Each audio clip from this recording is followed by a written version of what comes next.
Chronicles 2.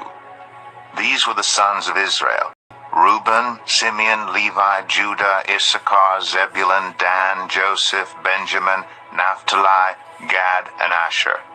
The sons of Judah: Onan, and Shelah. These three were born to him by a Canaanite woman, the daughter of Shua. Judah's firstborn, was wicked in the Lord's sight, so the Lord put him to death. Judah's daughter-in-law, Tamar, bore Perez and Zerah to Judah. He had 5 sons in all. The sons of Perez: Hezron and Hamul. The sons of Zerah: Zimri, Ethan, Heman, Calcol, and Darda, 5 in all. The son of Carmi: Achar, who brought trouble on Israel by violating the ban on taking devoted things. The son of Ethan: Azariah. The sons born to Hezron were Jeremiel, Ram, and Caleb. Ram was the father of Aminadab, and Aminadab the father of Nahshon, the leader of the people of Judah.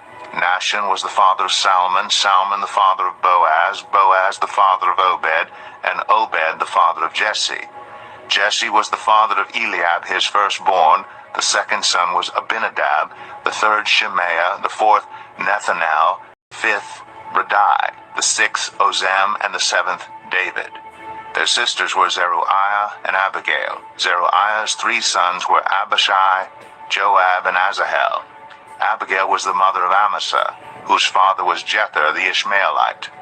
Caleb, the son of Hezron, had children by his wife Azabah and by Jerioth. These were her sons, Jerah, Shobab, and Ardon. When Azabah died, Caleb married Ephrath, who bore him Hur. Hur was the father of Uri, and Uri the father of Bezalel. Later, Hezron, when he was 60 years old, married the daughter of Machir, the father of Gilead. He made love to her, and she bore him Segub. Segub was the father of Jair, who controlled 23 towns in Gilead.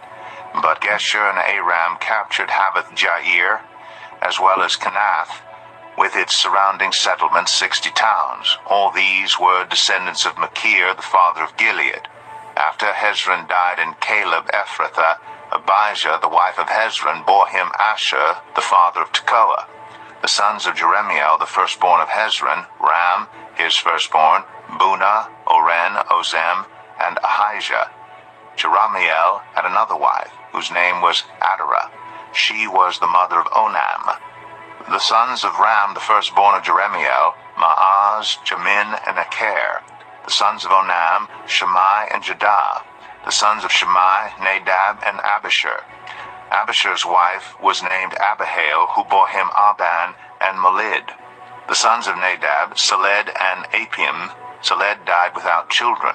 The son of Apiam: Ishai, who was the father of Sheshan. Sheshan was the father of Ali. The sons of Jada, Shammai's brother: Jether and Jonathan. Jether died without children. The sons of Jonathan: Peleth and Zaza. These were the descendants of Jeremiel. Sheshan had no sons, only daughters. He had an Egyptian servant named Jarha. Sheshan gave his daughter in marriage to the servant Jarha, and she bore him Attai. Attai was the father of Nathan, Nathan the father of Zabad, Zabad the father of Ephlal, Ephlal the father of Obed, Obed the father of Jehu, Jehu the father of Azariah, Azariah the father of Helez, Helez the father of Eleasah, Eleasah the father of Sismai, Sismai the father of Shalom, Shalom the father of Jechamiah, and Jechamiah the father of Elishama. The sons of Caleb, the brother of Remiel: Misha, his firstborn, who was the father of Ziph, and his son Marisha, who was the father of Hebron. The sons of Hebron: Korah, Tapua, Rechem, and Shema. Shema was the father of Raham, and Raham the father of Jorkiam. Rechem was the father of Shammai. The son of Shammai was Maon, and Maon was the father of Beth Zur. Caleb's concubine Ephah was the mother of Haran, Moza, and Gazez. Haran was the father of Gazez. The sons of Jaddai, Regem, Jotham, Gesham, Pelet, Ephah, and Shaph. Caleb's concubine Maacah was the mother of Sheber and Tirhana. She also gave birth to Shaph, the father of Madmanah, and to Sheva, the father of Machbenah and Gibeah. Caleb's daughter was Axa. These were the descendants of Caleb. The sons of Hur, the firstborn of Ephrathah, Shobal, the father of Kiriath-Jearim, Salma, the father of Bethlehem, and Hareph, the father of Beth-Gader. The descendants of Shobal, the father of Kiriath-Jearim, were Haroeh, half the Manahathites, and the clans of Kiriath-Jearim, the Ithrites, Puthites, Shumathites, and Mishraites. From these descended the Zorathites and the Estoolites. The descendants of Salma, Bethlehem, the Netophathites, Atroth-Beth-Joab, half the Manahathites, the Zorites, and the clans of scribes who lived at Jabez, the Terathites, Shimeathites, and the Succothites. These are the Kenites who came from Hamath, the father of the Rechabites. 1 Chronicles 3. These are the sons of David born to him in Hebron. The firstborn was Amnon, the son of Ahinoam of Jezreel. The second, Daniel, the son of Abigail of Carmel. The third, Absalom, the son of Maacah, daughter of Talmai, king of Geshur. The fourth, Adonijah, the son of Haggith. The fifth, Shephatiah, the son of Abital. And the sixth, Ithream, by his wife Eglah. These six were born to David in Hebron, where he reigned 7 years and 6 months. David reigned in Jerusalem 33 years, and these were the children born to him there: Shammua, Shobab, Nathan, and Solomon. These four were by Bathsheba, daughter of Ammiel. There were also Ibhar, Elishua, Eliphalet, Noga, Nepheg, Japhia, Elishama, Eliadad, and Eliphalet, 9 in all. All these were the sons of David, besides his sons by his concubines, and Tamar was their sister.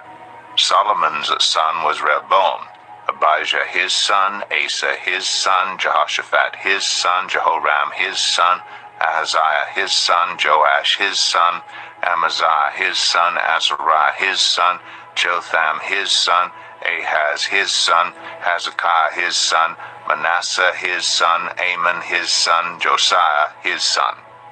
The sons of Josiah: Johanan the firstborn, Jehoiakim the second son, Zedekiah the third, Shallum the fourth. The successors of Jehoiakim: Jehoiachin his son, and Zedekiah. The descendants of Jehoiachin the captive: Shealtiel his son, Malkiram, Pedaiah, Shenazar, Jechemiah, Hoshama, and Nedabiah. The sons of Pedaiah: Zerubbabel and Shimei. The sons of Zerubbabel: Meshullam and Hananiah. Shelomith was their sister. There were also 5 others: Hashubah, Ohel, Beriah, Hasadiah, and Jushab-Hesed. The descendants of Hananiah: Pelatiah and Jeshaiah, and the sons of Rephaiah, of Arnan, of Obadiah, and of Shechaniah. The descendants of Shechaniah: Shemaiah and his sons, Hattush, Igal, Bariah, Neriah, and Shaphat, 6 in all. The sons of Neriah: Linoi, Hizkiah, and Azrikam, 3 in all. The sons of Elinoi: Hodaviah, Eliashib, Pelaiah, Akub, Johanan, Delaiah, and Anani, 7 in all. 1 Chronicles 4. The descendants of Judah: Perez, Hezron, Carmi, Hur, and Shobal. Reiah, son of Shobal, was the father of Jahath, and Jahath the father of Ahumai, and Lahad.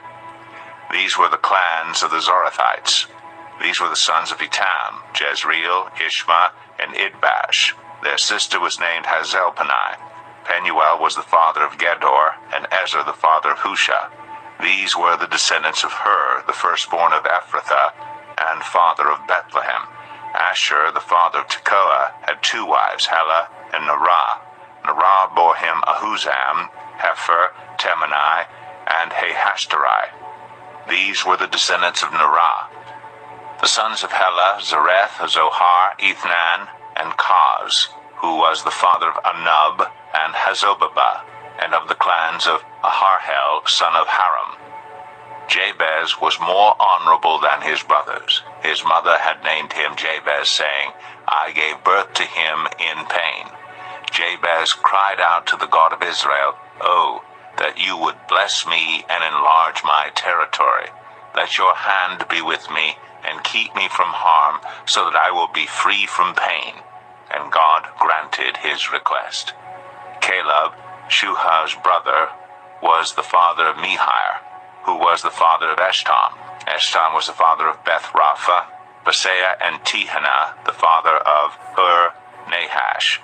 These were the men of Rakah. The sons of Kenaz, Othniel, and Seraiah. The sons of Othniel, Athath, and Meonothai. Meonothai was the father of Ophrah. Seraiah was the father of Joab, the father of Jeharashim.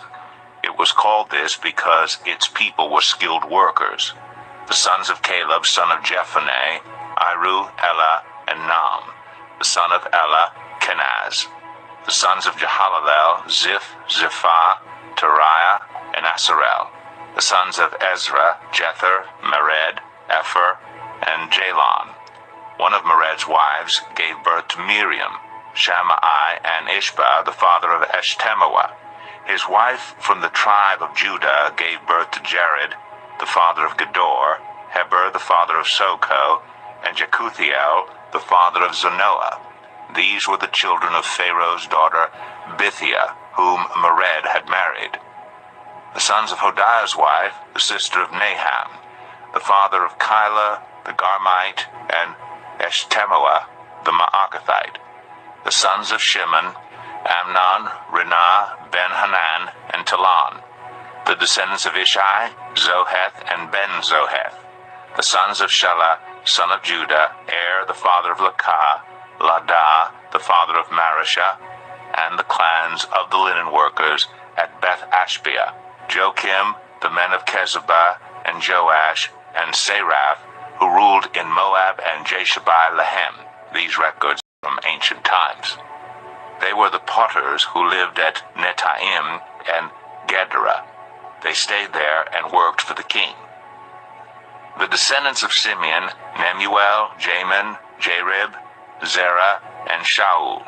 Shalom was Shaul's son, Mibsam his son, and Mishma his son. The descendants of Mishma, Nemuel his son, Zakur his son, Shimei his son. Shimei had 16 sons and 6 daughters, but his brothers did not have many children, so their entire clan did not become as numerous as the people of Judah. They lived in Beersheba, Moladah, Hazor, Shual, Bilhah, Ezem, Tolad, Bethuel, Hormah, Ziklag, Beth Markaboth, Hazor Sasim, Beth Birai, and Sheraim. These were their towns until the reign of David.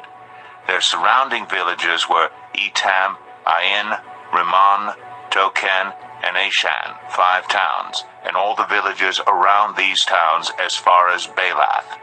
These were their settlements, and they kept a genealogical record. Meshabab, Jamlech, Josha, son of Amaziah, Joel, Jehu, son of Joshabiah, the son of Seraiah, the son of Asiel, also Elionai, Jacobah, Jeshahiah, Asahiah, Adiel, Jeshemiel, Benaiah, and Ziza, son of Shiphi, the son of Elon, the son of Jedaiah, the son of Shimri, the son of Shemaiah.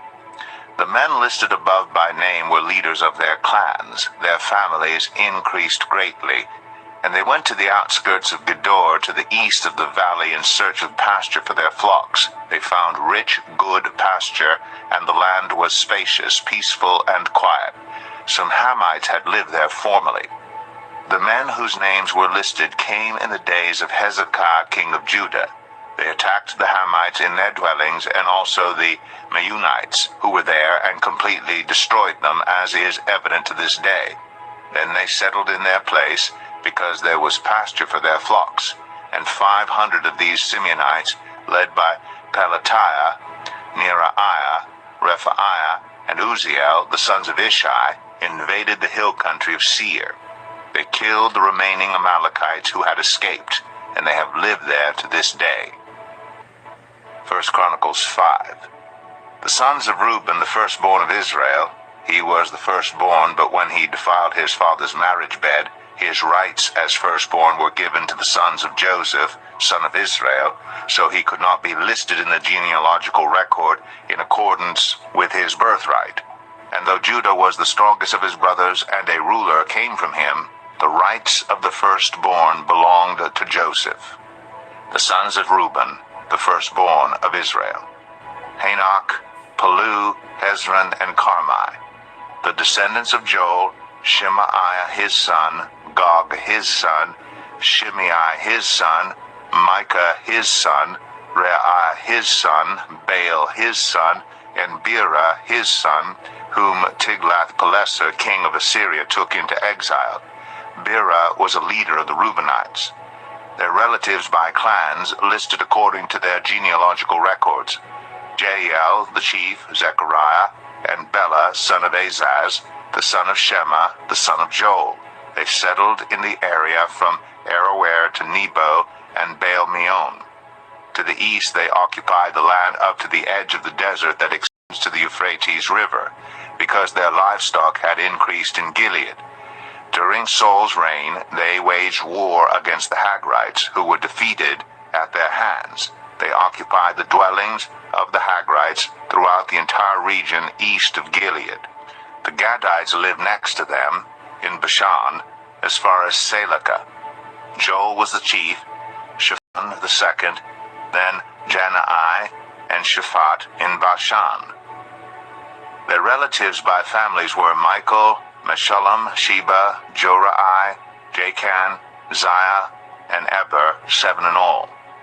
These were the sons of Abihail, son of Hurai, the son of Jeroah, the son of Gilead, the son of Michael, the son of Jesheshai, the son of Jado, the son of Buz. Ahi, son of Abdiel, the son of Gunai, was head of their family. The Gadites lived in Gilead, in Bashan, and its outlying villages, and in all the pasture lands of Sharon as far as they extended. All these were entered in the genealogical records during the reigns of Jotham, king of Judah, and Jeroboam, king of Israel. The Reubenites, the Gadites, and the half-tribe of Manasseh had 44,760 men ready for military service, able-bodied men who could handle shield and sword, who could use a bow, and who were trained for battle. They waged war against the Hagrites, Jetur, Naphish, and Nodab. They were helped in fighting them, and God delivered the Hagrites and all their allies into their hands because they cried out to him during the battle.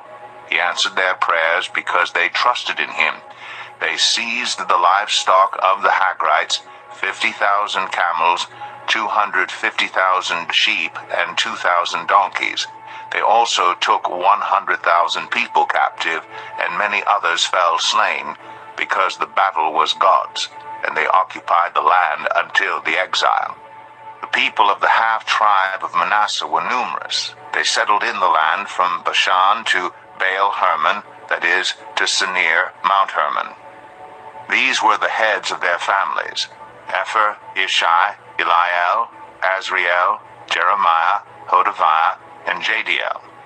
They were brave warriors, famous men, and heads of their families, but they were unfaithful to the God of their ancestors and prostituted themselves to the gods of the peoples of the land whom God had destroyed before them. So the God of Israel stirred up the spirit of Pul, king of Assyria, that is, Tiglath-Pileser, king of Assyria, who took the Reubenites, the Gadites, and the half-tribe of Manasseh into exile. He took them to Halah, Habor, Harah, and the river of Gozan, where they are to this day. 1 Chronicles 6. The sons of Levi, Gershon, Kohath, and Merari. The sons of Kohath, Amram, Izhar, Hebron, and Uzziel. The children of Amram, Aaron, Moses, and Miriam. The sons of Aaron, Nadab, Abihu, Eleazar, and Ithamar. Eleazar was the father of Phinehas, Phinehas the father of Abishua, Abishua the father of Bukai, Bukai the father of Uzai, Uzai the father of Zerahiah, Zerahiah the father of Meriath, Meriath the father of Amariah, Amariah the father of Ahitub, Ahitub the father of Zadok, Zadok the father of Ahimaaz, Ahimaaz the father of Azariah, Azariah the father of Johanan, Johanan the father of Azariah. It was he who served as priest in the temple Solomon built in Jerusalem. Azariah the father of Amariah, Amariah the father of Ahitub, Ahitub the father of Zadok, Zadok the father of Shallum, Shallum the father of Hilkiah, Hilkiah the father of Azariah, Azariah the father of Seraiah, and Seraiah the father of Jozadak. Jozadak was deported when the Lord sent Judah and Jerusalem into exile by the hand of Nebuchadnezzar.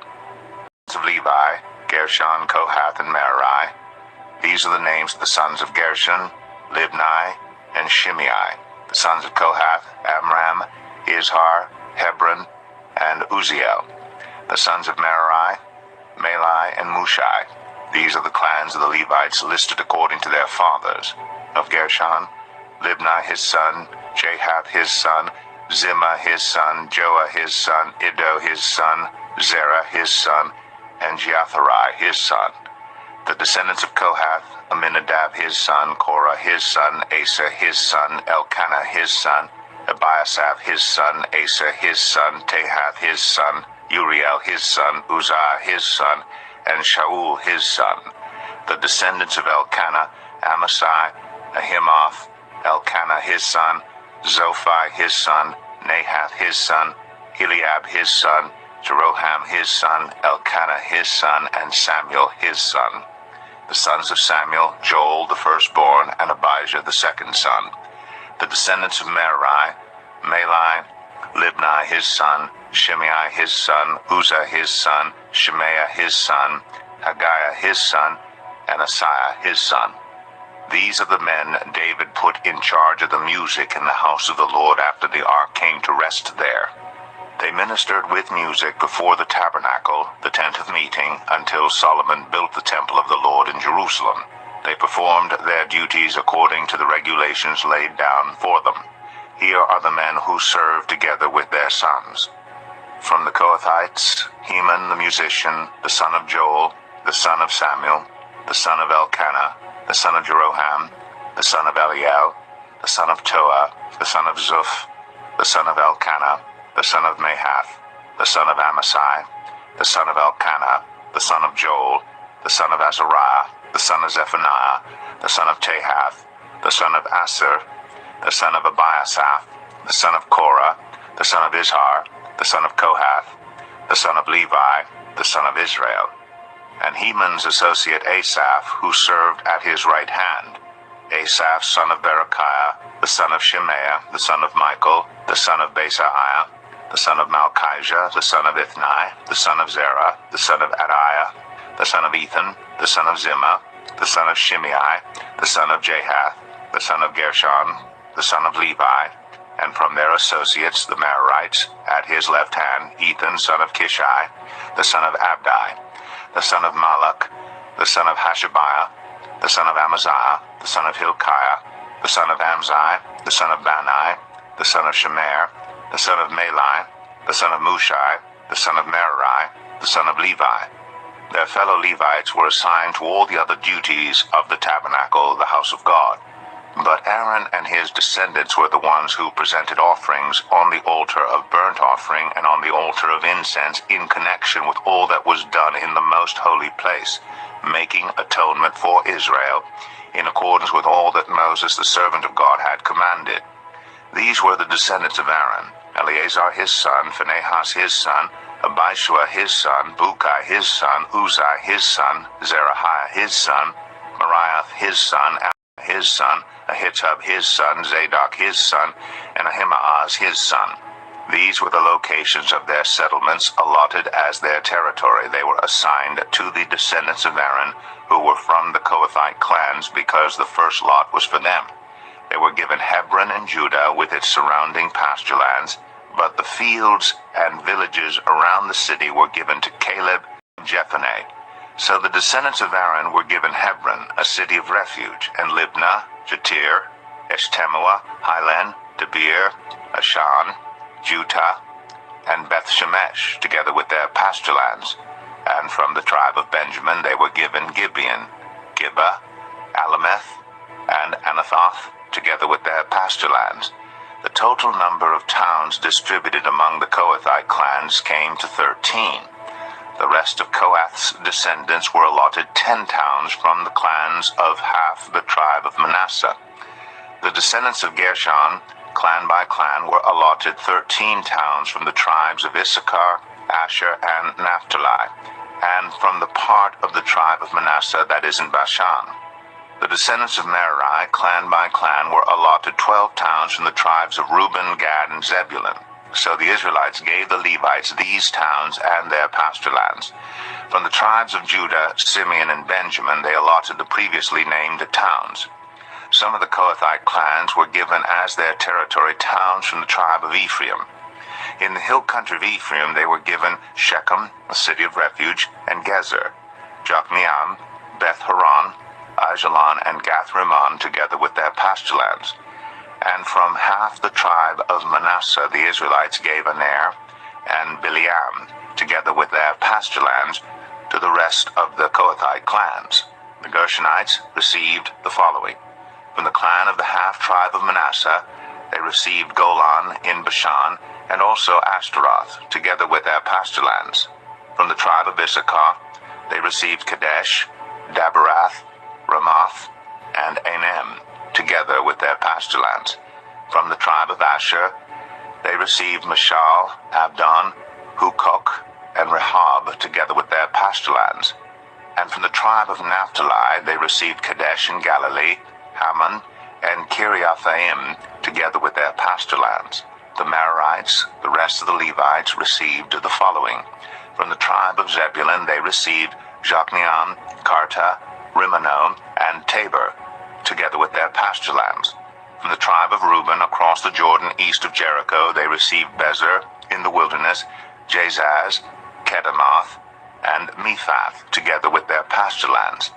And from the tribe of Gad, they received Ramoth in Gilead, Mahanaim, Heshbon, and Jazer, together with their pasture lands.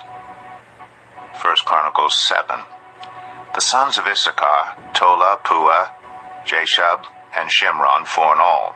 The sons of Tola, Uzai, Rephaiah, Jeriel, Jami, Ibsam, and Samuel, heads of their families. During the reign of David, the descendants of Tola, listed as fighting men in their genealogy, numbered 22,600. The son of Uzai, Izrahiah. The sons of Izrahiah, Michael, Obadiah, Joel, and Ishiah. All 5 of them were chiefs. According to their family genealogy, they had 36,000 men ready for battle, for they had many wives and children. The relatives who were fighting men belonging to all the clans of Issachar, as listed in their genealogy, were 87,000 in all. 3 sons of Benjamin, Bela, Becher, and Jediel. The sons of Bela, Esban, Uzai, Uziel, Jeremoth, and Iri, heads of families, 5 in all.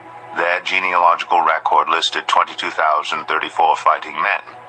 The sons of Becher, Zemira, Joash, Eleazar, Elionai, Omri, Jeremoth, Abijah, Anathoth, and Alameth. All these were the sons of Becher. Their genealogical record listed the heads of families and 20,200 fighting men. The son of Jediel, Bilhan. The sons of Bilhan, Jeush, Benjamin, Ehud, Kenaanah, Zethan, Tarshish, and Ahishahar. All these sons of Jediel were heads of families. There were 17,200 fighting men ready to go out to war. The Shuppites and the Huppites were the descendants of Ir, and the Hushites the descendants of Aher. The sons of Naphtali, Jaziel, Gunai, Jezer, and Shillem, the descendants of Bilhah. The descendants of Manasseh, Azriel was his descendant through his Aramean concubine. She gave birth to Machir, the father of Gilead. Machir took a wife from among the Huppites and Shuppites. His sister's name was Maacah. Another descendant was named Zelophehad, who had only daughters. Machir's wife Maacah gave birth to a son and named him Peresh. His brother's name was Sheresh, and his sons were Ulam and Rakem. The son of Ulam, Bedan. These were the sons of Gilead, son of Machir, the son of Manasseh. His sister Hamoleketh gave birth to Ishhod, Abiezer, and Mela. The sons of Shemida were Ahian, Shechem, Lechi, and Aniam. The descendants of Ephraim, Shuthelah, Bered his son, Tahath his son, Eliada his son, Tahath his son, Zabad his son, and Shuthelah his son.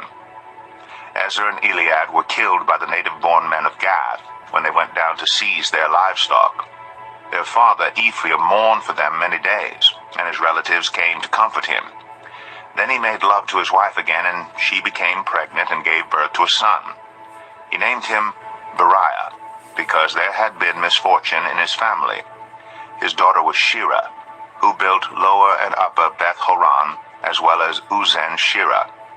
Repha was his son, Reshaph his son, Telah his son, Tahan his son, Ladan his son, Ammihud his son, Elishama his son, Nun his son, and Joshua his son. Their lands and settlements included Bethel and its surrounding villages, Naran to the east, Gezer and its villages to the west, and Shechem and its villages all the way to Aiah and its villages. Along the borders of Manasseh were Beth-shan, Tanakh, Megiddo, and Dor, together with their villages. The descendants of Joseph, son of Israel, lived in these towns. The sons of Asher, Imnah, Ishva, Ishvi, and Beriah. Their sister was Sarah. The sons of Beriah, Heber, and Malchiel, who was the father of Birziath. Heber was the father of Japhlet, Shomer, and Hotham, and of their sister Shua. The sons of Japhlet, Pesach, Bimhal, and Ashvath. These were Japhlet's sons. The sons of Shomer, Ahi, Roga, Hobah, and Aram. The sons of his brother Helam, Zophah, Imnah, Shelesh, and Amal. The sons of Zophah, Sua, Harnefer, Shual, Beri, Imrah, Bezer, Hod, Shammah, Shilshah, Ithran, and Bera. The sons of Jether, Jephaneh, Pispa, and Era. The sons of Ulah, Arah, Haniel, and Rizaiah. All these were descendants of Asher, heads of families, choice men, brave warriors, and outstanding leaders. The number of men ready for battle as listed in their genealogy was 26,000. 1 Chronicles 8. Benjamin was the father of Bela his firstborn, Ashbel the second son, Ahara the third, Noha the fourth, and Rapha the fifth. The sons of Bela were Adar, Gera, Abihud, Abishua, Naaman, Ahoah, Gera, Shephufan, and Huram. These were the descendants of Ehud, who were heads of families of those living in Geba, and were deported to Manahath. Naaman, Ahijah, and Gera, who deported them, and who was the father of Uzzah and Ahihud. Sons were born to Shaharaim in Moab after he had divorced his wives Hushim and Beera. By his wife Hodesh he had Jobab, Zebiah, Misha, Malcham, Jeuz, Sakiah, and Mirma. These were his sons, heads of families. By Husham he had Abitub and Elpaal. The sons of Elpaal, Eber, Misham, Shemed, who built Ono and Lod with its surrounding villages, and Beriah and Shema, who were heads of families of those living in Aijalon, and who drove out the inhabitants of Gath. Ahio, Shashak, Jeremoth, Zebediah, Arad, Eder, Michael, Ishpa, and Joah were the sons of Beriah. Zebediah, Meshullam, Hizkai, Heber, Ishbarai, Isliah, and Jobab were the sons of Elpaal. Jakim, Zichri, Zabdi, Elianai, Zelathai, Eliel, Adaiah, Beraiah, and Shimrath were the sons of Shimei. Ishpan, Eber, Eliel, Abdon, Zichri, Hanan, Hananiah, Elam, Anthathijah, Iphdaiah, and Penuel were the sons of Shashak. Shamsherai, Shahariah, Athaliah, Jerashia, Elijah, and Zichri were the sons of Jeroham. All these were the heads of families, chiefs as listed in their genealogy, and they lived in Jerusalem. Jael, the father of Gibeon, lived in Gibeon. His wife's name was Maacah, and his firstborn son was Abdon, followed by Zur, Kish, Baal, Ner, Nadab, Gedor, Ahio, Zechar, and Mikloth, who was the father of Shimei. They too lived near their relatives in Jerusalem. Ner was the father of Kish, Kish the father of Saul, and Saul the father of Jonathan, Malchi-Shua, Abinadab, and Eshbaal. The son of Jonathan, Merib-Baal, who was the father of Micah. The sons of Micah, Pithon, Melech, Tereah, and Ahaz. Ahaz was the father of Jehoiada. Jehoiada was the father of Alameth, Asmaveth, and Zimri. And Zimri was the father of Moza. Moza was the father of Benaiah. Rapha was his son, Elisa his son, and Azel his son. Azel had 6 sons, and these were their names: Azrikam, Bokeru, Ishmael, Shiraiah, Obadiah, and Hanan. All these were the sons of Azel. The sons of his brother Eshek, Ulam his firstborn, Jeush the second son, and Eliphalet the third. The sons of Ulam were brave warriors who could handle the bow. They had many sons and grandsons, 150 in all. All these were the descendants of Benjamin. 1 Chronicles 9. All Israel was listed in the genealogies recorded in the book of the kings of Israel and Judah. They were taken captive to Babylon because of their unfaithfulness. Now the first to resettle on their own property in their own towns were some Israelites, priests, Levites, and temple servants. Those from Judah, from Benjamin, and from Ephraim and Manasseh, who lived in Jerusalem, were Uthai, son of Ammihud, the son of Omri, the son of Imri, the son of Bani, a descendant of Perez, son of Judah. Of the Shilonites, Asaiah the firstborn and his sons. Of the Zerahites, Jeuel. The people from Judah numbered 690. Of the Benjamites, Shalu, son of Meshullam, the son of Hodaviah, the son of Hassenuah.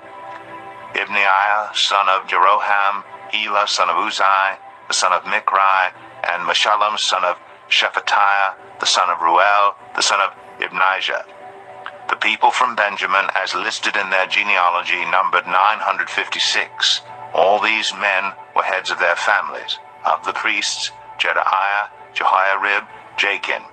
Azariah, son of Hilkiah, the son of Meshullam, the son of Zadok, the son of Meriath, the son of Ahitub, the official in charge of the house of God.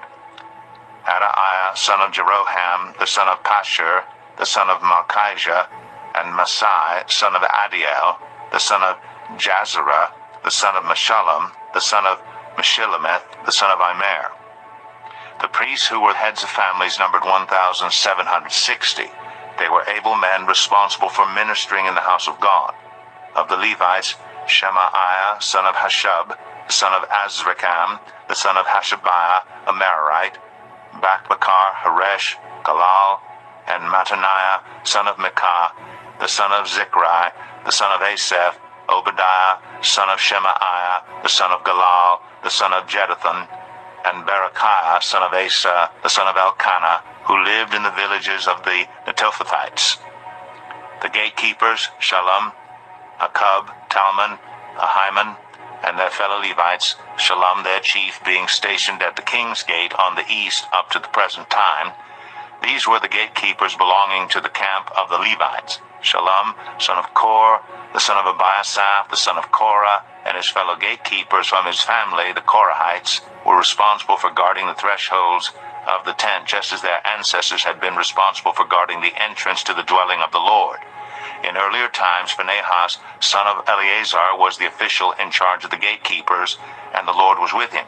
Zechariah, son of Meshelemiah, was the gatekeeper at the entrance to the tent of meeting. Altogether, those chosen to be gatekeepers at the thresholds numbered 212. They were registered by genealogy in their villages. The gatekeepers had been assigned to their positions of trust by David and Samuel the seer. They and their descendants were in charge of guarding the gates of the house of the Lord, the house called the Tent of Meeting. The gatekeepers were on the four sides, east, west, north, and south. Their fellow Levites in their villages had to come from time to time and share their duties for 7-day periods. But the four principal gatekeepers, who were Levites, were entrusted with the responsibility for the rooms and treasuries in the house of God. They would spend the night stationed around the house of God because they had to guard it, and they had charge of the key for opening it each morning. Some of them were in charge of the articles used in the temple service. They counted them when they were brought in and when they were taken out. Others were assigned to take care of the furnishings and all the other articles of the sanctuary, as well as the special flour and wine, and the olive oil, incense, and spices. But some of the priests took care of mixing the spices. A Levite named Mattathiah, the firstborn son of Shallum, the Korahite, trusted with the responsibility for baking the offering bread. Some of the Kohathites, their fellow Levites, were in charge of preparing for every Sabbath the bread set out on the table. Those who were musicians, heads of Levite families, stayed in the rooms of the temple and were exempt from other duties because they were responsible for the work day and night. All these were heads of Levite families, chiefs as listed in their genealogy, and they lived in Jerusalem. Jael, the father of Gibeon, lived in Gibeon. His wife's name was Maacah, and his firstborn son was Abdon, followed by Zur, Kish, Baal, Ner, Nadab, Gedor, Ahio, Zechariah, and Mikloth. Mikloth was the father of Shemaim. They too lived near their relatives in Jerusalem. Ner was the father of Kish, Kish the father of Saul, and Saul the father of Jonathan, Malchi-Shua, Abinadab, and Eshbaal. The son of Jonathan, Merib-Baal, who was the father of Micah. The sons of Micah, Pithon, Melech, Tereah, and Ahaz.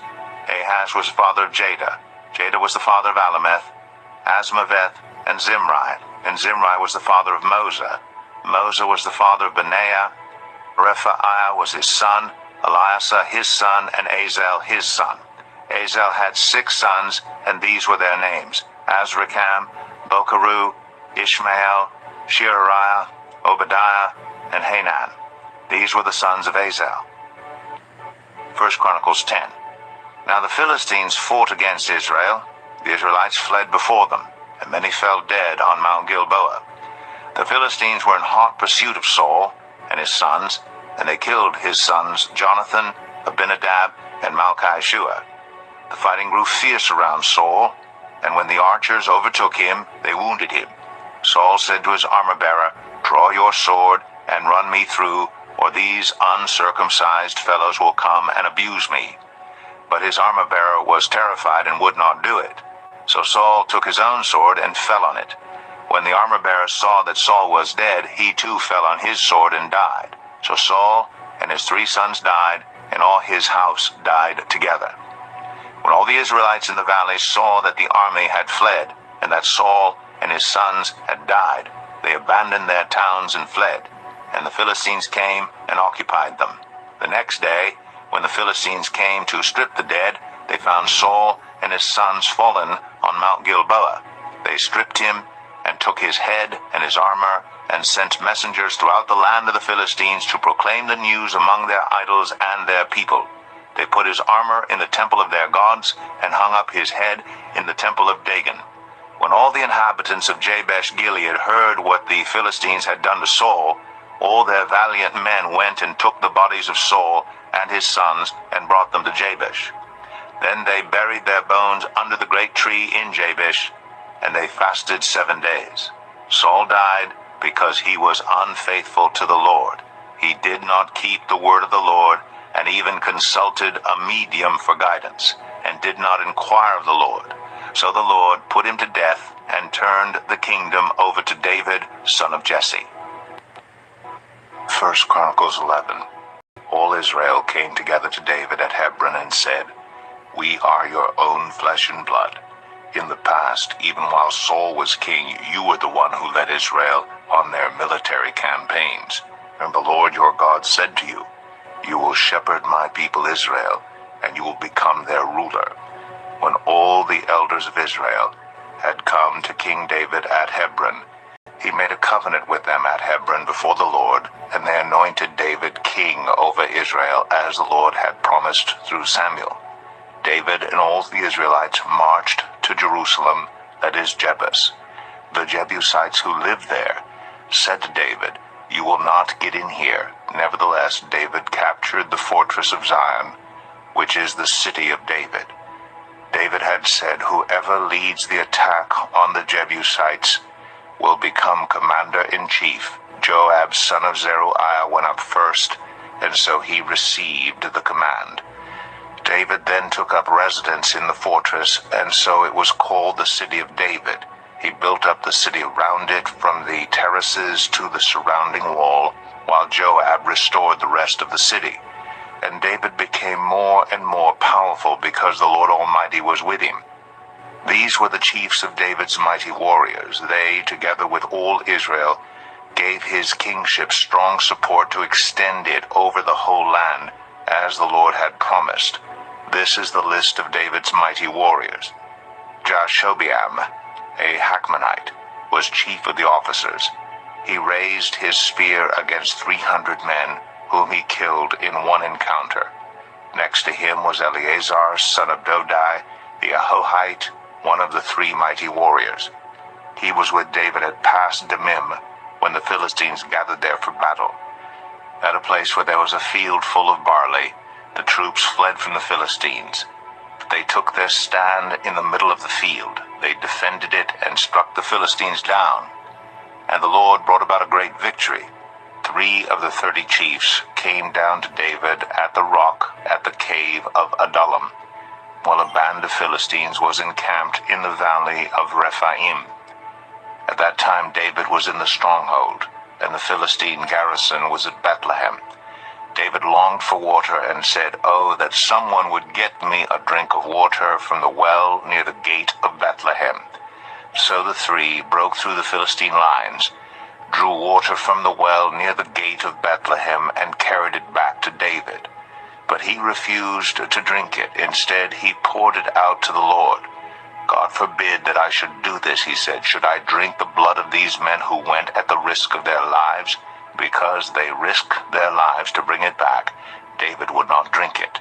Such were the exploits of the 3 mighty warriors. Abishai, the brother of Joab, was chief of the 3. He raised his spear against 300 men, whom he killed, and so he became as famous as the 3. He was doubly honored above the 3, and became their commander, even though he was not included among them. Benaiah, son of Jehoiada, a valiant fighter from Kabzeel, performed great exploits. He struck down Moab's 2 mightiest warriors. He also went down into a pit on a snowy day and killed a lion. And he struck down an Egyptian who was 5 cubits tall, although the Egyptian had a spear like a weaver's rod in his hand. Benaiah went against him with a club. He snatched the spear from the Egyptian's hand and killed him with his own spear. Such were the exploits of Benaiah, son of Jehoiada. He too was as famous as the 3 mighty warriors. He was held in greater honor than any of the 30, but he was not included among the 3, and David put him in charge of his bodyguard. The mighty warriors were Asahel, the brother of Joab, Elhanan, son of Dodo from Bethlehem, Shamath the Hararite, Helez the Pelonite, Ira son of Ikish from Tekoa, Abiezer, Anathoth, Sibbecai the Hushathite, Hai the Aohite, Maharai the Netophathite, Heled son of Banah the Netophathite, Ithai son of Ribai from Gibeah in Benjamin, Benaiah the Pirathonite, Hurai from the ravines of Gash, Abiel the Arbathite, Asmaveth the Baharamite, Eliabah the Shalbanite, the sons of Hashem the Gizonite, Jonathan son of Shagi the Hararite, Ahiam son of Sakar the Hararite, Eliphul son of Ur, Hefer the Mecharathite, Ahijah the Pelonite, Hezro the Carmelite, Neri son of Ezbai, Joel the brother of Nathan, Mibhar son of Hagri, Zelek the Ammonite, Naharai the Berothite, the armor-bearer of Joab son of Zeruiah, Ira the Ithrite, Gareb the Ithrite, Uriah the Hittite, Zabad son of Ali, Adonai son of Shizah the Reubenite, who was chief of the Reubenites, and the 30 with him, Hanan son of Makkah, Joshaphat the Mithnite, Uzziah the Astrophite, Shema and Jeiel the sons of Hotham the Arorite, Jediel son of Shimri, his brother Johah the Tizite, Eliel the Mahavite, Jerubai and Joshaviah the sons of Elnam, Ithma the Moabite, Eliel, Obed, and Jasiel the Mezabite. 1 Chronicles 12. These were the men who came to David at Ziklag, while he was banished from the presence of Saul, son of Kish. They were among the warriors who helped him in battle. They were armed with bows and were able to shoot arrows or to sling stones, right-handed or left-handed. They were relatives of Saul from the tribe of Benjamin. Ahiezer, their chief, and Joash, the sons of Shema, the Gibeathite, Jeziel and Pelet, the sons of Asmaveth, Berakah, Jehu the Anathite, and Ishmaiah the Gibeonite, a mighty warrior among the 30, who was a leader of the 30, Jeremiah, Jahaziel, Johanan, Jozabad the Gederathite, Eluzai, Jeremoth, Bealiah, Shemariah, and Shephatiah the Haruphite, Elkanan, Ishiah, Azarel, Joezer, and Jeshabeam the Korahites, and Jola and Zebediah the sons of Jeroham from Gedor. Some Gadites defected to David at his stronghold in the wilderness. They were brave warriors, ready for battle and able to handle the shield and spear. Their faces were the faces of lions, and they were as swift as gazelles in the mountains. Ezer was the chief, Obadiah the second in command, Eliab the third, Mishmannah the fourth, Jeremiah the fifth, Atai the sixth, Eliel the seventh, Johanan the eighth, Elzabad the ninth, Jeremiah the 10th, and Macbanai the 11th. These Gadites were army commanders. The least was a match for 100, and the greatest for 1,000. It was they who crossed the Jordan in the first month when it was overflowing all its banks, and they put to flight everyone living in the valleys, to the east and to the west. Other Benjamites and some men from Judah also came to David in his stronghold. David went out to meet them and said to them, "If you have come to me in peace to help me, I am ready for you to join me. But if you have come to betray me to my enemies, when my hands are free from violence, may the God of our ancestors see it and judge you." Then the Spirit came on Amasai, chief of the 30, and he said, "We are yours, David. We are with you, son of Jesse.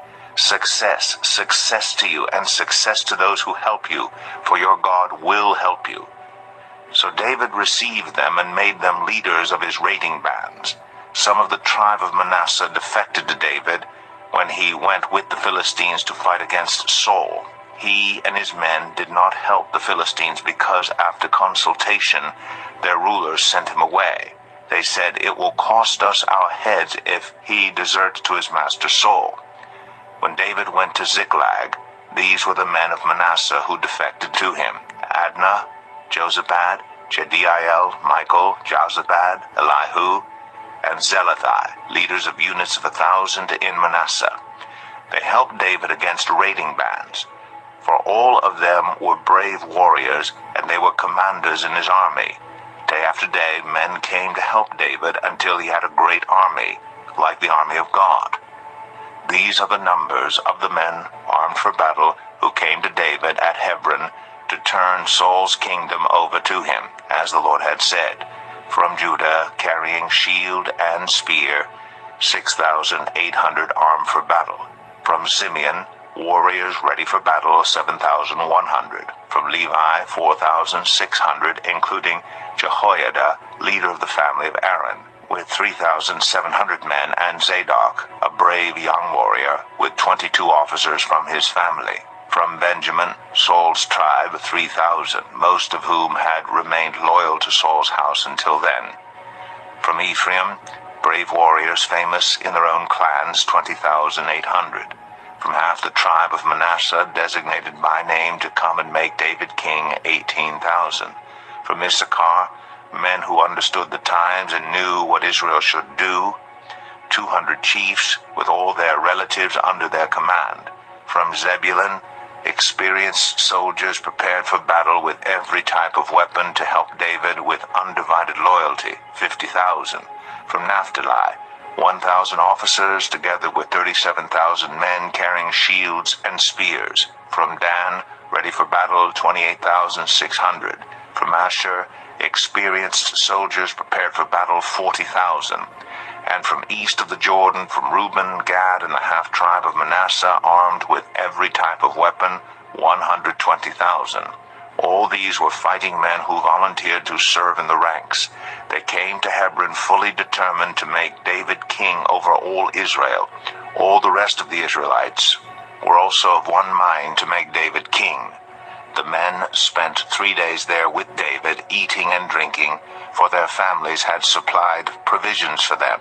Also their neighbors from as far away as Issachar, Zebulun, and Naphtali came bringing food on donkeys, camels, mules, and oxen. There were plentiful supplies of flour, fig cakes, raisin cakes, wine, olive oil, cattle, and sheep, for there was joy in Israel. 1 Chronicles 13. David conferred with each of his officers, the commanders of thousands and commanders of hundreds.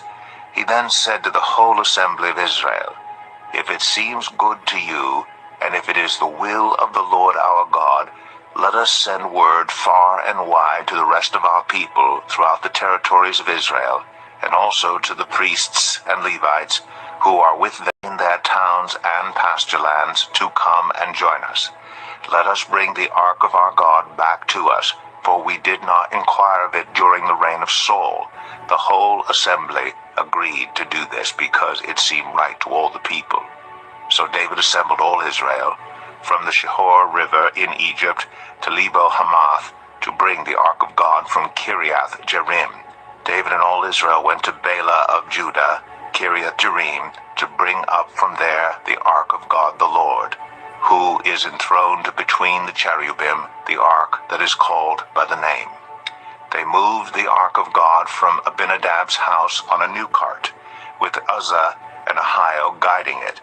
David and all the Israelites were celebrating with all their might before God, with songs and with harps, lyres, timbrels, cymbals, and trumpets. When they came to the threshing floor of Kidon, Uzzah reached out his hand to steady the ark, because the oxen stumbled. The Lord's anger burned against Uzzah, and he struck him down because he had put his hand on the ark. So he died there before God. Then David was angry because the Lord's wrath had broken out against Uzzah, and to this day that place is called Perez Uzzah. David was afraid of God that day and asked, "How can I ever bring the ark of God to me?" He did not take the ark to be with him in the city of David. Instead, he took it to the house of Obed-Edom the Gittite. The ark of God remained with the family of Obed-Edom in his house for 3 months, and the Lord blessed his household and everything he had. 1 Chronicles 14. Now Hiram, king of Tyre, sent messengers to David along with cedar logs, stonemasons, and carpenters to build a palace for him. And David knew that the Lord had established him as king over Israel, and that his kingdom had been highly exalted for the sake of his people Israel. In Jerusalem, David took more wives and became the father of more sons and daughters. These are the names of the children born to him there: Shammua, Shobab, Nathan, Solomon, Ibhar, Elishua, Elpalet, Noga, Nepheg, Japhia, Elishama, Beliada, and Eliphalet. When the Philistines heard that David had been anointed king over all Israel, they went up in full force to search for him. But David heard about it and went out to meet them. Now the Philistines had come and raided the valley of Rephaim. So David inquired of God, "Shall I go and attack the Philistines? Will you deliver them into my hands?" The Lord answered him, "Go, I will deliver them into your hands." So David and his men went up to Baal Perazim, and there he defeated them. He said, "As waters break out, God has broken out against my enemies by my hand." So that place was called Baal Perazim. The Philistines had abandoned their gods there, and David gave orders to burn them in the fire. Once more the Philistines raided the valley. So David inquired of God again, and God answered him, "Do not go directly after them, but circle around them and attack them in front of the poplar trees. As soon as you hear the sound of marching in the tops of the poplar trees, move out to battle, because that will mean God has gone out in front of you to strike the Philistine army."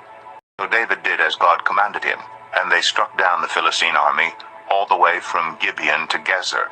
So David's fame spread throughout every land, and the Lord made all the nations fear him. 1 Chronicles 15. After David had constructed buildings for himself in the city of David, he prepared a place for the ark of God and pitched a tent for it. David said, "No one but the Levites may carry the ark of God, because the Lord chose them to carry the ark of the Lord and to minister before him forever." David assembled all Israel in Jerusalem to bring up the ark of the Lord to the place he had prepared for it.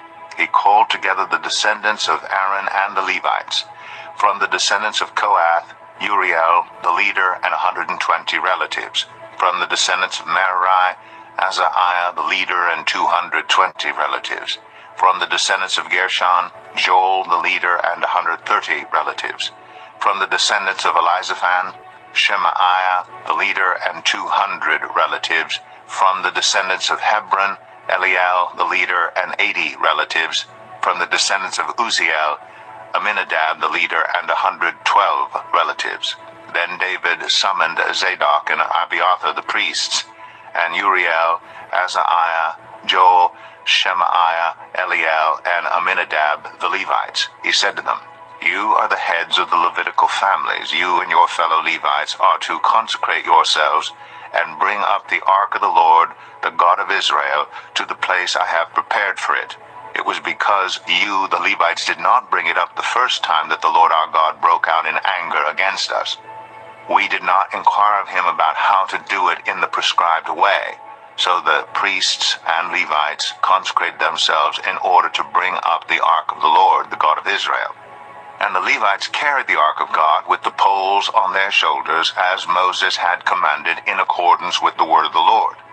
David told the leaders of the Levites to appoint their fellow Levites as musicians, to make a joyful sound with musical instruments, lyres, harps, and cymbals. So the Levites appointed Heman, son of Joel, from his relatives, Asaph, son of Berechiah, and from their relatives the Merarites, Ethan, son of Cushaiah, and with them their relatives next in rank, Zechariah, Jaziel, Shemiramoth, Jehiel, Unai, Eliab, Benaiah, Masaiah, Mattathiah, Eliphalehu, Mikneiah, Obed-Edom, and Jael, the gatekeepers. The musicians, Heman, Asaph, and Ethan, were to sound the bronze cymbals.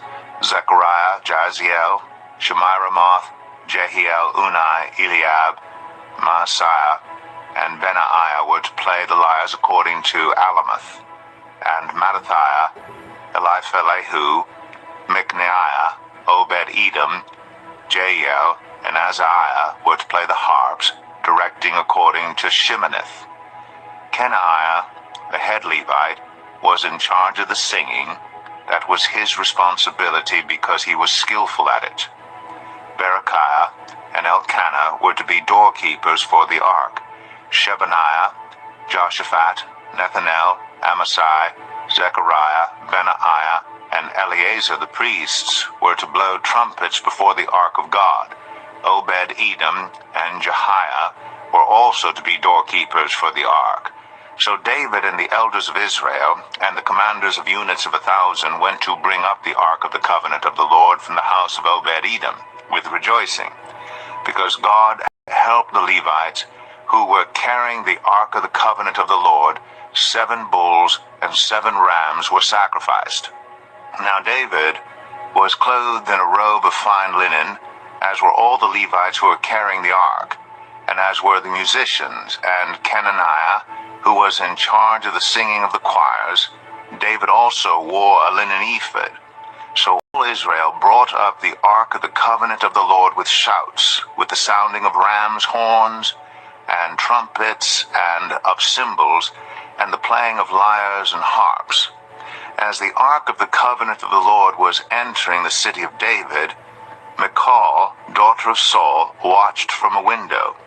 And when she saw King David dancing and celebrating, she despised him in her heart. 1 Chronicles 16. They brought the ark of God and set it inside the tent that David had pitched for it. And they presented burnt offerings and fellowship offerings before God. After David had finished sacrificing the burnt offerings and fellowship offerings, he blessed the people in the name of the Lord. Then he gave a loaf of bread, a cake of dates, and a cake of raisins to each Israelite man and woman. He appointed some of the Levites to minister before the ark of the Lord, to extol, thank, and praise the Lord, the God of Israel. Asaph was the chief, and next to him in rank were Zechariah, then Jaziel, Shemiramoth, Jehiel, Mattathiah, Eliab, Benaiah, Obed-Edom, and Jeiel. They were to play the lyres and harps. Asaph was to sound the cymbals, and Benaiah and Jahaziel the priests were to blow the trumpets regularly before the ark of the covenant of God.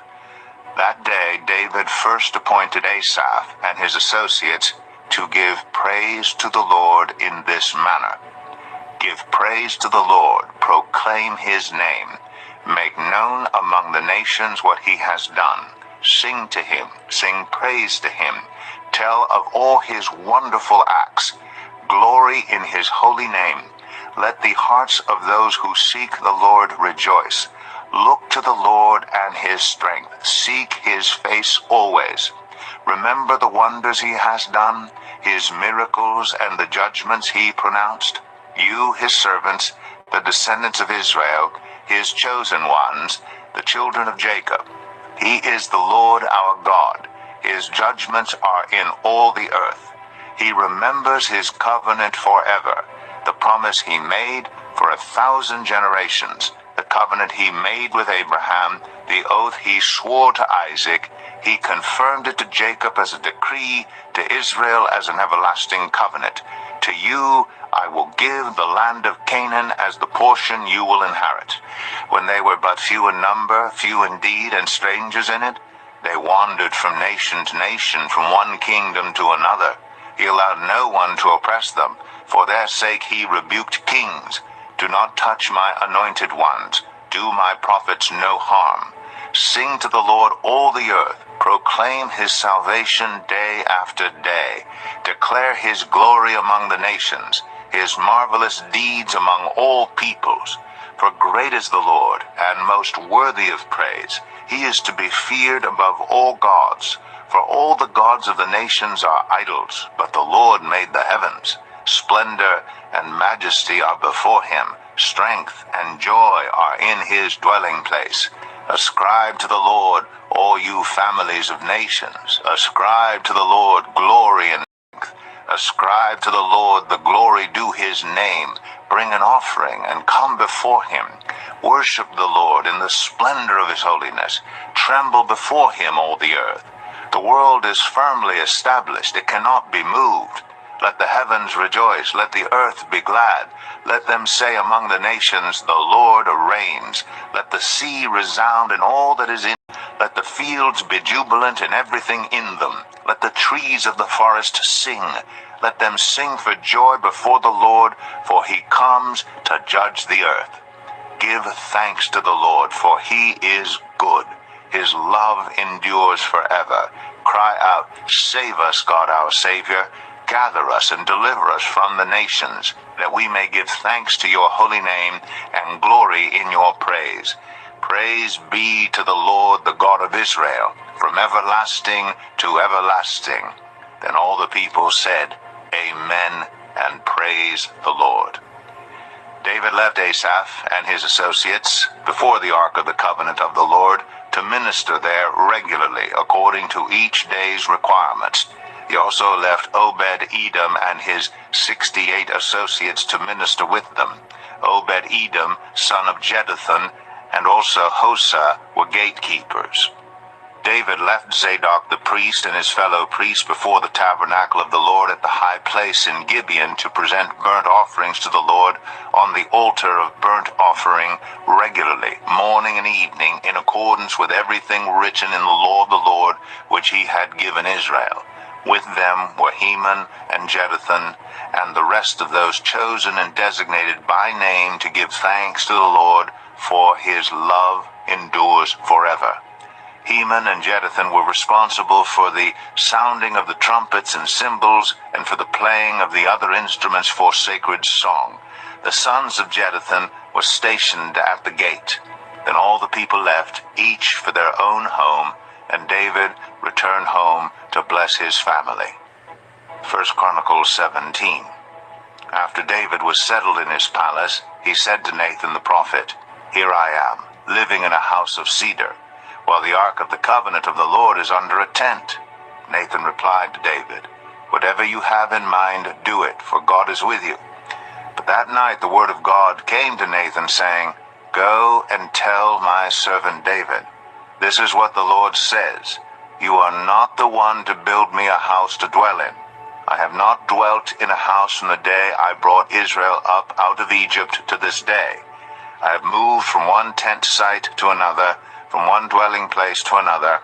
Wherever I have moved with all the Israelites, did I ever say to any of their leaders, whom I commanded to shepherd my people, 'Why have you not built me a house of cedar?' Now then, tell my servant David, this is what the Lord Almighty says. I took you from the pasture, from tending the flock, and appointed you ruler over my people Israel. I have been with you wherever you have gone, and I have cut off all your enemies from before you. Now I will make your name like the names of the greatest men on earth, and I will provide a place for my people Israel, and will plant them so that they can have a home of their own and no longer be disturbed. Wicked people will not oppress them anymore, as they did at the beginning, and have done ever since the time I appointed leaders over my people Israel. I will also subdue all your enemies. I declare to you that the Lord will build a house for you. When your days are over and you go to be with your ancestors, I will raise up your offspring to succeed you, one of your own, and I will establish his kingdom. He is the one who will build a house for me, and I will establish his throne forever. I will be his father, and he will be my son. I will never take my love away from him as I took it away from your predecessor. I will set him over my house and my kingdom forever. His throne will be established forever." Nathan read to David all the words of this entire revelation. Then King David went in and sat before the Lord, and he said, "Who am I, Lord God? And what is my family, that you have brought me this far? And as if this were not enough, in your sight, my God, you have spoken about the future of the house of your servant. You, Lord God, have looked on me as though I were the most exalted of men. What more can David say to you for honoring your servant? For you know your servant, Lord, for the sake of your servant, and according to your will, you have done this great thing, and made known all these great promises. There's no one like you, Lord, and there's no God but you, as we have heard with our own ears.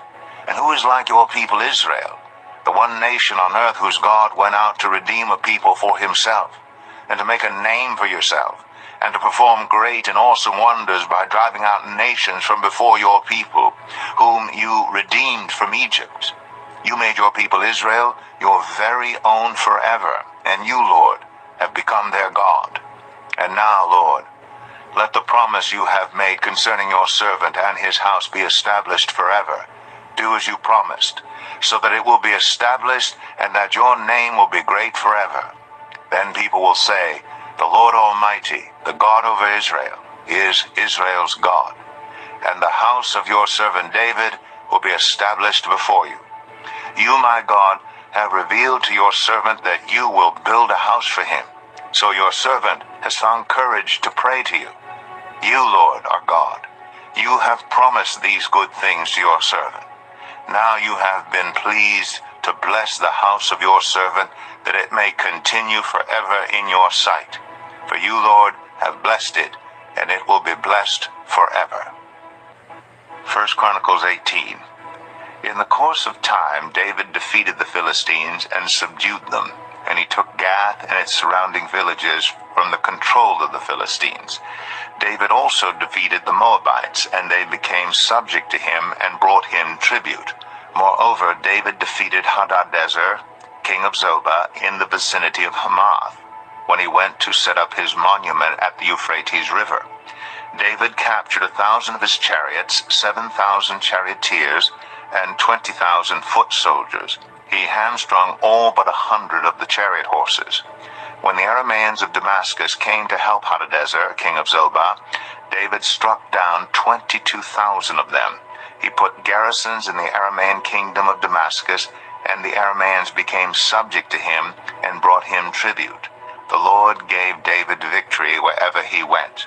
David took the gold shields carried by the officers of Hadadezer and brought them to Jerusalem. From Tebah and Kun, towns that belonged to Hadadezer, David took a great quantity of bronze, which Solomon used to make the bronze sea, the pillars and various bronze articles. When Tou, king of Hamath, heard that David had defeated the entire army of Hadadezer, king of Zobah, he sent his son Hadaram to King David to greet him and congratulate him on his victory in battle over Hadadezer, who had been at war with Tou. Hadaram brought all kinds of articles of gold, of silver, and of bronze. King David dedicated these articles to the Lord, as he had done with the silver and gold he had taken from all these nations: Edom and Moab, the Ammonites and the Philistines, and Amalek. Abishai, son of Zeruiah, struck down 18,000 Edomites in the valley of Salt. He put garrisons in Edom, and all the Edomites became subject to David. The Lord gave David victory wherever he went. David reigned over all Israel, doing what was just and right for all his people. Joab, son of Zeruiah, was over the army. Jehoshaphat, son of Ahilud, was recorder. Zadok, son of Ahitub, and Ahimelech, son of Abiathar, were priests. Shavsah was secretary. Benaiah, son of Jehoiada, was over the Kerethites and Pelethites, and David's sons were chief officials at the king's side. 1 Chronicles 19. In the course of time, Nahash, king of the Ammonites, died, and his son succeeded him as king. David thought, I will show kindness to Hanun, son of Nahash, because his father showed kindness to me. So David sent a delegation to express his sympathy to Hanun concerning his father. When David's envoys came to Hanun in the land of the Ammonites to express sympathy to him, the Ammonite commander said to Hanun, Do you think David is honoring your father by sending envoys to you to express sympathy? Haven't his envoys come to you only to explore and spy out the country and overthrow it? So Hanun seized David's envoys, shaved them, cut off their garments at the buttocks, and sent them away. When someone came and told David about the men, he sent messengers to meet them, for they were greatly humiliated. The king said, Stay at Jericho till your beards have grown, and then come back. When the Ammonites realized that they had become obnoxious to David, Hanun and the Ammonites sent 1,000 talents of silver to hire chariots and charioteers from Aram, Naharaim, Aram-Maacah, and Zobah. They hired 32,000 chariots and charioteers, as well as the king of Maacah with his troops, who came and camped near Medeba, while the Ammonites were mustered from their towns and moved out for battle. On hearing this, David sent Joab out with the entire army of fighting men. The Ammonites came out and drew up in battle formation at the entrance to their city, while the kings who had come were by themselves in the open country. Joab saw that there were battle lines in front of him and behind him, so he selected some of the best troops in Israel and deployed them against the Arameans. He put the rest of the men under the command of Abishai, his brother, and they were deployed against the Ammonites. Joab said, "If the Arameans are too strong for me, then you are to rescue me. But if the Ammonites are too strong for you, then I will rescue you. Be strong, and let us fight bravely for our people and the cities of our God. The Lord will do what is good in his sight." Then Joab and the troops with him advanced to fight the Arameans, and they fled before him. When the Ammonites realized that the Arameans were fleeing, they too fled before his brother Abishai and went inside the city. So Joab went back to Jerusalem. After the Arameans saw that they had been routed by Israel, they sent messengers and had Arameans brought from beyond the Euphrates River, with Shophak, the commander of Hadadezer's army, leading them. When David was told of this, he gathered all Israel and crossed the Jordan. He advanced against them and formed his battle lines opposite them. David formed his lines to meet the Arameans in battle, and they fought against him. They fled before Israel, and David killed 7,000 of their charioteers and 40,000 of their foot soldiers. He also killed Shophak, the commander of their army. When the vassals of Hadadezer saw that they had been routed by Israel, they made peace with David and became subject to him. So the Arameans were not willing to help the Ammonites anymore. 1 Chronicles 20. In the spring, at the time when kings go off to war, Joab led out the armed forces.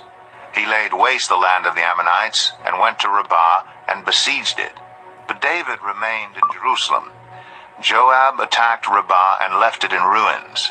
David took the crown from the head of their king. Its weight was found to be a talent of gold, and it was set with precious stones, and it was placed on David's head. He took a great quantity of plunder from the city and brought out the people who were there, consigning them to labor with saws and with iron picks and axes. David did this to all the Ammonite towns. Then David and his entire army returned to Jerusalem. In the course of time, war broke out with the Philistines at Gezer. At that time, Sibbecai the Hushathite killed Sippai, one of the descendants of the Rephaites, and the Philistines were subjugated. In another battle with the Philistines, Elhanan, son of Jair, killed Lamai, the brother of Goliath the Gittite, who had a spear with a shaft like a weaver's rod. In still another battle, which took place at Gath, there was a huge man with 6 fingers on each hand and 6 toes on each foot, 24 in all. He also was descended from Rapha. When he taunted Israel, Jonathan, son of Shemaiah, David's brother, killed him. These were the descendants of Rapha in Gath, and they fell at the hands of David and his men. 1 Chronicles 21. Satan rose up against Israel and incited David to take a census of Israel. So David said to Joab and the commanders of the troops, "Go and count the Israelites from Beersheba to Dan. Then report back to me so that I may know how many there are." But Joab replied, "May the Lord multiply his troops 100 times over. My lord the king, are they not all my lord's subjects? Why does my lord want to do this? Why should he bring guilt on Israel?" The king's word, however, overruled Joab. So Joab left and went throughout Israel, and then came back to Jerusalem. Joab reported the number of the fighting men to David. In all Israel there were 1,100,000 men who could handle a sword, including 470,000 in Judah. But Joab did not include Levi and Benjamin in the numbering, because the king's command was repulsive to him. This command was also evil in the sight of God, so he punished Israel. Then David said to God, "I have sinned greatly by doing this. Now I beg you, take away the guilt of your servant. I have done a very foolish thing." The Lord said to Gad, David's seer, "Go and tell David, this is what the Lord says. I am giving you 3 options. Choose one of them for me to carry out against you." So Gad went to David and said to him, "This is what the Lord says. Take your choice.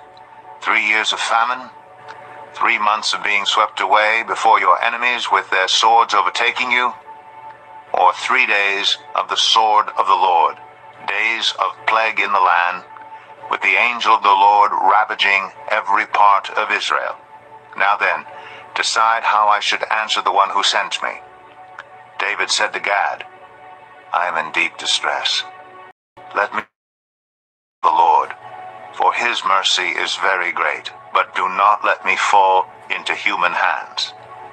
So the Lord sent a plague on Israel, and 70,000 men of Israel fell dead.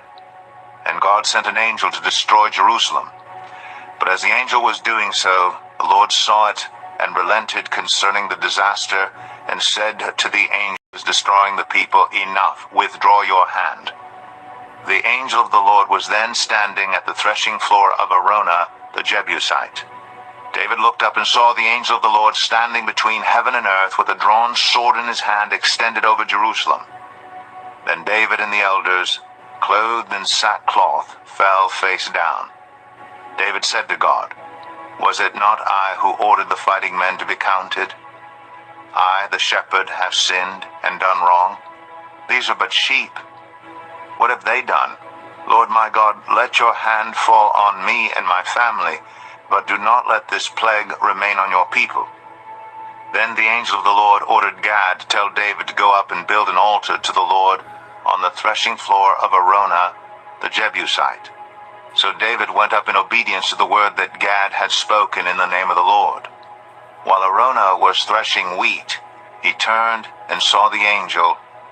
His 4 sons who were with him hid themselves. Then David approached, and when Araunah looked and saw him, he left the threshing floor and bowed down before David with his face to the ground. David said to him, "Let me have the site of your threshing floor so I can build an altar to the Lord, that the plague on the people may be stopped. Sell it to me at the full price." Araunah said to David, "Take it, let my lord the king do whatever pleases him. Look, I will give the oxen for the burnt offerings, the threshing sledges for the wood, and the wheat for the grain offering. I will give all this." But King David replied to Araunah, "No, I insist on paying the full price. I will not take for the Lord what is yours, or sacrifice a burnt offering that costs me nothing." So David paid Araunah 600 shekels of gold for the site. David built an altar to the Lord there, and sacrificed burnt offerings and fellowship offerings. He called on the Lord, and the Lord answered him with fire from heaven on the altar of burnt offering. Then the Lord spoke to the angel, and he put his sword back into his sheath.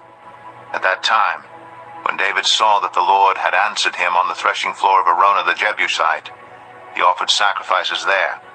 The tabernacle of the Lord which Moses had made in the wilderness, and the altar of burnt offering, were at that time on the high place at Gibeon.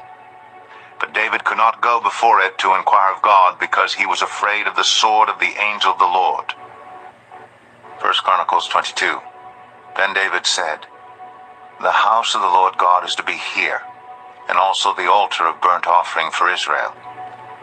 So David gave orders to assemble the foreigners residing in Israel, and from among them he appointed stone cutters to prepare dressed stone for building the house of God.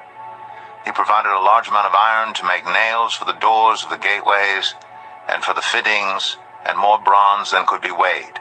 He also provided more cedar logs than could be counted, for the Sidonians and Tyrians had brought large numbers of them to David. David said, "My son Solomon is young and inexperienced, and the house to be built for the Lord should be of great magnificence and fame and splendor in the sight of all the nations.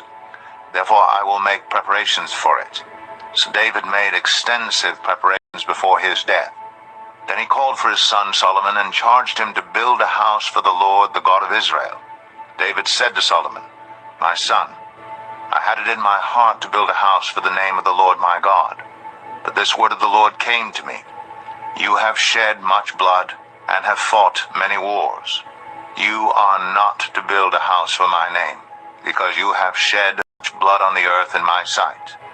But you will have a son who will be a man of peace and rest, and I will give him rest from all his enemies on every side. His name will be Solomon, and I will grant Israel peace and quiet during his reign. He is the one who will build a house for my name.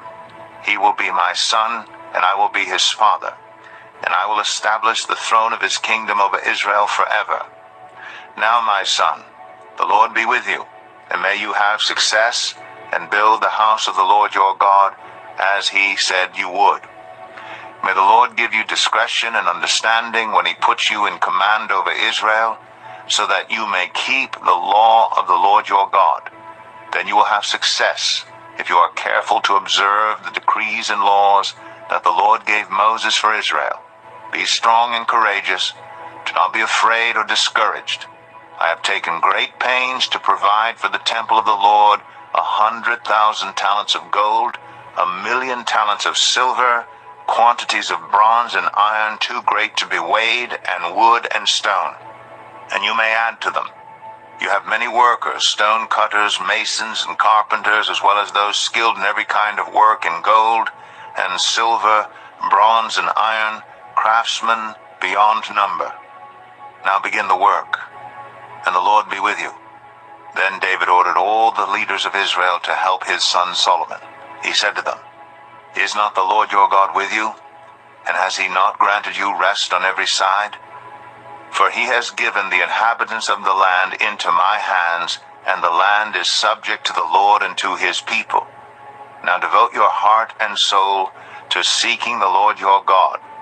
Begin to build the sanctuary of the Lord God, so that you may bring the ark of the covenant of the Lord and the sacred articles belonging to God into the temple that will be built for the name of the Lord. 1 Chronicles 23. When David was old and full of years, he made his son Solomon king over Israel. He also gathered together all the leaders of Israel, as well as the priests and Levites. The Levites 30 years old or more were counted, and the total number of men was 38,000. David said, Of these, 24,000 are to be in charge of the work of the temple of the Lord, and officials and judges. 4,000 are to be gatekeepers, and 4,000 are to praise the Lord with the musical instruments I have provided for that purpose. David separated the Levites into divisions corresponding to the sons of Levi, Gershon, Kohath, and Merari. Belonging to the Gershonites, Ladan and Shimei. The sons of Ladan, Jehiel the first, Zethan, and Joel, 3 in all. The sons of Shimei, Shelomoth, Haziel, and Haran, 3 in all. These were the heads of the families of Ladan.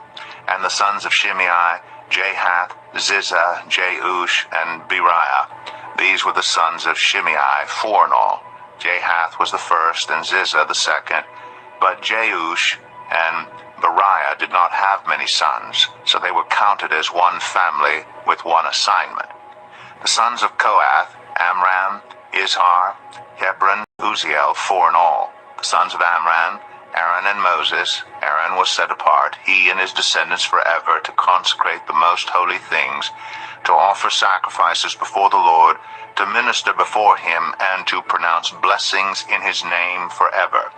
The sons of Moses, the man of God, were counted as part of the tribe of Levi. The sons of Moses, Gershom and Eleazar. The descendants of Gershom, Shubael was the first. The descendants of Eleazar, Rehabiah was the first. Eleazar had no other sons, but the sons of Rehabiah were very numerous. The sons of Izhar, Shilemeth was the first. The sons of Hebron, Jeriah the first, Amariah the second, Jahaziel the third, and Jechamiam the fourth. The sons of Uziel, Micah the first, and Ishiah the second. The sons of Merari, Malai and Mushai. The sons of Malai, Eleazar and Kish. Eleazar died without having sons, he had only daughters. Their cousins, the sons of Kish, married them. The sons of Mushai, Malai, Eder, and Jeremoth, 3 in all. These were the descendants of Levi by their families, the heads of families as they were registered under their names and counted individually, that is, the workers 20 years old or more who served in the temple of the Lord. For David had said, Since the Lord, the God of Israel, has granted rest to his people and has come to dwell in Jerusalem forever, the Levites no longer need to carry the tabernacle or any of the articles used in its service. According to the last instructions of David, the Levites were counted from those 20 years old or more. The duty of the Levites was to help Aaron's descendants in the service of the temple of the Lord, to be in charge of the courtyards, the side rooms, the purification of all sacred things, and the performance of other duties at the house of God. They were in charge of the bread set out on the table, the special flour for the grain offerings, the thin loaves made without yeast, the baking and the mixing, and all measurements of quantity and size. They were also to stand every morning to thank and praise the Lord. They were to do the same in the evening, and whenever burnt offerings were presented to the Lord on the Sabbaths, at the new moon feasts, and at the appointed festivals. They were to serve before the Lord regularly in the proper number and in the way prescribed for them. And so the Levites carried out their responsibilities for the tent of meeting, for the holy place, and under their relatives, the descendants of Aaron, for the service of the temple of the Lord. 1 Chronicles 24. These were the divisions of the descendants of Aaron. The sons of Aaron were Nadab, Abihu, Eleazar, and Ithamar. But Nadab and Abihu died before their father did, and they had no sons. So Eleazar and Ithamar served as the priests, with the help of Zadok, a descendant of Eleazar, and Ahimelech, a descendant of Ithamar. David separated them into divisions for their appointed order of ministry. A larger number of leaders were found among Eleazar's descendants than among Ithamar's, and they were divided accordingly, 16 heads of families from Eleazar's descendants, and 8 heads of families from Ithamar's descendants. They divided them impartially by casting lots, for there were officials of the sanctuary and officials of God among the descendants of both Eleazar and Ithamar. The scribe Shemaiah, son of Nethanel, a Levite, recorded their names in the presence of the king and of the officials, Zadok the priest, Ahimelech son of Abiathar, and the heads of families of the priests and of the Levites, one family being taken from Eleazar, and then one from Ithamar. The first lot fell to Jehoiarib, the second to Jedaiah, the third to Harim, the fourth to Seorim, the fifth to Malchijah, the sixth to Mijamin, the seventh to Hakaz, the eighth to Abijah, the ninth to Jeshua, the 10th to Shechaniah, the 11th to Eliashib, the 12th to Jachim, the 13th to Huppah, the 14th to Deshabeab, the 15th to Bilgah, the 16th to Immer, the 17th to Hizir, the 18th to Apizez, the 19th to Pethahiah, the 20th to Jehezkel, the 21st to Jachin, the 22nd to Gamul, the 23rd to Delaiah, and the 24th to Maaziah. This was their appointed order of ministering when they entered the temple of the Lord according to the regulations prescribed for them by their ancestor Aaron, as the Lord, the God of Israel, had commanded him. As for the rest of the descendants of Levi, from the sons of Amram, Shubael, from the sons of Shubael, Jedaiah. As for Rehabiah, from his sons, Ishiah was the first, from the Isharites, Shelomoth, from the sons of Shelomoth, Jahath, the sons of Hebron, Jeriah the first, Amariah the second, Jahaziel the third, and Jechamiam the fourth. The son of Uzziel, Micah, from the sons of Micah, Shemir, the brother of Micah, Ishiah, from the sons of Ishiah, Zechariah, the sons of Merari, Malai and Mushai, the son of Jazai, Beno, the sons of Merari, from Jazai, Beno, Shoham, Zakur, and Ibri, from Malai, Eleazar, who had no sons, from Kish, the son of Kish, Jeramiel, and the sons of Mushai, Malai, Eder, and Jeremoth. These were the Levites according to their families.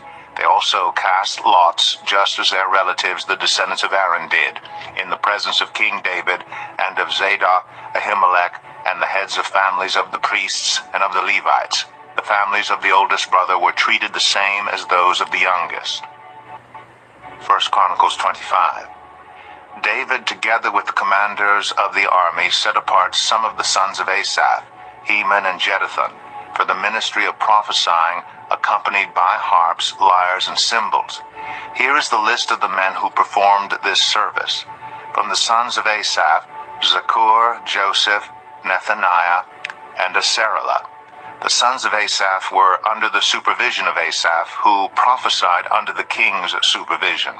As for Jeduthun, from his sons, Gedaliah, Zerai, Jeshaiah, Shimei, Hashabiah, and Mattathiah, 6 in all, under the supervision of their father Jeduthun, who prophesied using the harp in thanking and praising the Lord. As for Heman, from his sons, Bukiah, Mattaniah, Uzziel, Shubael, and Jeremoth, Hananiah, Hanani, Eliathah, Gedaltai, and Romamtai, Ezer, Joshbekashah, Melothai, Hothir, and Mahazioth. All these were sons of Heman the king's seer. They were given him through the promises of God to exalt him. God gave Heman 14 sons and 3 daughters. All these men were under the supervision of their father for the music of the temple of the Lord, with cymbals, lyres, and harps, for the ministry at the house of God.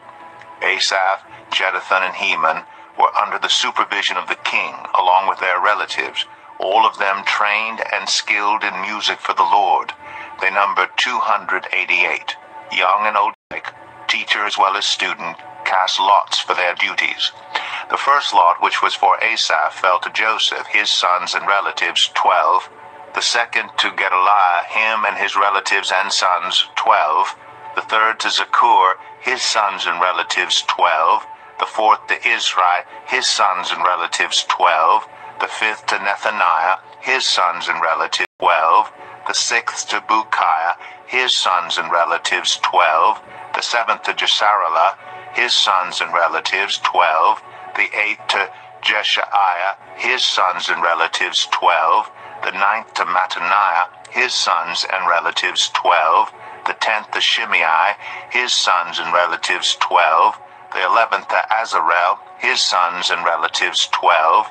The 12th to Hashabiah, his sons and relatives, 12. The 13th to Shubael, his sons and relatives, 12. The 14th to Mattathiah, his sons and relatives, 12. The 15th to Jeremoth, his sons and relatives, 12. The 16th to Hananiah, his sons and relatives, 12. The 17th to Joshbekashah, his sons and relatives, 12. The 18th to Hanani, his sons and relatives, 12. The 19th to Melothai, his sons and relatives, 12. The 20th to Eliathah, his sons and relatives, 12. The 21st to Hothir, his sons and relatives, 12. The 22nd to Gedaltai, his sons and relatives, 12. The 23rd to Mahazioth, his sons and relatives, 12. The 24th to Romamtai Ezer, his sons and relatives, 12. 1 Chronicles 26. The divisions of the gatekeepers. From the Korahites, Meshelemiah, son of Kor, one of the sons of Asaph. Meshelemiah had sons, Zechariah the firstborn, Jediael the second, Zebadiah the third, Jatniel the fourth, Elam the fifth, Jehohanan the sixth, and Elionai the seventh. Obed-Edom also had sons, Shemaiah the firstborn, Jehozabad the second, Joah the third, Sakar the fourth, Nethanel the fifth, Amiel the sixth, Issachar the seventh, and Peuletai the eighth, for God had blessed Obed-Edom. Obed-Edom's son Shemaiah also had sons, who were leaders in their father's family, because they were very capable men. The sons of Shemaiah, Othni, Raphael, Obed, and Elzabad. His relatives Elihu and Semachiah were also able men. All these were descendants of Obed-Edom. They and their sons and their relatives were capable men with the strength to do the work. Descendants of Obed-Edom, 62 in all. Meshelemiah had sons and relatives who were able men, 18 in all. Hosah the Merarite had sons, Shimri the first, although he was not the firstborn. His father had appointed him the first, Hilkiah the second, Tabaliah the third, and Zechariah the fourth. The sons and relatives of Hosah were 13 in all. These divisions of the gatekeepers, through their leaders, had duties for ministering in the temple of the Lord, just as their relatives had. Lots were cast for each gate, according to their families, young and old alike. The lot for the east gate fell to Shelemiah. Then lots were cast for his son Zechariah, a a wise counselor, and the lot for the north gate fell to him. The lot for the south gate fell to Obed-Edom, and the lot for the storehouse fell to his sons. The lots for the west gate and the Shaleketh gate on the upper road fell to Shuppim and Hosah. Guard was alongside of guard. There were 6 Levites a day on the east, 4 a day on the north, 4 a day on the south, and 2 at a time at the storehouse. As for the court to the west, there were 4 at the road and 2 at the court itself. These were the divisions of the gatekeepers, who were descendants of Korah and Merari. Their fellow Levites were in charge of the treasuries of God and the treasuries for the dedicated things. The descendants of Ladan, who were Gershonites through Ladan, and who were heads of families belonging to Ladan the Gershonite, were Jehieli. The sons of Jehieli, Zetham and his brother Joel. They were in charge of the treasuries of the temple of the Lord. From the Amramites, the Izharites, the Hebronites, and the Uzzielites, Shubael, a descendant of Gershon, son of Moses, was the official in charge of the treasuries. His relatives through Eleazar, Rehabiah his son, Jeshaiah his son, Joram his son, Zechri his son, and Shelomith his son. Shelomith and his relatives were in charge of all the treasuries for the things dedicated by King David, by the heads of families, who were the commanders of thousands and commanders of hundreds, and by the other army commanders. Some of the plunder taken in battle they dedicated for the repair of the temple of the Lord, and everything dedicated by Samuel the seer, and by Saul son of Kish, Abner son of Ner, and Joab son of Zeruiah, and all the other dedicated things were in the care of Shelomith and his relatives. From the Izharites, Kenaniah and his sons were assigned duties away from the temple as officials and judges over Israel. From the Hebronites, Hashabiah and his relatives, 1,700 able men, were responsible in Israel west of the Jordan for all the work of the Lord and for the king's service. As for the Hebronites, Jeriah was their chief according to the genealogical records of their families. In the 40th year of David's reign, a search was made in the records, and capable men among the Hebronites were found at Jazer in Gilead. Jeriah had 2,700 relatives who were able men and heads of families, and King David put them in charge of the Reubenites, the Gadites, and the half-tribe of Manasseh for every matter pertaining to God and for the affairs of the king. 1 Chronicles 27. This is a list of the Israelites, heads of families, commanders of thousands and commanders of hundreds, and their officers, who served the king in all that concerned the army divisions that were on duty month by month throughout the year. Each division consisted of 24,000 men. In charge of the first division for the first month was Jehoshbeam, son of Zabdiel. There were 24,000 men in his division. He was a descendant of Perez and chief of all the army officers for the first month. In charge of the division for the second month was Dodai, the Ahohite. Mikloth was the leader of his division. There were 24,000 men in his division. The third army commander for the third month was Benaiah, son of Jehoiada, the priest. He was chief, and there were 24,000 men in his division. This was the Benaiah who was a mighty warrior among the 30, and was over the 30. His son Amizabad was in charge of his division. The fourth for the fourth month was Asahel, the brother of Joab. His son Zebediah was his successor. There were 24,000 men in his division. The fifth for the fifth month was the commander Shamhuth, the Israelite. There were 24,000 men in his division. The sixth for the sixth month was Ira, the son of Ikish, the Tite. There were 24,000 men in his division. The seventh for the seventh month was Helez, the Pelonite, an Ephraimite. There were 24,000 men in his division. The eighth for the eighth month was Sibbecai, the Hushathite, a Zerahite. There were 24,000 men in his division. The ninth for the ninth month was Abiezer, the Anathothite, a Benjamite. There were 24,000 men in his division. The 10th for the 10th month was Maharai, the Netophathite, a Zerahite. There were 24,000 men in his division. The 11th for the 11th month was Benaiah the Pirathonite, an Ephraimite. There were 24,000 men in his division.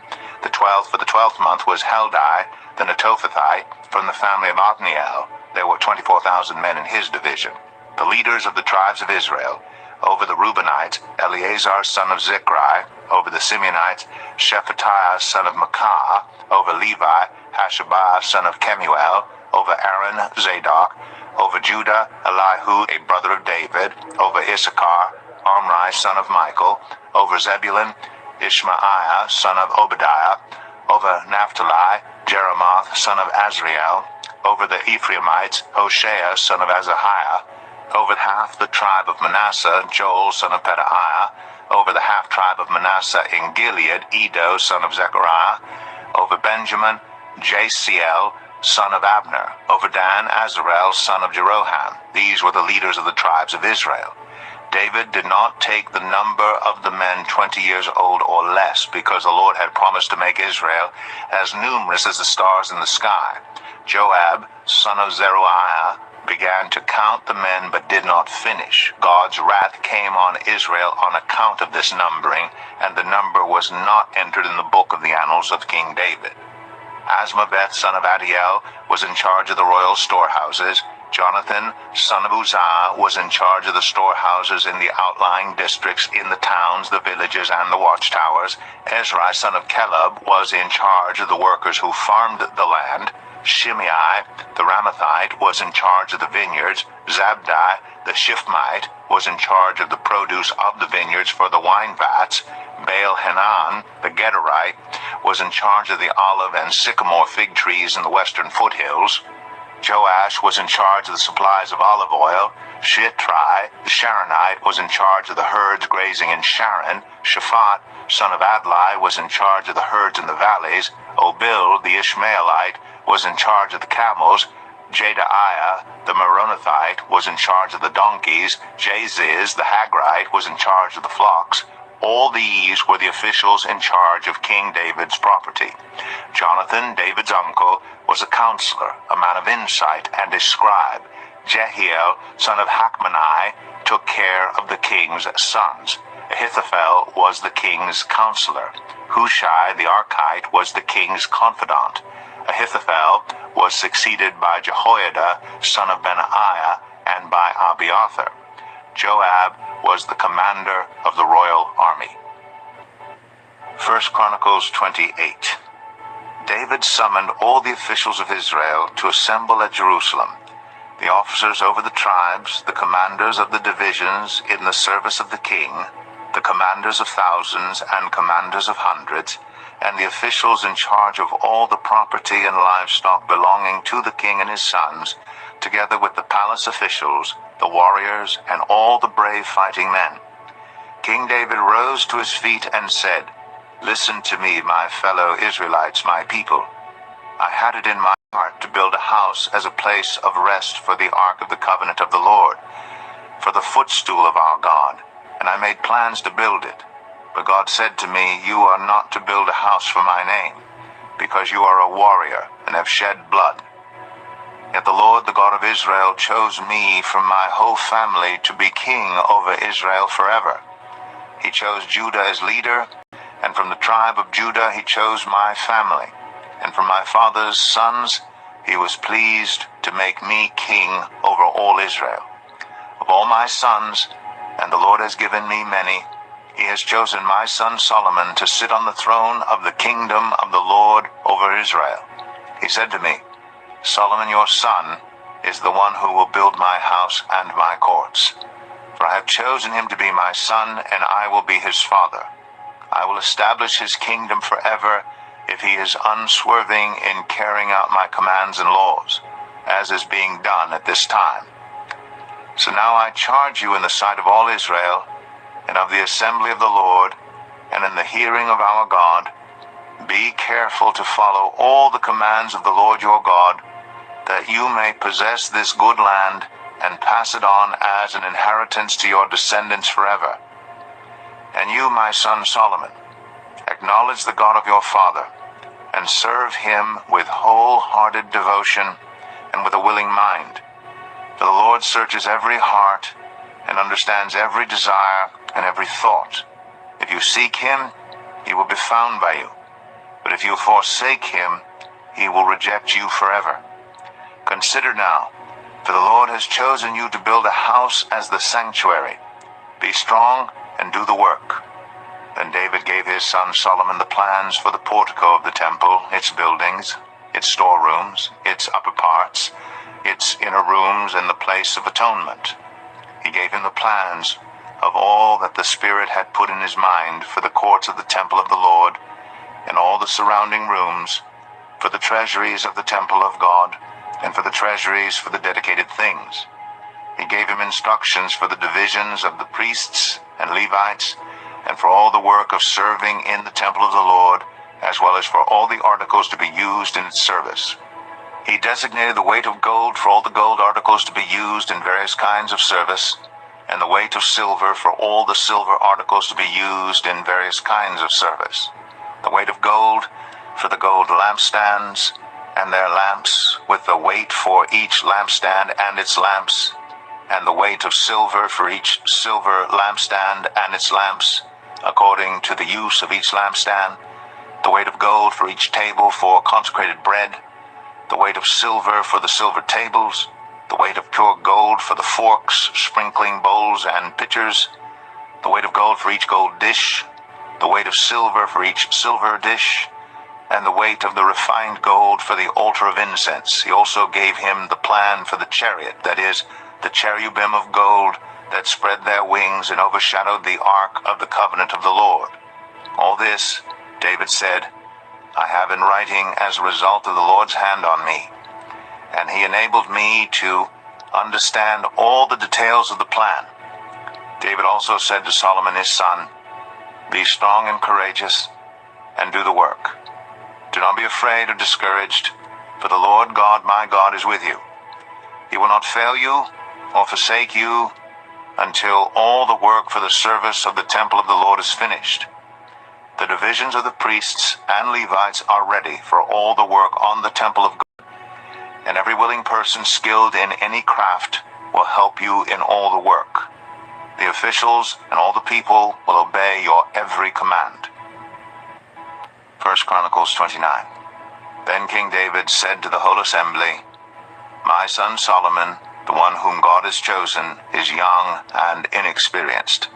The task is great, because this spatial structure is not for man, but for the Lord God. With all my resources I have provided for the temple of my God, gold for the gold work, silver for the silver, bronze for the bronze, iron for the iron, and wood for the wood, as well as onyx for the settings, turquoise, stones of various colors, and all kinds of fine stone and marble, all of these in large quantities. Besides, in my devotion to the temple of my God, I now give my personal treasures of gold and silver for the temple of my God, over and above everything I have provided for this holy temple. 3,000 talents of gold, gold of Ophir, and 7,000 talents of refined silver, for the overlaying of the walls of the buildings, for the gold work and the silver work, and for all the work to be done by the craftsmen. Now, who is willing to consecrate themselves to the Lord today? Then the leaders of families, the officers of the tribes of Israel, the commanders of thousands and commanders of hundreds, and the officials in charge of the king's work gave willingly. They gave toward the work on the temple of God 5,000 talents and 10,000 darracks of gold, 10,000 talents of silver, 18,000 talents of bronze, and 100,000 talents of iron. Anyone who had precious stones gave them to the treasury of the temple of the Lord in the custody of Jehiel the Gershonite. The people rejoiced at the willing response of their leaders, for they had given freely and wholeheartedly to the Lord. David the king also rejoiced greatly. David praised the Lord in the presence of the whole assembly, saying, Praise be to you, Lord, the God of our father Israel, from everlasting to everlasting. Yours, Lord, is the greatness and the power, and the glory and the majesty and the splendor, for everything in heaven and earth is yours. Yours, Lord, is the kingdom. You are exalted as head over all. Wealth and honor come from you. You are the ruler of all things. In your hands are strength and power to exalt and give strength to all. Now, our God, we give you thanks and praise your glorious name. But who am I, and who are my people, that we should be able to give as generously as this? Everything comes from you, and we have given you only what comes from your hand. We are foreigners and strangers in your sight, as were all our ancestors. Our days on earth are like a shadow, without hope. Lord our God, all this abundance that we have provided for building you a temple for your holy name comes from your hand, and all of it belongs to you. I know, my God, that you test the heart and are pleased with integrity. All these things I have given willingly and with honest intent. And now I have seen with joy how willingly your people who are here have given to you. Lord, the God of our fathers, Abraham, Isaac, and Israel, keep these desires and thoughts in the hearts of your people forever, and keep their hearts loyal to you. And give my son Solomon the wholehearted devotion to keep your commands, statutes, and decrees, and to do everything to build the palatial structure for which I have provided. Then David said to the whole assembly, Praise the Lord your God. So they all praised the Lord, the God of their fathers. They bowed down, prostrating themselves before the Lord and the king. The next day they made sacrifices to the Lord and presented burnt offerings to him, 1,000 bulls, 1,000 rams, and 1,000 male lambs, together with their drink offerings and other sacrifices in abundance for all Israel. They ate and drank with great joy in the presence of the Lord that day. Then they acknowledged Solomon, son of David, as king a second time, anointed the Lord to be ruler, and Zadok to be priest. So Solomon sat on the throne of the Lord as king in place of his father David. He prospered, and all Israel obeyed him. All the officers and warriors, as well as all of King David's sons, pledged their submission to King Solomon. The Lord highly exalted Solomon in the sight of all Israel, and bestowed on him royal splendor such as no king over Israel ever had before. David, son of Jesse, was king over all Israel. He ruled over Israel 40 years, 7 in Hebron and 33 in Jerusalem. He died at a good old age, having enjoyed long life, wealth, and honor. His son Solomon succeeded him as king. As for the events of King David's reign, from beginning to end, they are written in the records of Samuel the seer, the records of Nathan the prophet, and the records of Gad the seer, together with the details of his reign and power, and the circumstances that surrounded him and Israel and the kingdoms of all the other lands.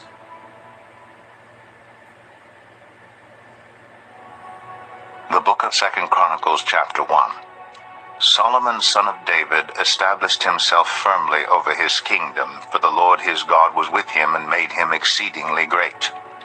Then Solomon spoke to all Israel, to the commanders of thousands and commanders of hundreds, to the judges, and to all the leaders in Israel, the heads of families. And Solomon and the whole assembly went to the high place at Gibeon, for God's tent of meeting was there, which Moses the Lord's servant had made in the wilderness. Now David had brought up the ark of God from Kiriath-Jearim to the place he had prepared for it, because he had pitched a tent for it in Jerusalem. But the bronze altar that Bezalel son of Uri, the son of Hur, had made was in Gibeon in front of the tabernacle of the Lord. So Solomon and the assembly inquired of him there. Solomon went up to the bronze altar before the Lord in the tent of meeting, and offered 1,000 burnt offerings on it. That night, and said to him, Ask for whatever you want me to give you. Solomon answered God, You have shown great kindness to David my father, and have made me king in his place. Now, Lord God, let your promise to my father David be confirmed. For you have made me king over a people who are as numerous as the dust of the earth. Give me wisdom and knowledge that I may lead this people. For who is able to govern this great people of yours? God said to Solomon, Since this is your heart's desire, and you have not asked for wealth, possessions, or honor, nor for the death of your enemies, and since you have not asked for a long life, but for wisdom and knowledge to govern my people, over whom I have made you king, therefore wisdom and knowledge will be given you. And I will also give you wealth, possessions, and honor, such as nothing who was before you ever had, and none after you will have. Then Solomon went to Jerusalem from the high place at Gibeon, from before the tent of meeting, and he reigned over Israel. Solomon accumulated chariots and horses. He had 1,400 chariots and 12,000 horses, which he kept in the chariot cities, and also with him in Jerusalem. The king made silver and gold as common in Jerusalem as stones, and cedar as plentiful as sycamore fig trees in the foothills. Solomon's horses were imported from Egypt and from Kew. The royal merchants purchased them from Kew at the current price. They imported a chariot from Egypt for 600 shekels of silver, and a horse for 150. They also exported them to all the kings of the Hittites and of the Arameans. 2 Chronicles 2. Solomon gave orders to build a temple for the name of the Lord and a royal palace for himself. He conscripted 70,000 men as carriers, and 80,000 as stone cutters in the hills, and 3,600 as foremen over them. Solomon sent this message to Hiram, king of Tyre. Send me cedar logs, as you did for my father David, when you sent him cedar to build a palace to live in. Now I am about to build a temple for the name of the Lord my God, and to dedicate it to him, for burning fragrant incense before him, for setting out the consecrated bread regularly, and for making burnt offerings every morning and evening, and on the Sabbaths, at the new moons, and at the appointed festivals of the Lord our God. This is a lasting ordinance for Israel. The temple I am going to build will be great, because our God is greater than all other gods. But who is able to build a temple for him, since the heavens, even the highest heavens, cannot contain him? Who then am I to build a temple for him, except as a place to burn sacrifices before him? Send me, therefore, a man skilled to work in gold and silver, bronze and iron, and in purple, crimson, and blue yarn, and experienced in the art of engraving, to work in Judah and Jerusalem with my skilled workers, whom my father David provided. Send me also cedar, juniper, and algum logs from Lebanon, for I know that your servants are skilled in cutting timber there. My servants will work with yours to provide me with plenty of lumber, because the temple I build must be large and magnificent.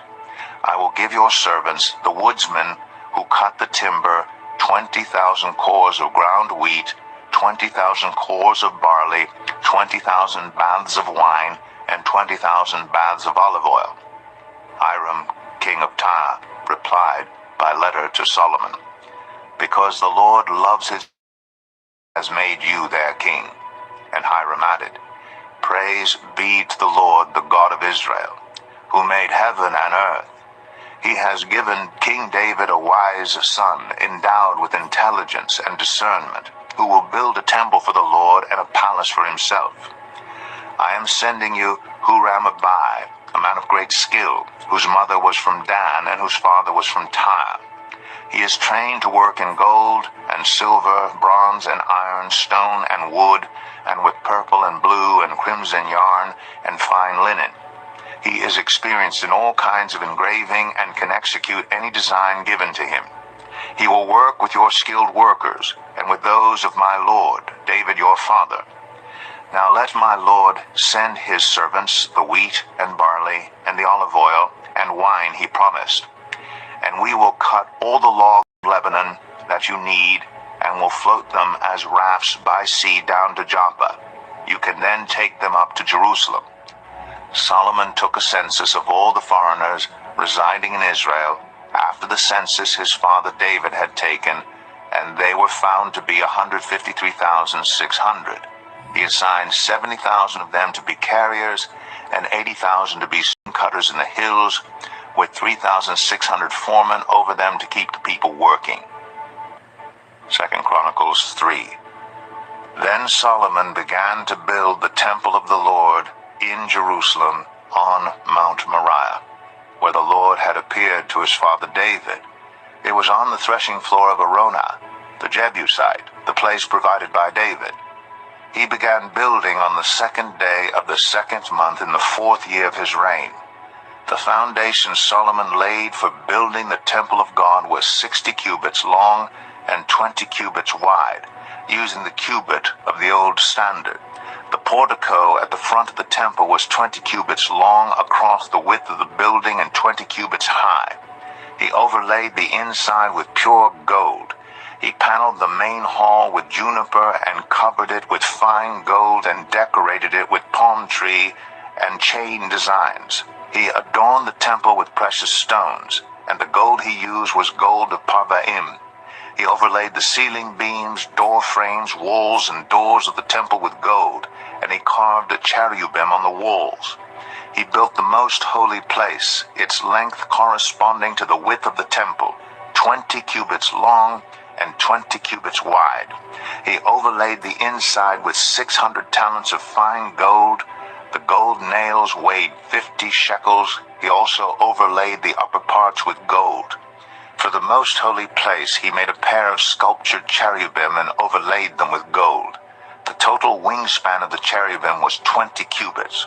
One wing of the first cherub was 5 cubits long and touched the temple wall, while its other wing, also 5 cubits long, touched the wing of the other cherub. Similarly, one wing of the second cherub was 5 cubits long and touched the other temple wall, and its other wing, also 5 cubits long, touched the wing of the first cherub. The wings of these cherubim extended 20 cubits. They stood on their feet, facing the main hall.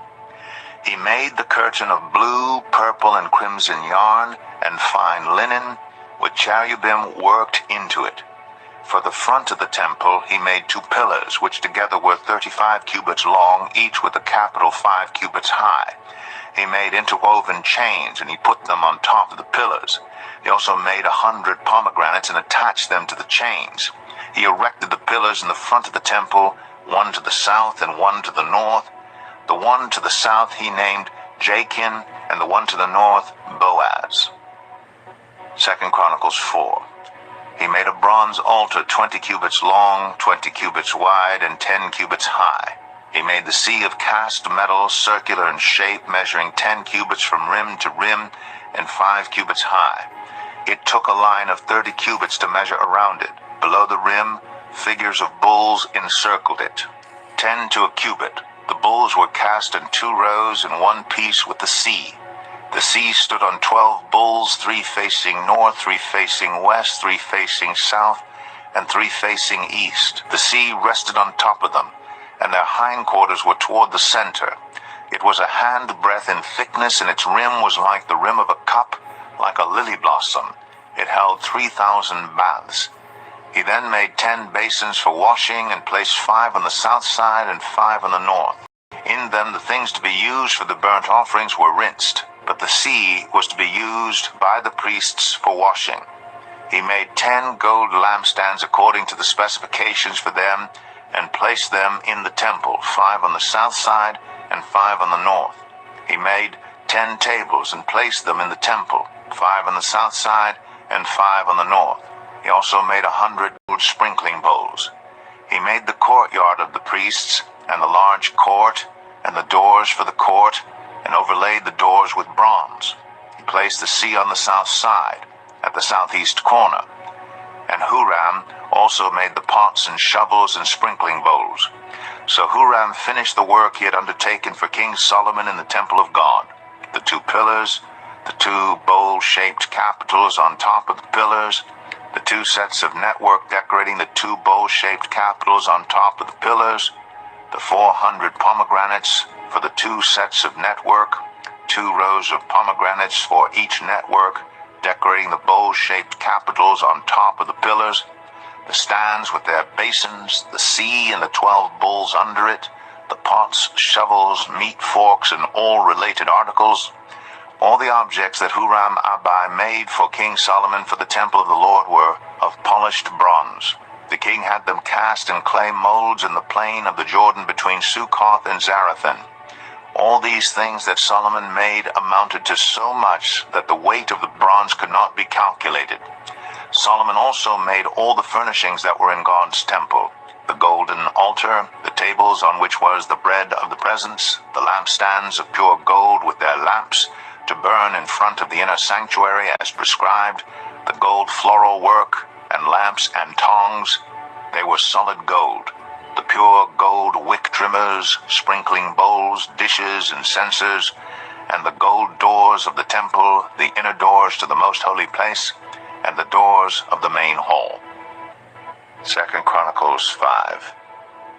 When all the work Solomon had done for the temple of the Lord was finished, he brought in the things his father David had dedicated, the silver and gold, and all the furnishings, and he placed them in the treasuries of God's temple. Then Solomon summoned to Jerusalem the elders of Israel, all the heads of the tribes, and the chiefs of the Israelite families, to bring up the ark of the Lord's covenant from Zion, the city of David. And all the Israelites came together to the king at the time of the festival in the 7th month. When all the elders of Israel had arrived, the Levites took up the ark, and they brought up the ark, and the tent of meeting, and all the sacred furnishings in it. The Levitical priests carried them up, and King Solomon and the entire assembly of Israel that had gathered about him were before the ark, sacrificing so many sheep and cattle that they could not be recorded or counted.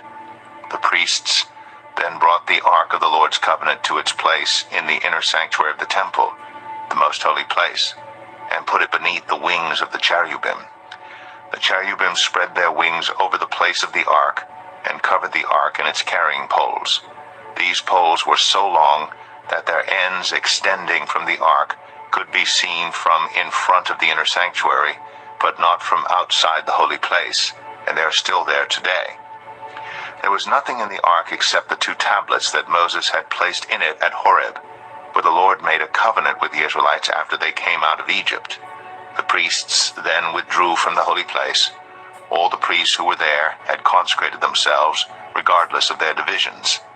All the Levites who were musicians, Asaph, Heman, Jeduthun, and their sons and relatives, stood on the east side of the altar, dressed in fine linen and playing cymbals, harps, and lyres. They were accompanied by 120 priests sounding trumpets. The trumpeters and musicians joined in unison to give praise and thanks to the Lord, accompanied by trumpets, cymbals, and other instruments. The singers raised their voices in praise to the Lord, saying, "He is good, his love endures forever." Then the temple of the Lord was filled with the cloud. Priests could not perform their service because of the cloud, for the glory of the Lord filled the temple of God. 2 Chronicles 6. Then Solomon said, "The Lord has said that he would dwell a magnificent temple for you, a place for you to dwell forever." While the whole assembly of Israel was standing there, the king turned around and blessed them. Then he said, "Praise be to the Lord, the God of Israel, who with his hands has fulfilled what he promised with his mouth to my father David. For he said, 'Since the day I brought my people out of Egypt, I have not chosen a city in any tribe of Israel to have a temple built so that my name might be there. Nor have I chosen anyone to be ruler over my people Israel. But now I have chosen Jerusalem for my name to be there, and I have chosen David to rule my people Israel. My father David had it in his heart to build a temple for the name of the Lord, the God of Israel. But the Lord said to my father David, 'You did well to have it in your heart to build a temple for my name. Nevertheless, you are not the one to build the temple, but your son, your own flesh and blood. He is the one who will build the temple for my name.' The Lord has kept the promise he made. I have succeeded David my father, and now I sit on the throne of Israel, just as the Lord promised, and I have built the temple for the name of the Lord, the God of Israel. There I have placed the ark in which is the covenant of the Lord that he made with the people of Israel. Then Solomon stood before the altar of the Lord in front of the whole assembly of Israel, and spread out his hands. Now he had made a bronze platform 5 cubits long, 5 cubits wide, and 3 cubits high, and had placed it in the center of the outer court. He stood on the platform and then knelt down before the whole assembly of Israel, and spread out his hands toward heaven. He said, Lord, the God of Israel, there is no God like you in heaven or on earth. You who keep your covenant of love with your servants, who continue wholeheartedly in your way. You have kept your promise to your servant David, my father. With your mouth you have promised, and with your hand you have fulfilled it, as it is today. Now, Lord, the God of Israel, keep for your servant David, my father, the promises you made to him when you said, You shall never fail to have a successor to sit before me on the throne of Israel. If only your descendants are careful in all they do to walk before me according to my law, as you have done. And now, Lord, the God of Israel, let your word that you promised your servant David come true. But will God really dwell on earth with humans? The heavens, even the highest heavens, cannot contain you. How much less this temple I have built. Yet, Lord my God, give attention to your servant's prayer and his plea for mercy. Hear the cry and the prayer that your servant is praying in your presence. May your eyes be open toward this temple day and night, this place of which you said you would put your name there. May you hear the prayer your servant prays toward this place. Hear the supplications of your servant and of your people Israel when they pray toward this place. Hear from heaven, place, and when you hear, forgive. When anyone wrongs their neighbor and is required to take an oath, and they come and swear the oath before your altar in this temple, then hear from heaven and act. Judge between your servants, condemning the guilty, and bringing down on their heads what they have done, and vindicating the innocent by treating them in accordance with their innocence. When your people Israel have been defeated by an enemy because they have sinned against you, and when they turn back and give praise to your name, praying and making supplication before you in this temple, then hear from heaven, and forgive the sin of your people Israel, and bring them back to the land you gave to them and their ancestors.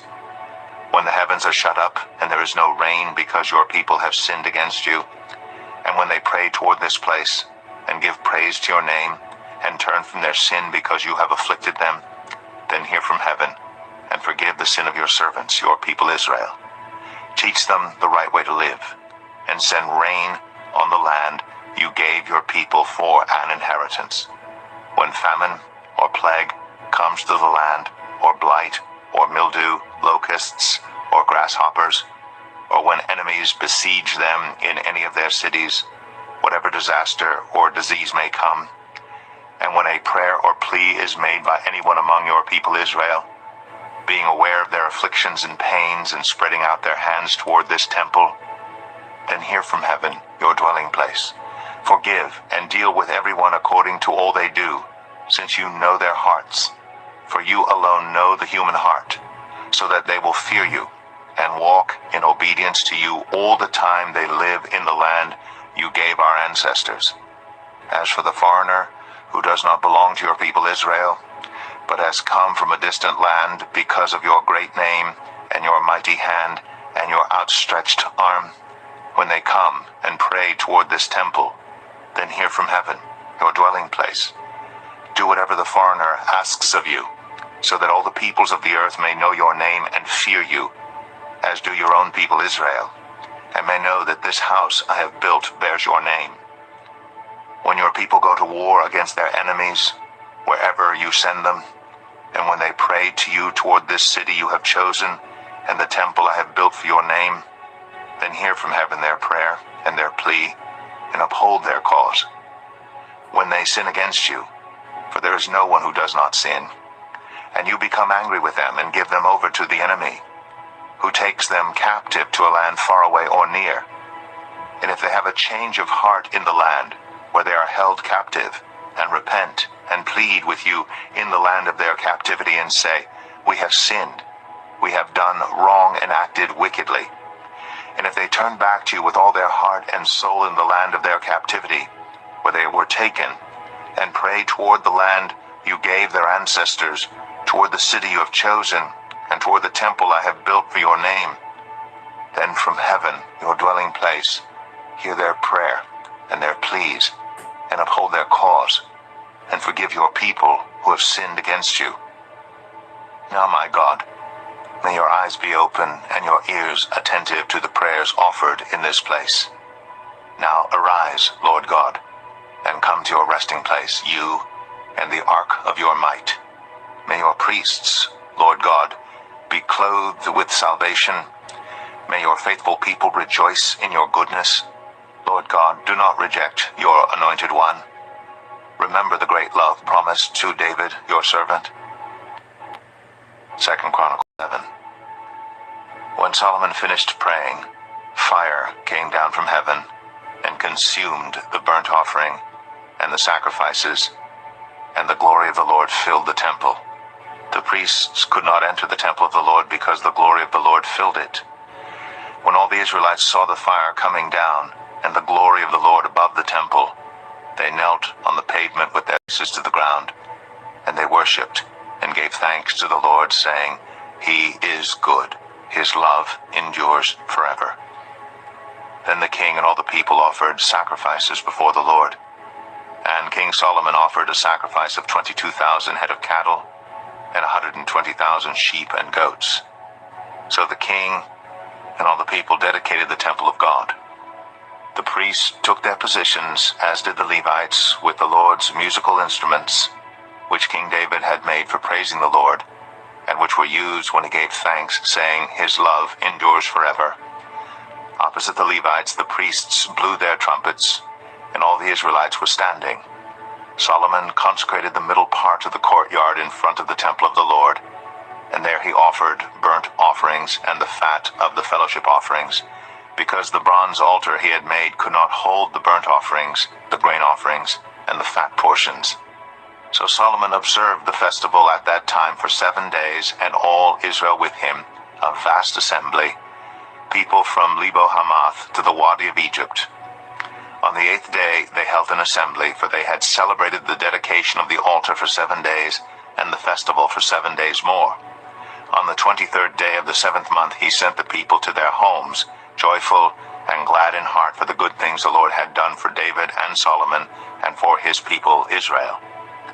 When Solomon had finished the temple of the Lord and the royal palace, and had succeeded in carrying out all he had in mind to do in the temple of the Lord and in his own palace, the Lord appeared to him at night and said, I have heard your prayer, and have chosen this place for myself as a temple for sacrifices. When I shut up the heavens so that there is no rain, or command locusts to devour the land, or send a plague among my people, if my people, who are called by my name, will humble themselves and pray and seek my face and turn from their wicked ways, then I will hear from heaven, and I will forgive their sin and will heal their land.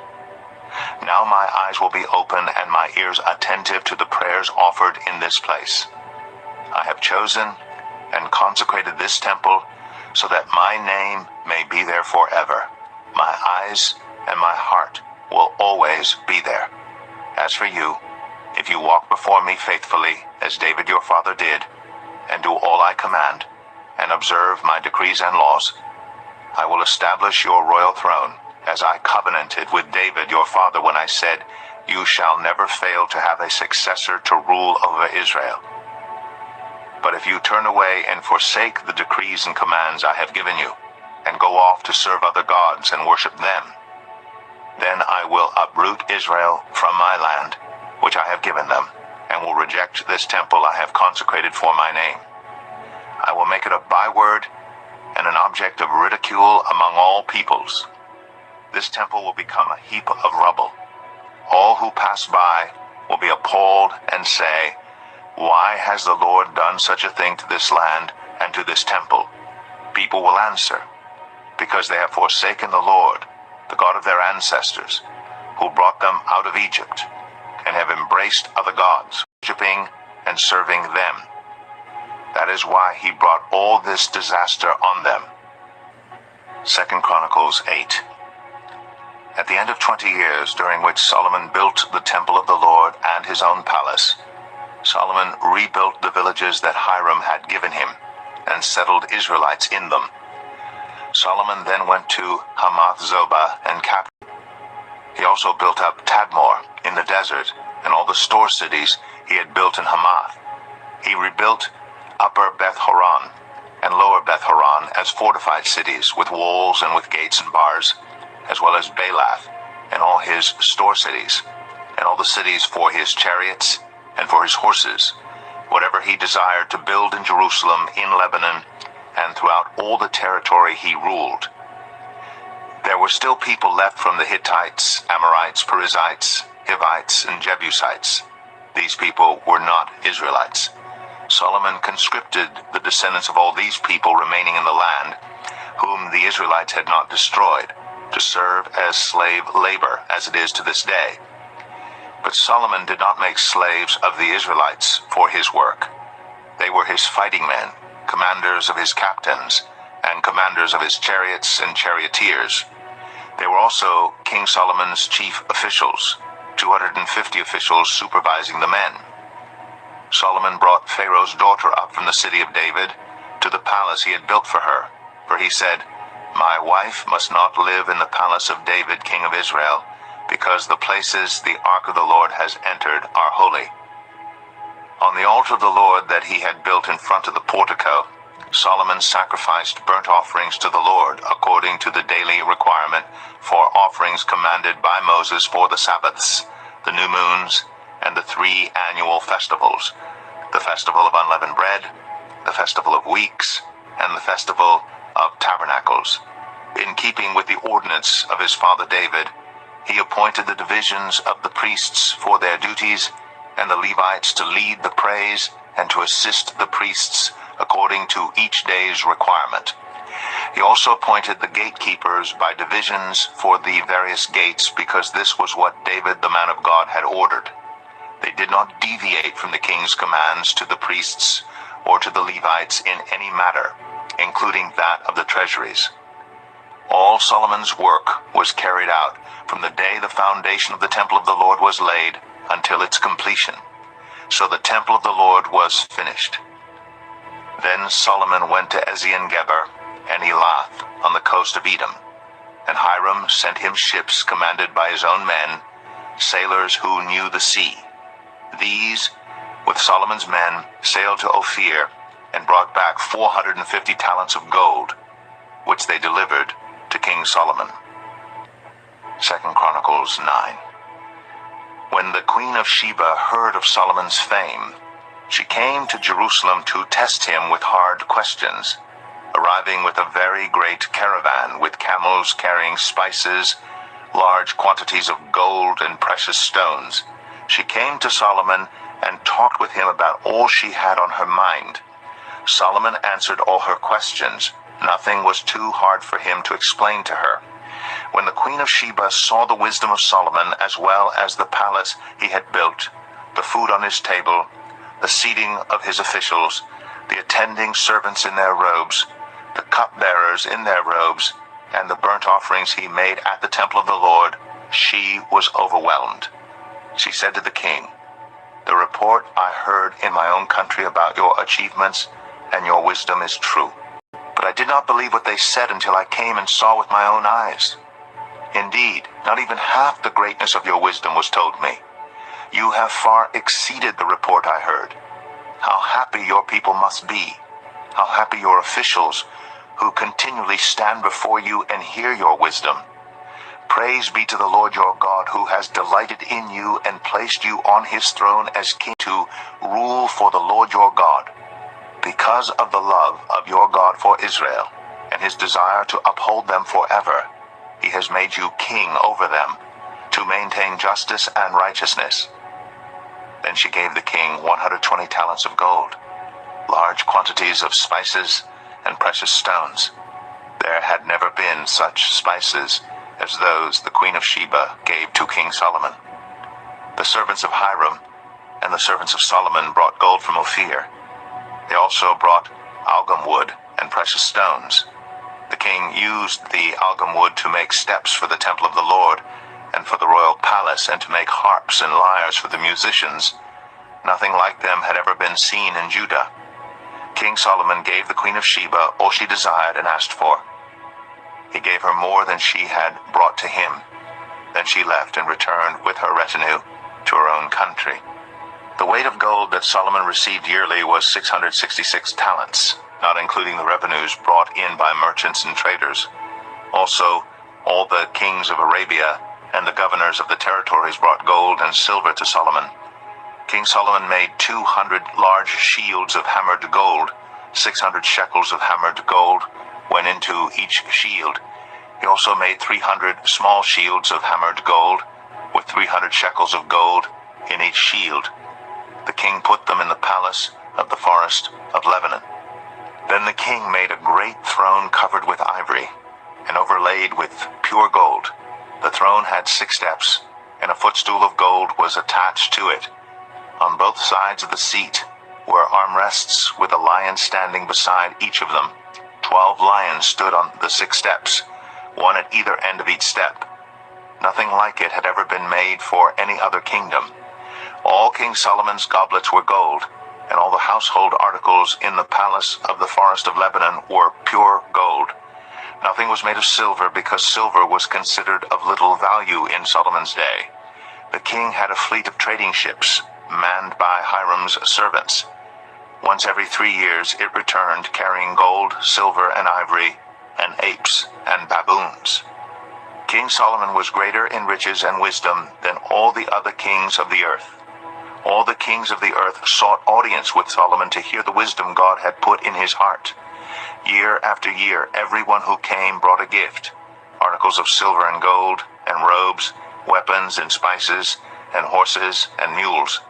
Solomon had 4,000 stalls for horses and chariots, and 12,000 horses, which he kept in the chariot cities and also with him in Jerusalem. He ruled over all the kings from the Euphrates River to the land of the Philistines, as far as the border of Egypt.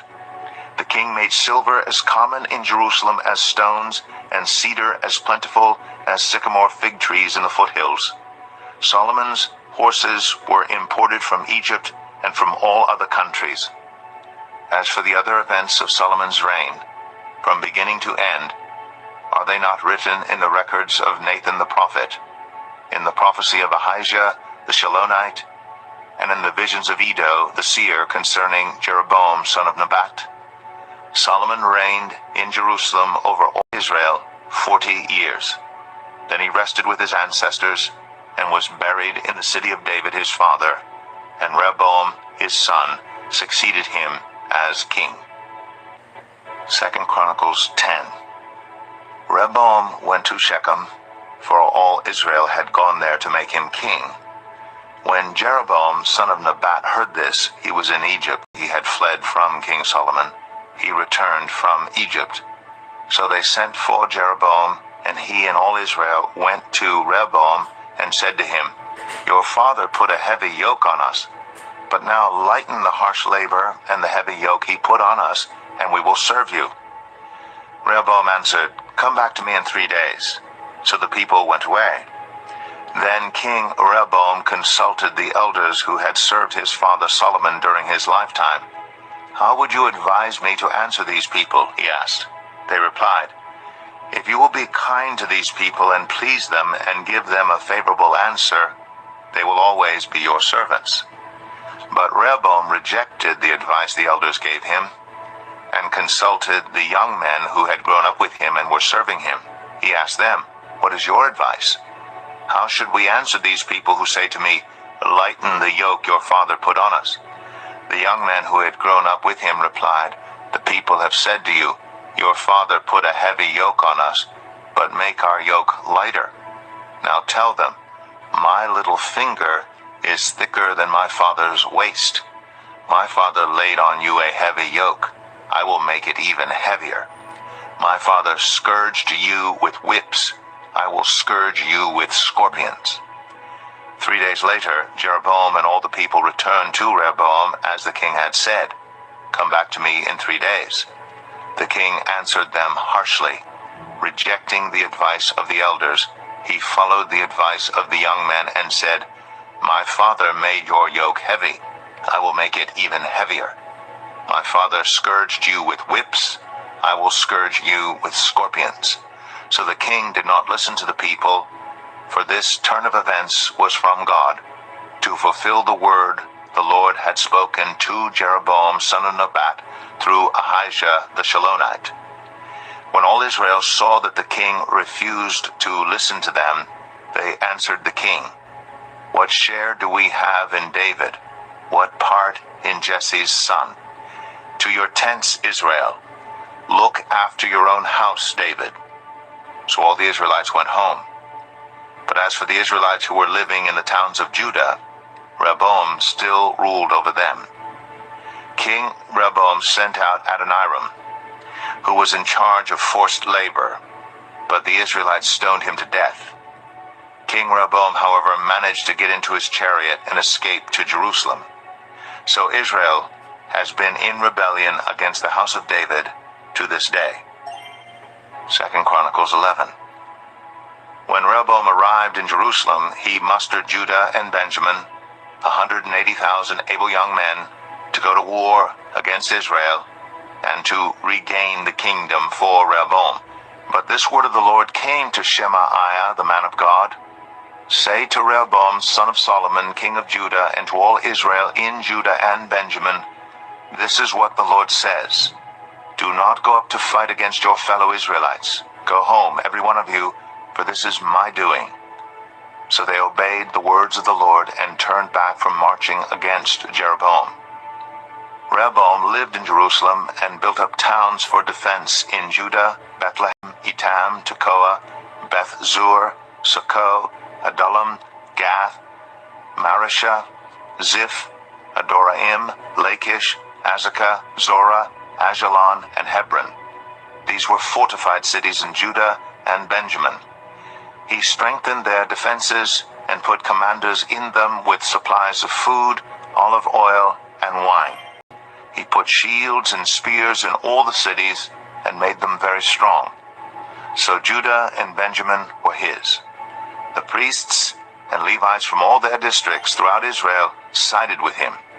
The Levites even abandoned their pasture lands and property and came to Judah and Jerusalem because Jeroboam and his sons had rejected them as priests of the Lord when he appointed his own priests for the high places and for the goat and calf idols he had made.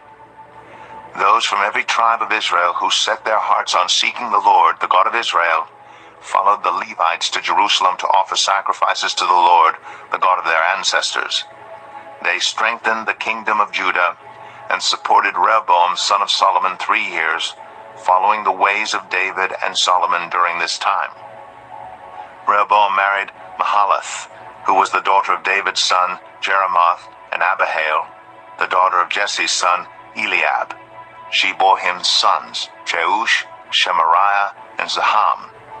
Then he married Maacah, daughter of Absalom, who bore him Abijah, Attai, Ziza, and Shelemith.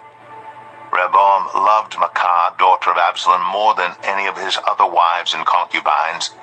In all he had 18 wives and 60 concubines, 28 sons, and 60 daughters. Rehoboam appointed Abijah son of Maacah as crown prince among his brothers in order to make him king. He acted wisely, dispersing some of his sons throughout the districts of Judah and Benjamin and to all the fortified cities. He gave them abundant provisions and took many wives for them. 2 Chronicles 12. After Rehoboam's position as king was established, and he had become strong, he and all Israel with him abandoned the law of the Lord. Because they had been unfaithful to the Lord, Shishak, king of Egypt, attacked Jerusalem in the 5th year of King Rehoboam. With 1,200 chariots and 60,000 horsemen, and the innumerable troops of Libyans, Sukkites, and Cushites that came with him from Egypt, he captured the fortified cities of Judah and came as far as Jerusalem. Then the prophet Shemaiah came to Rehoboam and to the leaders of Judah who had assembled in Jerusalem for fear of Shishak, and he said to them, "This is what the Lord says. You have abandoned me, therefore I now abandon you to Shishak." The leaders of Israel and the king humbled themselves and said, "The Lord is just." When the Lord saw that they humbled themselves, this word of the Lord came to Shemaiah: "Since they have humbled themselves, I will not destroy them, but will soon give them deliverance. My wrath will not be poured out on Jerusalem through Shishak. They will, however, become subject to him, so that they may learn the difference between serving me and serving the kings of other lands." When Shishak, king of Egypt, attacked Jerusalem, he carried off the treasures of the temple of the Lord and the treasures of the royal palace. He took everything, including the gold shields Solomon had made. So King Rehoboam made bronze shields to replace them, and assigned these to the commanders of the guard on duty at the entrance to the royal palace. Whenever the king went to the Lord's temple, the guards went with him, bearing the shields, and afterward they returned them to the guardroom. Because Rehoboam humbled himself, the Lord's anger turned from him, and he was not totally destroyed. Indeed, there was some good in Judah. King Rehoboam established himself firmly in Jerusalem and continued as king. He was 41 years old when he became king, and he reigned 17 years in Jerusalem, the city the Lord had chosen out of all the tribes of Israel, in which to put his name. His mother's name was Naamah. She was an Ammonite. He did evil because he had not set his heart on seeking the Lord. As for the events of Rehoboam's reign, from beginning to end, are they not written in the records of Shemaiah the prophet and of Iddo the seer that deal with genealogies? There was continual warfare between Rehoboam and Jeroboam. Rehoboam rested with his ancestors and was buried in the city of David, and Abijah his son succeeded him as king. 2 Chronicles 13. In the 18th year of the reign of Jeroboam, Abijah became king of Judah, and he reigned in Jerusalem 3 years. His mother's name was Maacah, a daughter of Uriel of Gibeah. There was war between Abijah and Jeroboam. Abijah went into battle with an army of 400,000 able fighting men, and Jeroboam drew up a battle line against him with 800,000 able troops. Abijah stood on Mount Zemaraim in the hill country of Ephraim and said, "Jeroboam and all Israel, listen to me. Don't you know that the Lord, the God of Israel, has given the kingship of Israel to David and his descendants forever by a covenant of salt?" Yet Jeroboam, son of Nebat, an official of Solomon, son of David, rebelled against his master.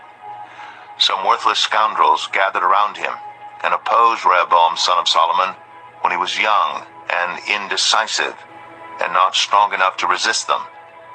And now you plan to resist the kingdom of the Lord, which is in the hands of David's descendants.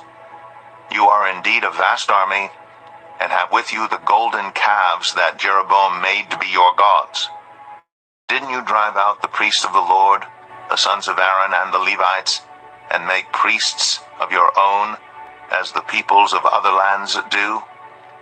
Whoever comes to consecrate himself with a young bull and 7 rams may become a priest of what are not gods. As for us, the Lord is our God, and we have not forsaken him. The priests who serve the Lord are sons of Aaron, and the Levites assist them. Every morning and evening they present burnt offerings and fragrant incense to the Lord. They set out the bread on the ceremonially clean table and light the lamps on the gold lampstands every evening. We are observing the requirements of the Lord our God, but you have forsaken him. God is with us. He is our leader. His priests, with their trumpets, will sound the battle cry against you. People of Israel, do not fight against the Lord, the God of your ancestors, for you will not succeed. Now Jeroboam had sent troops around to the rear, so that while he was in front of Judah, the ambush was behind them. Judah turned and saw that they were being attacked at both front and rear. Then they cried out to the Lord. The priests blew their trumpets, and the men of Judah raised their battle cry. At the sound of their battle cry, God routed Jeroboam and all Israel before Abijah and Judah. The Israelites fled before Judah, and God delivered them into their hands. Abijah and his troops inflicted heavy losses on them, so that there were 500,000 casualties among Israel's able men. The Israelites were subdued on that occasion, and the people of Judah were victorious because they relied on the Lord, the God of their ancestors. Abijah pursued Jeroboam and took from him the towns of Bethel, Jeshanah, and Ephron, with their surrounding villages. Jeroboam did not regain power during the time of Abijah, and the Lord struck him down, and he died. But Abijah grew in strength. He married 14 wives and had 22 sons and 16 daughters. The other events of Abijah's reign, what he did and what he said, are written in the annotations of the prophet Iddo. 2 Chronicles 14. And Abijah rested with his ancestors and was buried in the city of David. Asa his son succeeded him as king, and in his days the country was at peace for 10 years. Asa did what was good and right in the eyes of the Lord his God. He removed the foreign altars and the high places, smashed the sacred stones, and cut down the Asherah poles. He commanded Judah to seek the Lord, the God of their ancestors, and to obey his laws and commands. He removed the high places and incense altars in every town in Judah, and the kingdom was at peace under him. He built up the fortified cities of Judah, since the land was at peace. No one was at war with him during those years, for the Lord gave him rest. Let us build up these towns, he said to Judah, and put walls around them with towers, gates, and bars. The land is still ours because we have sought the Lord our God. We sought him, and he has given us rest on every side. So they built and prospered. Asa had an army of 300,000 men from Judah, equipped with large shields and with spears, and 280,000 from Benjamin, armed with small shields and with bows. All these were brave fighting men. Zerah, the Cushite, marched out against them with an army of thousands upon thousands and 300 chariots, and came as far as Mareshah. Asa went out to meet him, and they took up battle positions in the valley of Zephathah near Mareshah. Then Asa called to the Lord his God and said, Lord, there's no one like you to help the powerless against the mighty. Help us, Lord our God, for we rely on you, and in your name we have come against this vast army. Lord, you are our God. Do not let mere mortals prevail against you. The Lord struck down the Cushites before Asa and Judah. The Cushites fled, and Asa and his army pursued them as far as Gerar. Such a great number of Cushites fell that they could not recover. They were crushed before the Lord and his forces. The men of Judah carried off a large amount of plunder. They destroyed all the villages around Gerar, for the terror of the Lord had fallen on them. They looted all these villages, since there was much plunder there. They also attacked the camps of the herders and carried off droves of sheep and goats and camels. Then they returned to Jerusalem. 2 Chronicles 15. The Spirit of God came on Azariah, son of Oded. He went out to meet Asa and said to him, Listen to me, Asa, and all Judah and Benjamin. The Lord is with you when you are with him. If you seek him, he will be found by you. But if you forsake him, he will forsake you. For a long time Israel was without the true God, without a priest to teach, and without the law.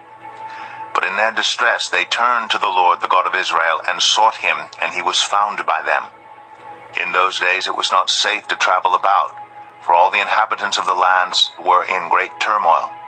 One nation was being crushed by another, and one city by another, because God was troubling them with every kind of distress.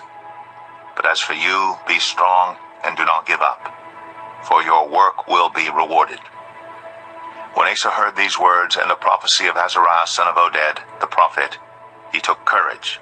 He removed the detestable idols from the whole land of Judah and Benjamin, and from the towns he had captured in the hills of Ephraim. He repaired the altar of the Lord that was in front of the portico of the Lord's temple.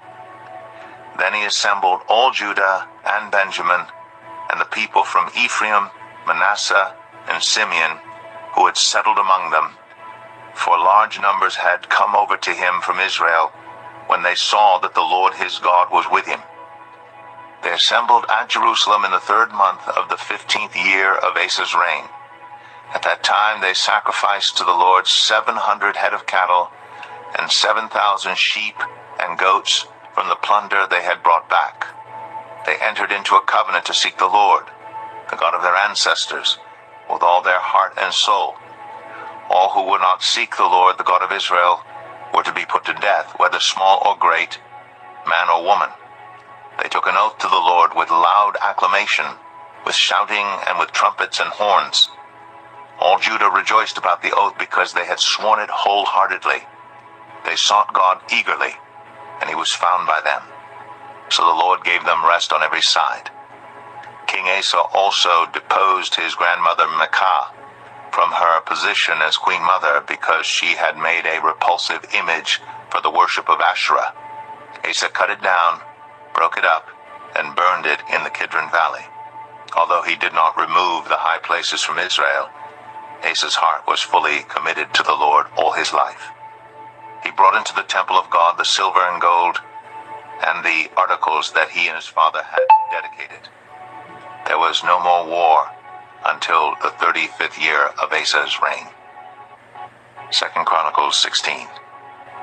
In the 36th year of Asa's reign, Baasha, king of Israel, went up against Judah and fortified Ramah to prevent anyone from leaving or entering the territory of Asa, king of Judah. Asa then took the silver and gold out of the treasuries of the Lord's temple and of his own palace and sent it to Ben-Hadad, king of Aram, who was ruling in Damascus. "Let there be a treaty between me and you," he said, "as there was between my father and your father. See, I am sending you silver and gold. Now break your treaty with Baasha, king of Israel, so he will withdraw from me." Ben-Hadad agreed with King Asa and sent the commanders of his forces against the towns of Israel. They conquered Ijon, Dan, Abel-Maim, and all the store cities of Naphtali. When Baasha heard this, he stopped building Ramah and abandoned his work. Then King Asa brought all the men of Judah, and they carried away from Ramah the stones and timber Baasha had been using. With them he built up Geba and Mizpah. At that time Hanani, the seer, came to Asa, king of Judah, and said to him, "Because you relied on the king of Aram and not on the Lord your God, the army of the king of Aram has escaped from your hand. Were not the Cushites and Libyans a mighty army with great numbers of chariots and horsemen? Yet when you relied on the Lord, he delivered them into your hand. For the eyes of the Lord range throughout the earth to strengthen those whose hearts are fully committed to him. You have done a foolish thing, and from now on you will be at war." Asa was angry with the seer because of this.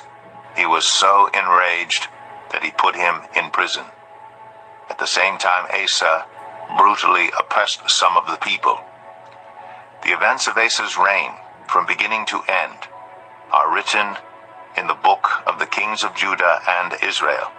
In the 39th year of his reign, Asa was afflicted with a disease in his feet. Though his disease was severe, even in his illness he did not seek help from the Lord, but only from the physicians. Then in the 41st year of his reign, Asa died and rested with his ancestors. They buried him in the tomb that he had cut out for himself in the city of David. They laid him on a bier covered with spices and various blended perfumes, and they made a huge fire in his honor. 2 Chronicles 17. Jehoshaphat his son succeeded him as king and strengthened himself against Israel. He stationed troops in all the fortified cities of Judah, and put garrisons in Judah, and in the towns of Ephraim that his father Asa had captured. The Lord was with Jehoshaphat, because he followed the ways of his father David before him. He did not consult the Baals, but sought the God of his father and followed his commands rather than the practices of Israel. The Lord established the kingdom under his control, and all Judah brought gifts to Jehoshaphat, so that he had great wealth and honor. His heart was devoted to the ways of the Lord. Furthermore, he removed the high places and the Asherah poles from Judah. In the 3rd year of his reign, he sent his officials Ben-Hail, Obadiah, Zechariah, Nethanel, and Micaiah to teach in the towns of Judah. With them were certain Levites: Shemaiah, Nethaniah, Zebadiah, Asahel, Shemiramoth, Jehonathan, Adonijah, Tobijah, and Tob-Adonijah, and the priests Elishama and Jehoram. They taught throughout Judah, taking with them the book of the law of the Lord. They went around to all the towns of Judah and taught the people. The fear of the Lord fell on all the kingdoms of the lands surrounding Judah, so that they did not go to war against Jehoshaphat. Some Philistines brought Jehoshaphat gifts and silver as tribute, and the Arabs brought him flocks, 7,700 rams, and 7,700 goats. Jehoshaphat became more and more powerful. He built forts and stores, cities in Judah, and had large supplies in the towns of Judah. He also kept experienced fighting men in Jerusalem. Their enrollment by families was as follows: from Judah, commanders of units of 1,000, Adnah the commander, with 300,000 fighting men. Next, Jehohanan the commander with 280,000. Next, Amasiah son of Zichri, who volunteered himself for the service of the Lord with 200,000. From Benjamin, Eliada, a valiant soldier with 200,000 men armed with bows and shields. Next, Jehozabad, with 180,000 men armed for battle. These were the men who served the king, besides those he stationed in the fortified cities throughout Judah. 2 Chronicles 18. Now Jehoshaphat had great wealth and honor, and he allied himself with Ahab by marriage. Some years later he went down to see Ahab in Samaria. Ahab slaughtered many sheep and cattle for him, and the people with him, and urged him to attack Ramoth-Gilead. Ahab, king of Israel, asked Jehoshaphat, king of Judah, "Will you go with me against Ramoth-Gilead?" Jehoshaphat replied, "I am as you are, and my people as your people. We will join you in the war." But Jehoshaphat also said to the king of Israel, "First seek the counsel of the Lord." So the king of Israel brought together the prophets, 400 men, and asked them, "Shall we go to war against Ramoth-Gilead, or shall I not?" "Go," they answered, "for God will give it into the king's hand." But Jehoshaphat asked, "Is there no longer a prophet of the Lord here whom we can inquire of?" The king of Israel answered Jehoshaphat, "There is still one prophet through whom we can inquire of the Lord, but I hate him, because he never prophesies anything good about me, but always bad. He is Micaiah son of Imlah." "The king should not say such a thing," Jehoshaphat replied. So the king of Israel called one of his officials and said, "Bring Micaiah son of Imlah at once." Dressed in their royal robes, the king of Israel and Jehoshaphat, king of Judah, were sitting on their thrones at the threshing floor by the entrance of the gate of Samaria, with all the prophets prophesying before them. Now Zedekiah son of Kenana had made iron horns, and he declared, "This is what the Lord says, with these you will gore the Arameans until they are destroyed." All the other prophets were prophesying the same thing. "Attack Ramoth-Gilead and be victorious," they said, "for the Lord will give it into the king's hand." The messenger who had gone to summon Micaiah said to him, "Look, the other prophets without exception are predicting success for the king. Let your word agree with theirs and speak favorably." But Micaiah said, "As surely as the Lord lives, I can tell him only what my God says." When he arrived, the king asked him, "Micaiah, shall we go to war against Ramoth Gilead, or shall I not?" "Attack and be victorious," he answered, "for they will be given into your hand." The king said to him, "How many times must I make you swear to tell me nothing but the truth in the name of the Lord?" Then Micaiah answered, "I saw all Israel scattered on the hills like sheep without a shepherd. And the Lord said, 'These people have no master. Let each one go home in peace.'"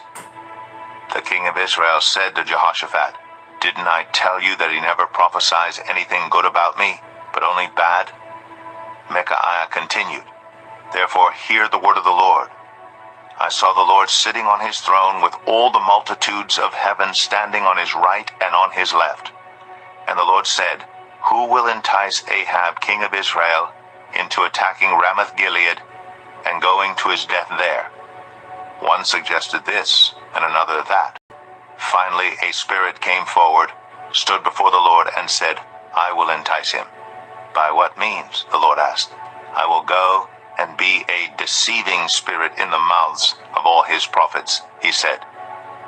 'You will succeed in enticing him,' said the Lord. 'Go and do it.' So now the Lord has put a deceiving spirit in the mouths of these prophets of yours. The Lord has decreed disaster for you." Then Zedekiah, son of Kenana, went up and slapped Micaiah in the face. "Which way did the spirit from the Lord go when he went from me to speak to you?" he asked. Micaiah replied, "You will find out on the day you go to hide in an inner room." The king of Israel then ordered, "Take Micaiah and send him back to Amon, the ruler of the city, and to Joash, the king's son, and say, 'This is what the king says. Put this fellow in prison and give him nothing but bread and water until I return safely.'" Micaiah declared, "If you ever return safely, the Lord has not spoken through me." Then he added, "Mark my words, all you people." So the king of Israel and Jehoshaphat, king of Judah, went up to Ramoth Gilead.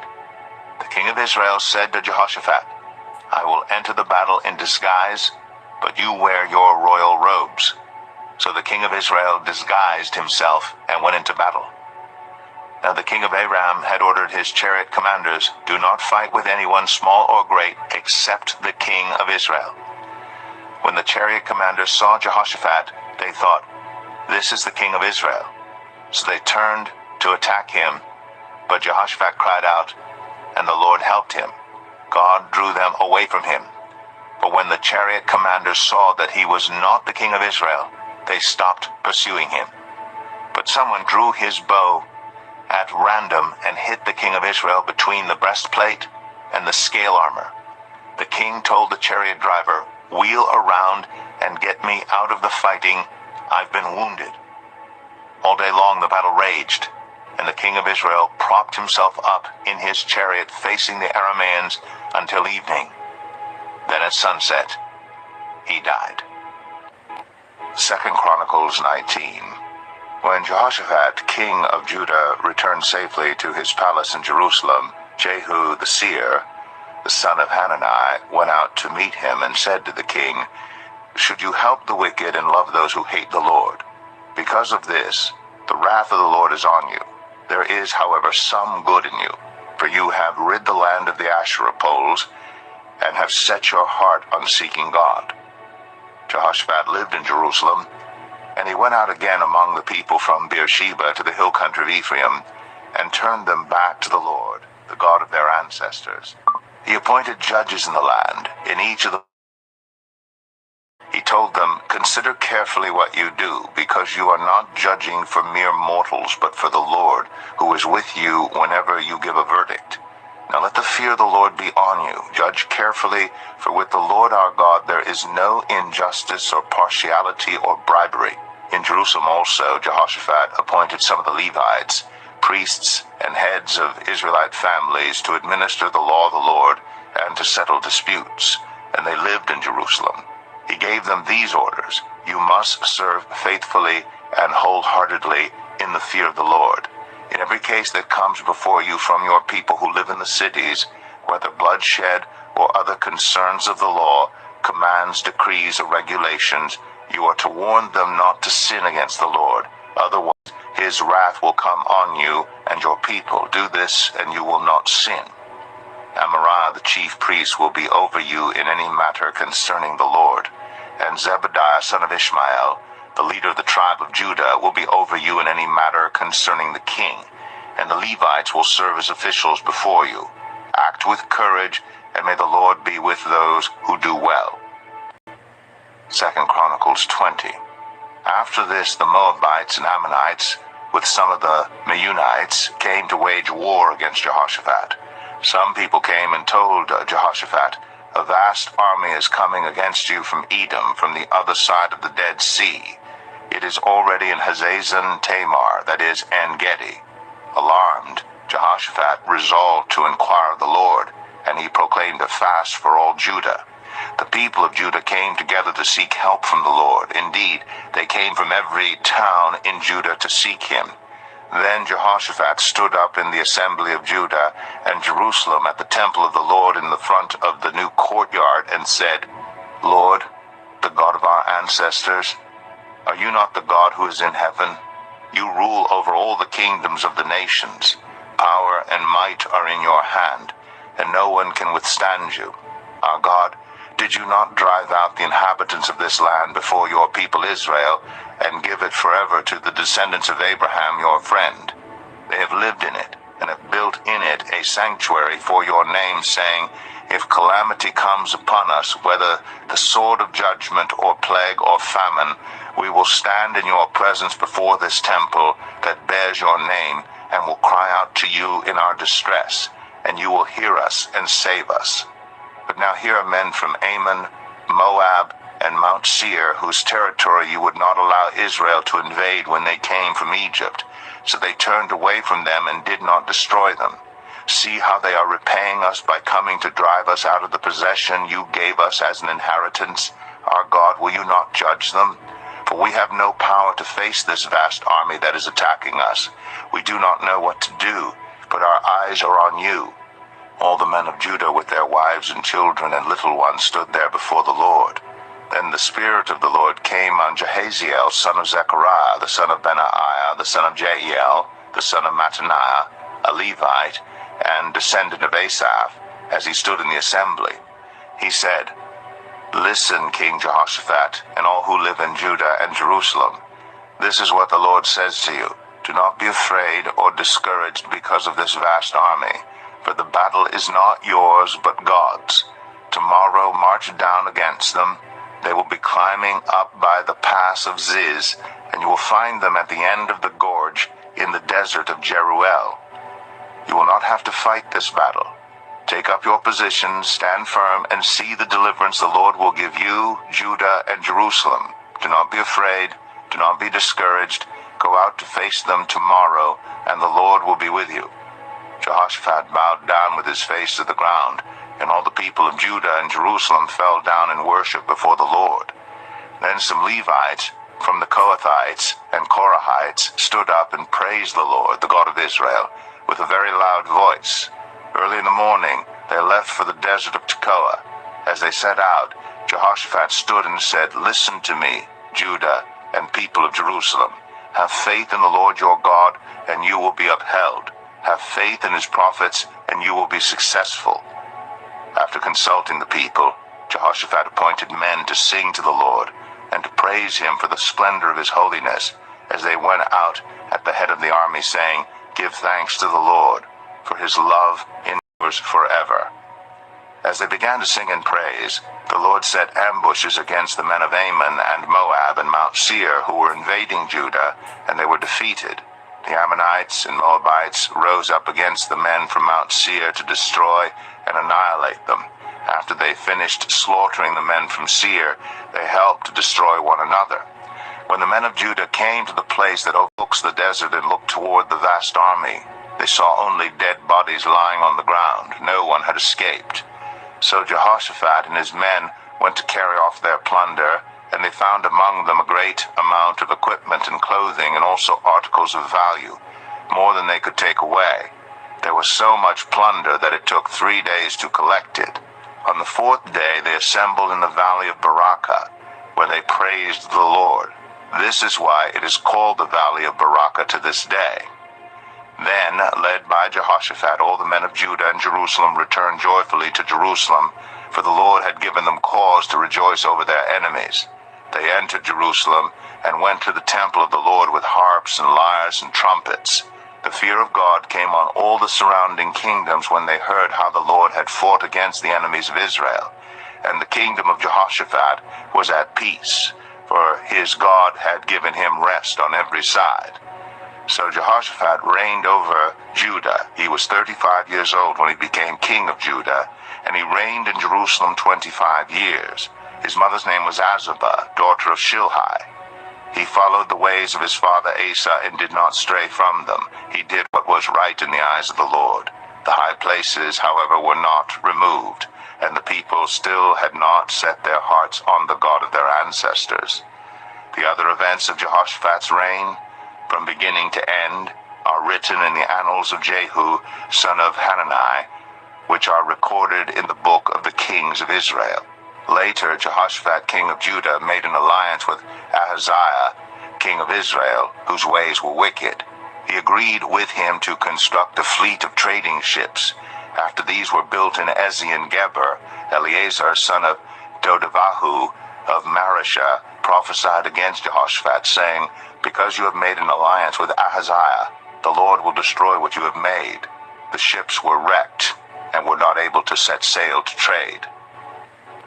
2 Chronicles 21. Then Jehoshaphat rested with his ancestors and was buried with them in the city of David, and Jehoram his son succeeded him as king. Jehoram's brothers, the sons of Jehoshaphat, were Azariah, Jehiel, Zechariah, Azariah, Michael, and Shephatiah. All these were sons of Jehoshaphat, king of Israel. Their father had given them many gifts of silver and gold and articles of value, as well as fortified cities in Judah. But he had given the kingdom to Jehoram because he was his firstborn son. When Jehoram established himself firmly over his father's kingdom, he put all his brothers to the sword along with some of the officials of Israel. Jehoram was 32 years old when he became king, and he reigned in Jerusalem 8 years. He followed the ways of the kings of Israel, as the house of Ahab had done, for he married a daughter of Ahab. He did evil in the eyes of the Lord. Nevertheless, because of the covenant the Lord had made with David, the Lord was not willing to destroy the house of David. He had promised to maintain a lamp for him and his descendants forever. In the time of Jehoram, Edom rebelled against Judah and set up its own king. So Jehoram went there with his officers and all his chariots. The Edomites surrounded him and his chariot commanders, but he rose up and broke through by night. To this day, Edom has been in rebellion against Judah. Libnah revolted at the same time because Jehoram had forsaken the Lord, the God of his ancestors. He had also built high places on the hills of Judah, and had caused the people of Jerusalem to prostitute themselves, and had led Judah astray. Jehoram received a letter from Elijah the prophet, which said, "This is what the Lord, the God of your father David, says. You have not followed the ways of Father Jehoshaphat or of Asa, king of Judah, but you have followed the ways of the kings of Israel, and you have led Judah and the people of Jerusalem to prostitute themselves, just as the house of Ahab did. You have also murdered your own brothers, members of your own family, men who were better than you. So now the Lord is about to strike your people, your sons, your wives, and everything that is yours with a heavy blow. You yourself will be very ill with a lingering disease of the bowels, until the disease causes your bowels to come out." The Lord aroused against Jehoram the hostility of the Philistines and the Arabs who lived near the Cushites. They attacked Judah, invaded it, and carried off all the goods found in the king's palace, together with his sons and wives. Not a son was left to him except Ahaziah the youngest. After all this, the Lord afflicted Jehoram with an incurable disease of the bowels. In the course of time, at the end of the 2nd year, his bowels came out because of the disease, and he died in great pain. His people made no funeral fire in his honor. as they had for his predecessors. Jehoram was 32 years old when he became king, and he reigned in Jerusalem 8 years. He passed away, to no one's regret, and was buried in the city of David, but not in the tombs of the kings. 2 Chronicles 22. The people of Jerusalem made Ahaziah, Jehoram's youngest son, king in his place, since the raiders who came with the Arabs into the camp had killed all the older sons. So Ahaziah, son of Jeroham, king of Judah, began to reign. Ahaziah was 22 years old when he became king, and he reigned in Jerusalem 1 year. His mother's name was Athaliah, a granddaughter of Omri. He too followed the ways of the house of Ahab, for his mother encouraged him to act wickedly. He did evil in the eyes of the Lord, as the house of Ahab had done. For after his father's death they became his advisers to his undoing. He also followed their counsel when he went with Joram, son of Ahab, king of Israel, to wage war against Hazael, king of Aram, at Ramoth-Gilead. The Arameans wounded Joram, so he returned to Jezreel to recover from the wounds they had inflicted on him at Ramoth in his battle with Hazael, king of Aram. Then Ahaziah, son of Jehoram, king of Judah, went down to Jezreel to see Joram, son of Ahab, because he had been wounded. Through Ahaziah's visit to Joram, God brought about Ahaziah's downfall. When Ahaziah arrived, he went out with Joram to meet Jehu, son of Nimshi, whom the Lord had anointed to destroy the house of Ahab. While Jehu was executing judgment on the house of Ahab, he found the officials of Judah and the sons of Ahaziah's relatives who had been attending Ahaziah, and he killed them. He then went in search of Ahaziah, and his men captured him while he was hiding in Samaria. He was brought to Jehu and put to death. They buried him, for they said he was a son of Jehoshaphat, who sought the Lord with all his heart. So there was no one in the house of Ahaziah powerful enough to retain the kingdom. When Athaliah, the mother of Ahaziah, saw that her son was dead, she proceeded to destroy the whole royal family of the house of Judah. But Jehoshaphat, the daughter of King Jehoram, took Joash, son of Ahaziah, and stole him away from among the royal princes who were about to be murdered, and put him and his nurse in a bedroom. Because Jehoshaphat, the daughter of King Jehoram and wife of the priest Jehoiada, was Ahaziah's sister, she hid the child from Athaliah so she could not kill him. He remained hidden with them at the temple of God for 6 years, while Athaliah ruled the land. 2 Chronicles 23. In the 7th year, Jehoiada showed his strength. He made a covenant with the commanders of units of 100, Azariah, son of Jeroham, Ishmael, son of Jehohanan, Azariah, son of Obed, Maaseiah, son of Adaiah, and Elishaphat, son of Zichri. They went throughout Judah and gathered the Levites and the heads of Israelite families from all the towns. When they came to Jerusalem, the whole assembly made a covenant with the king at the temple of God. Jehoiada said to them, "The king's son shall reign as the Lord promised concerning the descendants of David. Now this is what you are to do. A third of you priests and Levites who are going on duty on the Sabbath are to keep watch at the doors, a third of you at the royal palace, and a third at the foundation gate. And all the others are to be in the courtyards of the temple of the Lord. No one is to enter the temple of the Lord except the priests and Levites on duty. They may enter because they are consecrated, but all the others are to observe the Lord's command not to enter. The Levites are to station themselves around the king, each with weapon in hand. Anyone who enters the temple is to be put to death. Stay close to the king wherever he goes." The Levites and all the men of Judah did just as Jehoiada the priest ordered. Each one took his men, those who were going on duty on the Sabbath and those who were going off duty, for Jehoiada the priest had not released any of the divisions. Then he gave the commanders of units of 100 the spears and the large and small shields that had belonged to King David and that were in the temple of God. He stationed all the men, each with his weapon in his hand, around the king, near the altar and the temple, from the south side to the north side of the temple. Jehoiada and his sons brought out the king's son and put the crown on him. They presented him with a copy of the covenant and proclaimed him king. They anointed him and shouted, "Long live the king." When Athaliah heard the noise of the people running and cheering the king, she went to them at the temple of the Lord. She looked, and there was the king standing by his pillar at the entrance. The officers and the trumpeters were beside the king, and all the people of the land were rejoicing and blowing trumpets, and musicians with their instruments were leading the praises. Then Athaliah tore her robes and shouted, "Treason! Treason!"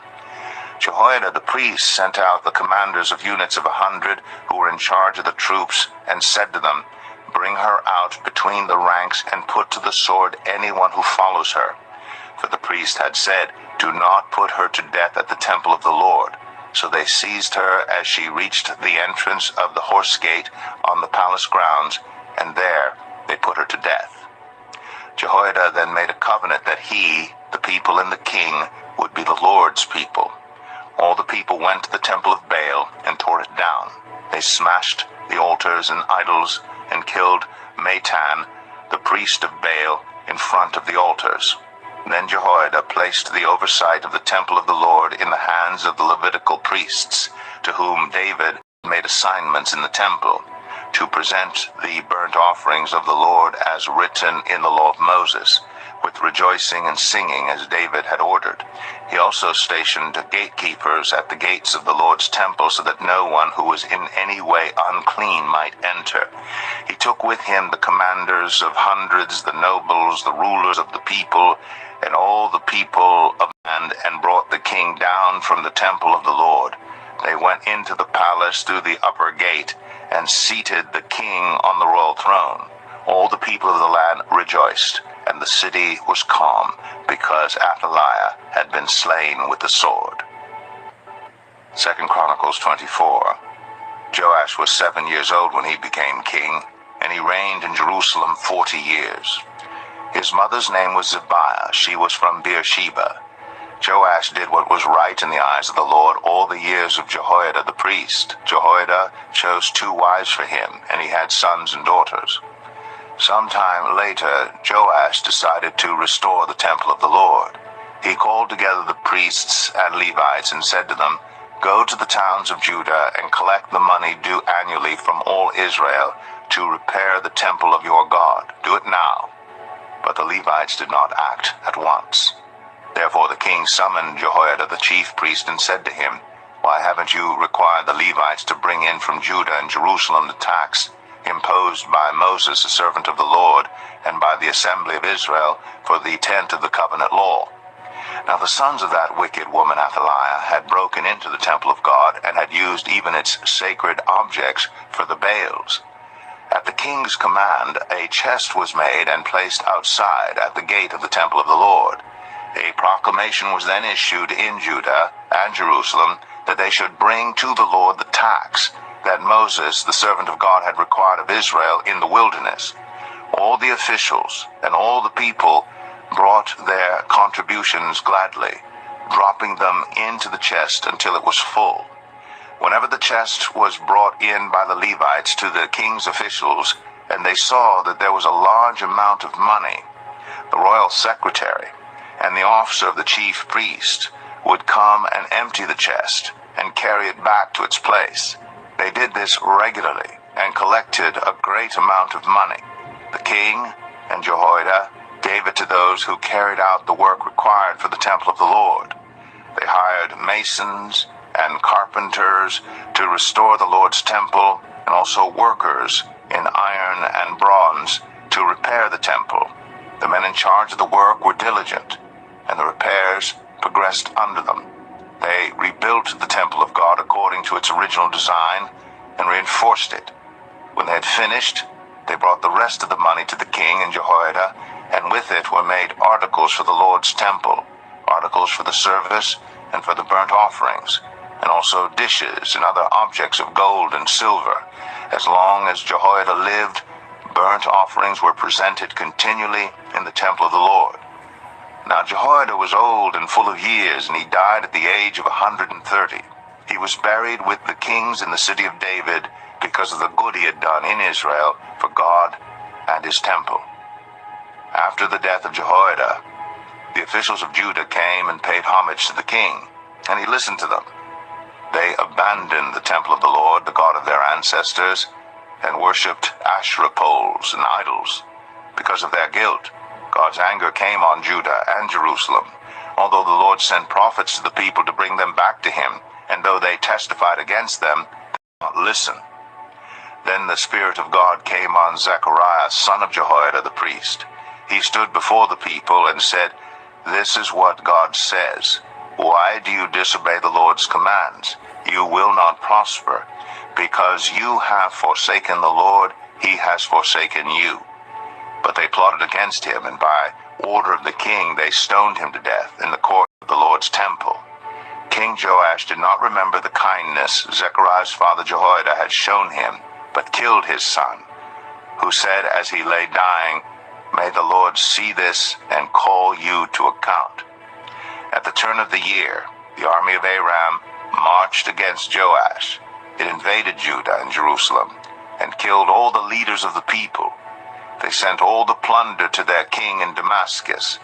Although the Aramean army had come with only a few men, the Lord delivered into their hands a much larger army. Because Judah had forsaken the Lord, the God of their ancestors, judgment was executed on Joash. When the Arameans withdrew, they left Joash severely wounded. His officials conspired against him for murdering the son of Jehoiada the priest, and they killed him in his bed. So he died and was buried in the city of David, but not in the tombs of the kings. Those who conspired against him were Zabad, son of Shimeath, an Ammonite woman, and Jehozabad, son of Shimrith, a Moabite woman. The account of his sons, the many prophecies about him, and the record of the restoration of the temple of God are written in the annotations on the book of the Kings. And Amaziah his son succeeded him as king. 2 Chronicles 25. Amaziah was 25 years old when he became king, and he reigned in Jerusalem 29 years. His mother's name was Jehohadan. She was from Jerusalem. He did what was right in the eyes of the Lord, but not wholeheartedly. After the kingdom was firmly in his control, he executed the officials who had murdered his father the king. Yet he did not put their children to death, but acted in accordance with what is written in the law, in the book of Moses, where the Lord commanded, "Parents shall not be put to death for their children, nor children be put to death for their parents. Each will die for their own sin." Amaziah called the people of Judah together and assigned them according to their families to commanders of thousands and commanders of hundreds for all Judah and Benjamin. He then mustered those 20 years old or more and found that there were 300,000 men fit for military service, able to handle the spear and shield. He also hired 100,000 fighting men from Israel for 100 talents of silver. But a man of God came to him and said, "Your Majesty, these troops from Israel must not march with you, for the Lord is not with Israel, not with any of the people of Ephraim. Even if you go and fight courageously in battle, God will overthrow you before the enemy, for God has the power to help or to overthrow." Amaziah asked the man of God, "But what about the 100 talents I paid for these Israelite troops?" The man of God replied, "The Lord can give you much more than that." So Amaziah dismissed the troops who had come to him from Ephraim and sent them home. They were furious with Judah and left for home in a great rage. Amaziah then marshaled his strength and led his army to the valley of Salt, where he killed 10,000 men of Seir. The army of Judah also captured 10,000 men alive, took them to the top of a cliff, and threw them down so that all were dashed to pieces. Meanwhile, troops that Amaziah had sent back and had not allowed to take part in the war raided towns belonging to Judah from Samaria to Beth-horon. They killed 3,000 people and carried off great quantities of plunder. When Amaziah returned from slaughtering the Edomites, he brought back the gods of the people of Seir. He set them up as his own gods, bowed down to them, and burned sacrifice to them. The anger of the Lord burned against Amaziah, and he sent a prophet to him who said, Why do you consult this people's gods, which could not save their own people from your hand?" While he was still speaking, the king said to him, "Have we appointed you an advisor to the king? Stop. Why be struck down?" So the prophet stopped, but said, "I know that God has determined to destroy you, because you have done this and have not listened to my counsel." After Amaziah, king of Judah, consulted his advisors, he sent this challenge to Jehoash, son of Jehoahaz, the son of Jehu, king of Israel. "Come, let us face each other in battle." But Jehoash, king of Israel, replied to Amaziah, king of Judah, "A thistle in Lebanon sent a message to a cedar in Lebanon. Give your daughter to my son in marriage." Then a wild beast in Lebanon came along and trampled the thistle underfoot. You say to yourself that you have defeated Edom, and now you are arrogant and proud. But stay at home. Why ask for trouble and cause your own downfall and that of Judah also? Amaziah, however, would not listen, for God so worked that he might deliver them into the hands of Jehoash, because they sought the gods of Edom. So Jehoash, king of Israel, attacked. He and Amaziah, king of Judah, faced each other at Beth Shemesh in Judah. Judah was routed by Israel, and every man fled to his home. Jehoash, king of Israel, captured Amaziah, king of Judah, the son of Joash, the son of Ahaziah, at Beth Shemesh. Then Jehoash brought him to Jerusalem and broke down the wall of Jerusalem from the Ephraim gate to the corner gate, a section about 400 cubits long. He took all the gold and silver and all the articles found in the temple of God that had been in the care of Obed-Edom, together with the palace treasures and the hostages, and returned to Samaria. Amaziah, son of Joash, king of Judah, lived for 15 years after the death of Jehoash, son of Jehoahaz, king of Israel. As for the other events of Amaziah's reign, from beginning to end, are they not written in the book of the kings of Judah and Israel? From the time that Amaziah turned away from following the Lord, they conspired against him in Jerusalem, and he fled to Lachish. But they sent men after him to Lachish and killed him there. He was brought back by horse and was buried with his ancestors in the city of Judah. 2 Chronicles 26. Then all the people of Judah took Uzziah, who was 16 years old, and made him king in place of his father Amaziah. He was the one who rebuilt Elath and restored it to Judah after Amaziah rested with his ancestors. Uzziah was 16 years old when he became king, and he reigned in Jerusalem 52 years. His mother's name was Jechaliah. She was from Jerusalem. He did what was right in the eyes of the Lord, just as his father Amaziah had done. He sought God during the days of Zechariah, who instructed him in the fear of God. As long as he sought the Lord, God gave him success. He went to war against the Philistines and broke down the walls of Gath, Jabneh, and Ashdod. He then rebuilt towns near Ashdod and elsewhere among the Philistines. God helped him against the Philistines and against the Arabs who lived in Gur Baal and against the Meunites. The Ammonites brought tribute to Uzziah, and his fame spread as far as the border of Egypt because he had become very powerful. Uzziah built towers in Jerusalem at the corner gate, at the valley gate, and at the angle of the wall, and he fortified them. He also built towers in the wilderness and dug many cisterns because he had much livestock in the foothills and in the plain. He had people working his fields and vineyards in the hills and in the fertile lands, for he loved the soil. Uzziah had a well-trained army, ready to go out by divisions according to their numbers, as mustered by Jeiel the secretary, and Maaseiah the officer under the direction of Hananiah, one of the royal officials. The total number of family leaders over the fighting men was 2,600. Under their command was an army of 307,500 men trained for war, a powerful force to support the king against his enemies. Uzziah provided shields, spears, helmets, coats of armor, bows, and sling stones for the entire army. In Jerusalem, he made devices invented for use on the towers and on the corner defenses so that soldiers could shoot arrows and hurl large stones from the walls. His fame spread far and wide, for he was greatly helped until he became powerful. But after Uzziah became powerful, his pride led to his downfall. He was unfaithful to the Lord his God, and entered the temple of the Lord to burn incense on the altar of incense. Azariah the priest with 80 other courageous priests of the Lord followed him in. They confronted King Uzziah and said, "It is not right for you, Uzziah, to burn incense to the Lord. That is for the priests, the descendants of Aaron, who have been consecrated to burn incense. Leave the sanctuary, for you have been unfaithful, and you will not be honored by the Lord God." Uzziah, who had a censer in his hand ready to burn incense, became angry. While he was raging at the priests in their presence before the incense altar in the Lord's temple, leprosy broke out on his forehead. When Azariah, the chief priest, and all the other priests looked at him, they saw that he had leprosy on his forehead, so they hurried him out. Indeed, he himself was eager to leave because the Lord had afflicted him. King Uzziah had leprosy until the day he died.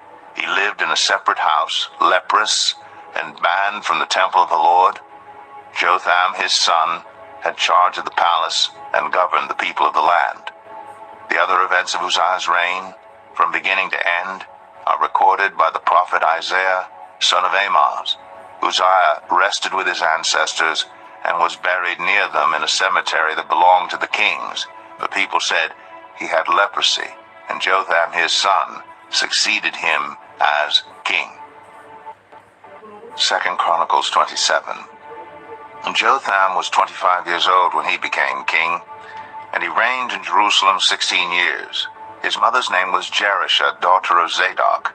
He did what was right in the eyes of the Lord, just as his father Uzziah had done. But unlike him, he did not enter the temple of the Lord. The people, however, continued their corrupt practices. Jotham rebuilt the upper gate of the temple of the Lord and did extensive work on the wall at the hill of Ophel. He built towns in the hill country of Judah and forts and towers in the wooded areas. Jotham waged war against the king of the Ammonites and conquered them. That year, the Ammonites paid him 100 talents of silver, 10,000 cores of wheat, and 10,000 cores of barley. The Ammonites brought him the same amount also in the second and third years. Jotham grew powerful because he walked steadfastly before the Lord his God. The other events in Jotham's reign, including all his wars and the other things he did, are written in the book of the kings of Israel and Judah. He was 25 years old when he became king, and he reigned in Jerusalem 16 years. Jotham rested with his ancestors and was buried in the city of David, and Ahaz his son succeeded him as king. 2 Chronicles 28.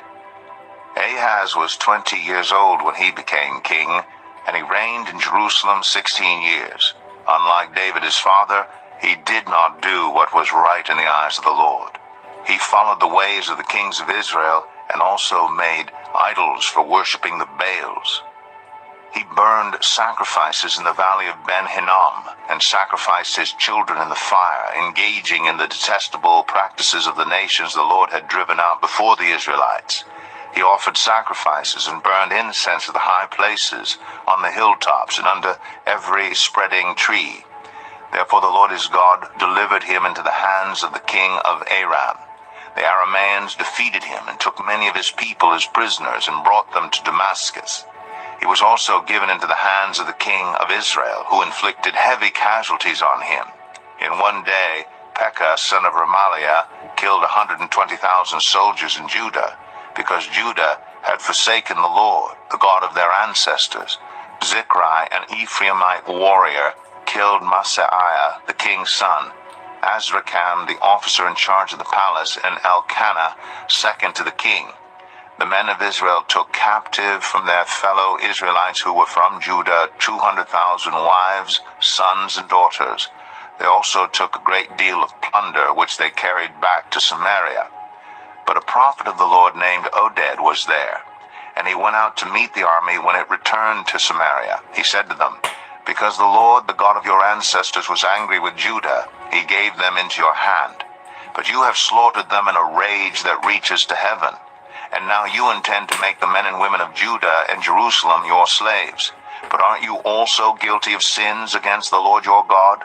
Now listen to me. Send back your fellow Israelites you have taken as prisoners, for the Lord's fierce anger rests on you."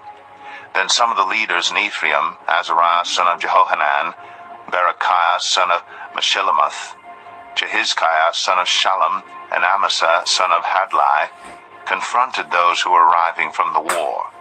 "You must not bring those prisoners here," they said, "or we will be guilty before the Lord. Do you intend to add to our sin and guilt? For our guilt is already great, and his fierce anger rests on Israel." So the soldiers gave up the prisoners and plunder in the presence of the officials and all the assembly. The men designated by name took the prisoners, and from the plunder they clothed all who were naked. They provided them with clothes and sandals, food and drink, and healing balm. All those who were weak they put on donkeys. So they took them back to their fellow Israelites at Jericho, the city of palms, and returned to Samaria. At that time King Ahaz sent to the kings of Assyria for help. The Edomites had again come and attacked Judah and carried away prisoners, while the Philistines had raided towns in the foothills and in the Negev of Judah.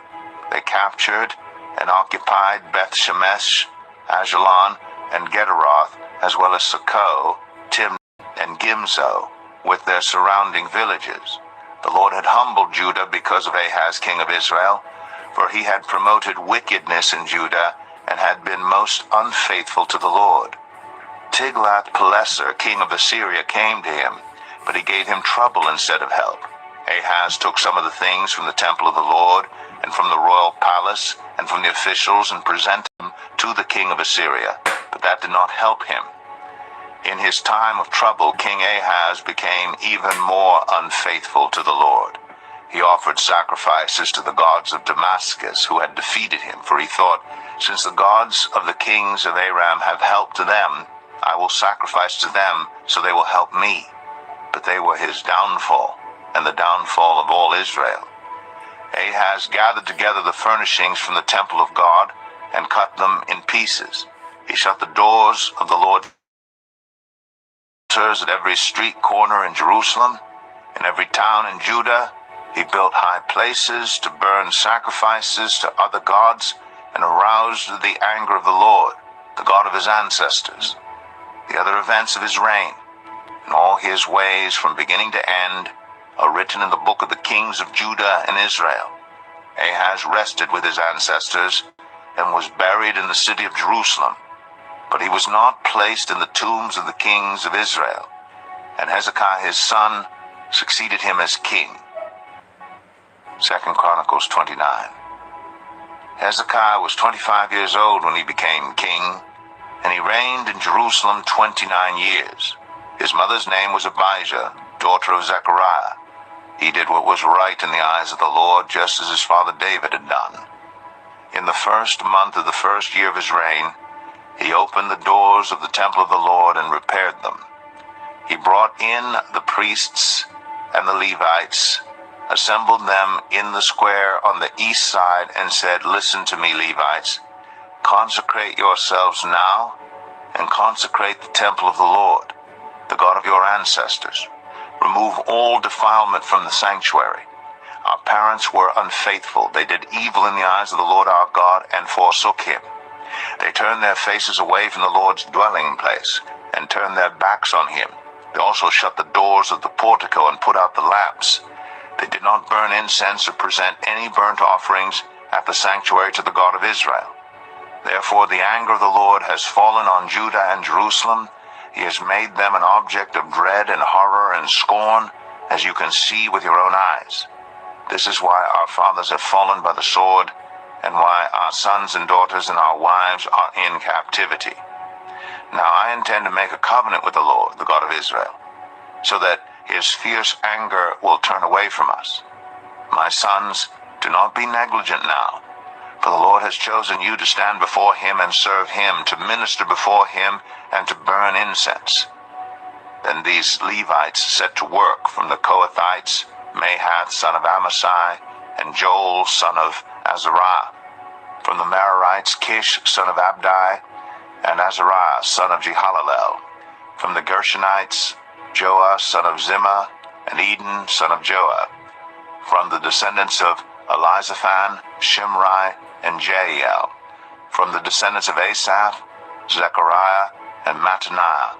From the descendants of Heman, Jehiel, and Shimei. From the descendants of Jeduthun, Shemaiah, and Uzziel. When they had assembled their fellow Levites and consecrated themselves, they went in to purify the temple of the Lord, as the king had ordered, following the word of the Lord. The priests went into the sanctuary of the Lord to purify it. They brought out to the courtyard of the Lord's temple everything unclean that they found in the temple of the Lord. The Levites took it and carried it out to the Kidron Valley.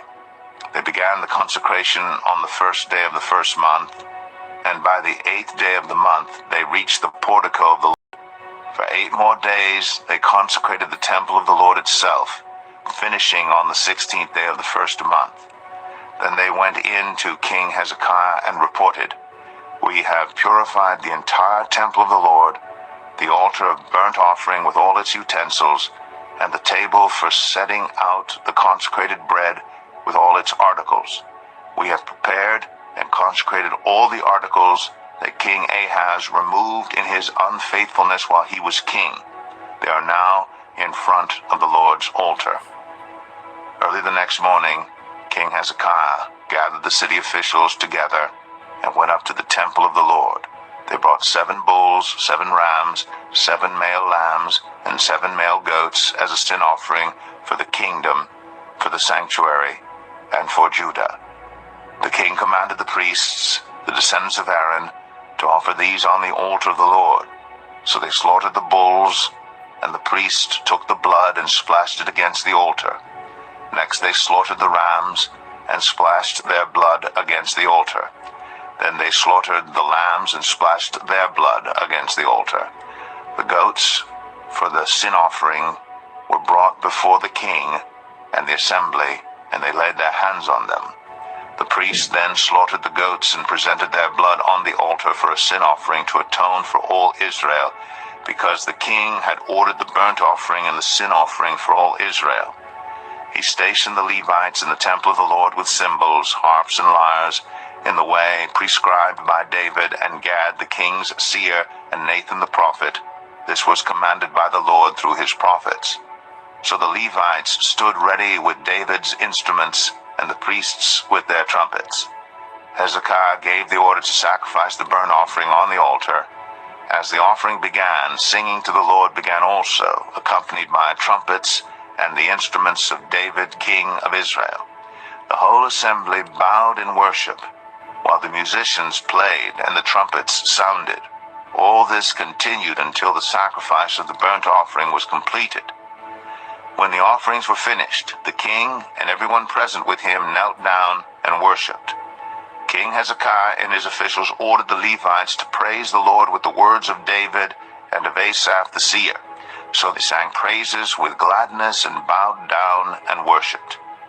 Then Hezekiah said, "You have now dedicated yourselves to the Lord. Come and bring sacrifices and thank offerings to the temple of the Lord." So the assembly brought sacrifices and thank offerings, and all whose hearts were willing brought burnt offerings. The number of burnt offerings the assembly brought was 70 bulls, 100 rams, and 200 male lambs, all of them for burnt offerings to the Lord.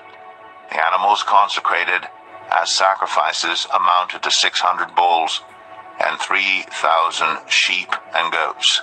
The priests, however, were too few to skin all the burnt offerings, so their relatives, the Levites, helped them until the task was finished and until other priests had been consecrated, for the Levites had been more conscientious in consecrating themselves than the priests had been. Burnt offerings in abundance, together with the fat of the fellowship offerings and the drink offerings that accompanied the burnt offerings. So the service of the temple of the Lord was re-established. Hezekiah and all the people rejoiced at what God had brought about for his people, because it was done so quickly. 2 Chronicles 30. Hezekiah sent word to all Israel and Judah, and also wrote letters to Ephraim and Manasseh, inviting them to come to the temple of the Lord in Jerusalem and celebrate the Passover to the Lord, the God of Israel.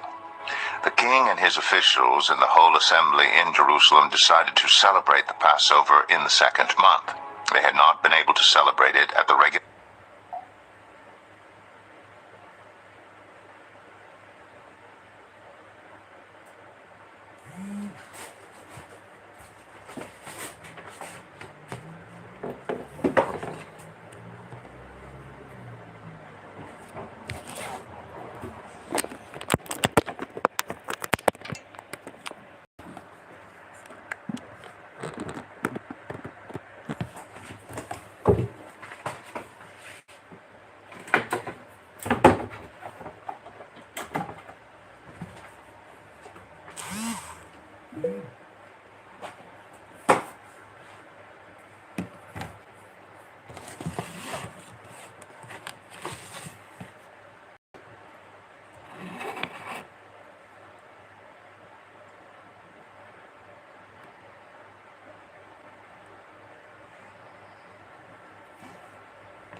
Second Chronicles 30.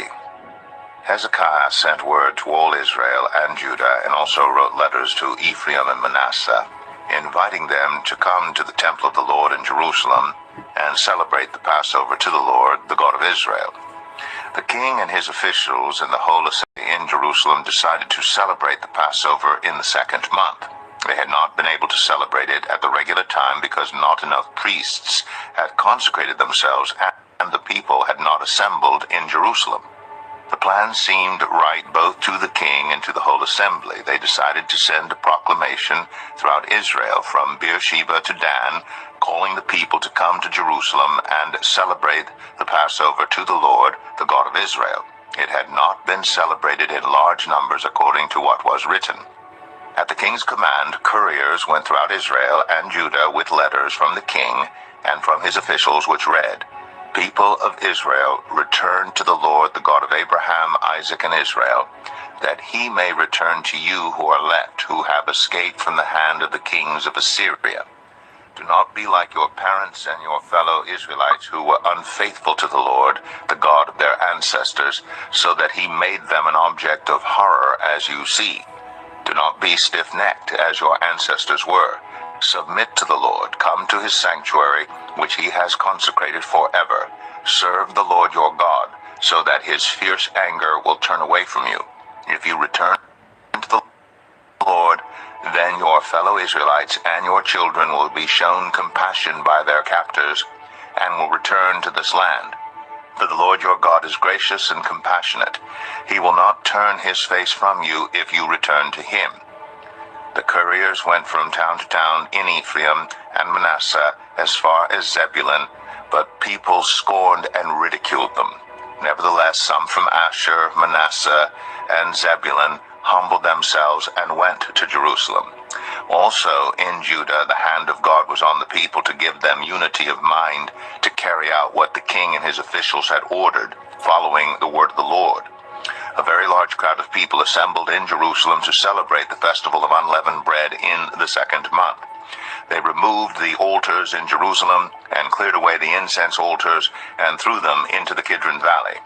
They slaughtered the Passover lamb on the 14th day of the 2nd month. The priests and the Levites were ashamed and consecrated themselves and brought burnt offerings to the temple of the Lord. Then they took up their regular positions as prescribed in the law of Moses, the man of God. The priests splashed against the altar the blood handed to them by the Levites. Since many in the crowd had not consecrated themselves, the Levites had to kill the Passover lambs for all those who were not ceremonially clean and could not consecrate their lambs to the Lord. Although most of the many people who came from Ephraim, Manasseh, Issachar, and Zebulun had not purified themselves, yet they ate the Passover contrary to what was written.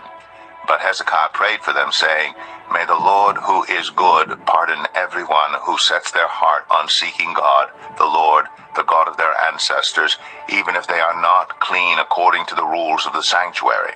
And the Lord heard Hezekiah and healed the people.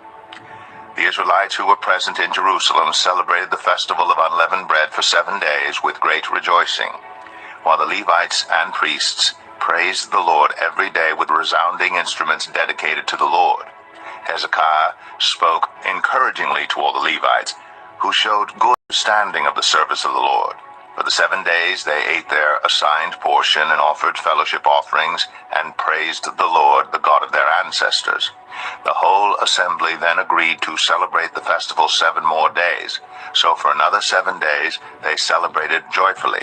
Hezekiah, king of Judah, provided 1,000 bulls and 7,000 sheep and goats for the assembly, and the officials provided them with 1,000 bulls and 10,000 sheep and goats. A great number of priests consecrated themselves. The entire assembly of Judah rejoiced, along with the priests and Levites, and all who had assembled from Israel, including the foreigners who had come from Israel, and also those who resided in Judah. There was great joy in Jerusalem, for since the days of Solomon, son of David, king of Israel, there had been nothing like this in Jerusalem. The priests and Levites stood to bless the people, and God heard them, for their prayer reached heaven, his holy dwelling place. 2 Chronicles 31. When all this had ended, the Israelites who were there went out to the towns of Judah, smashed the sacred stones, and cut down the Asherah poles. They destroyed the high places and the altars throughout Judah and Benjamin, and in Ephraim and Manasseh. After they had destroyed all of them, the Israelites returned to their own towns and to their own property. Hezekiah assigned the priests and Levites 2 divisions, each of them according to their duties as priests or Levites, to offer burnt offerings and fellowship offerings, to minister, to give thanks, and to sing praises at the gates of the Lord's dwelling. The king contributed from his own possessions for the morning and evening burnt offerings, and for the burnt offerings on the Sabbaths, at the new moons, and at the appointed festivals, as written in the law of the Lord. He ordered the people living in Jerusalem to give the portion due the priests and Levites so they could devote themselves to the law of the Lord. As soon as the order went out, the Israelites generously gave the first fruits of their grain, new wine, olive oil, and honey, and all that the fields produced. They brought a great amount, a tithe of everything. The people of Israel and Judah, who lived in the towns of Judah, also brought a tithe of their herds and flocks, and a tithe of the holy things dedicated to the Lord their God. And they piled them in heaps.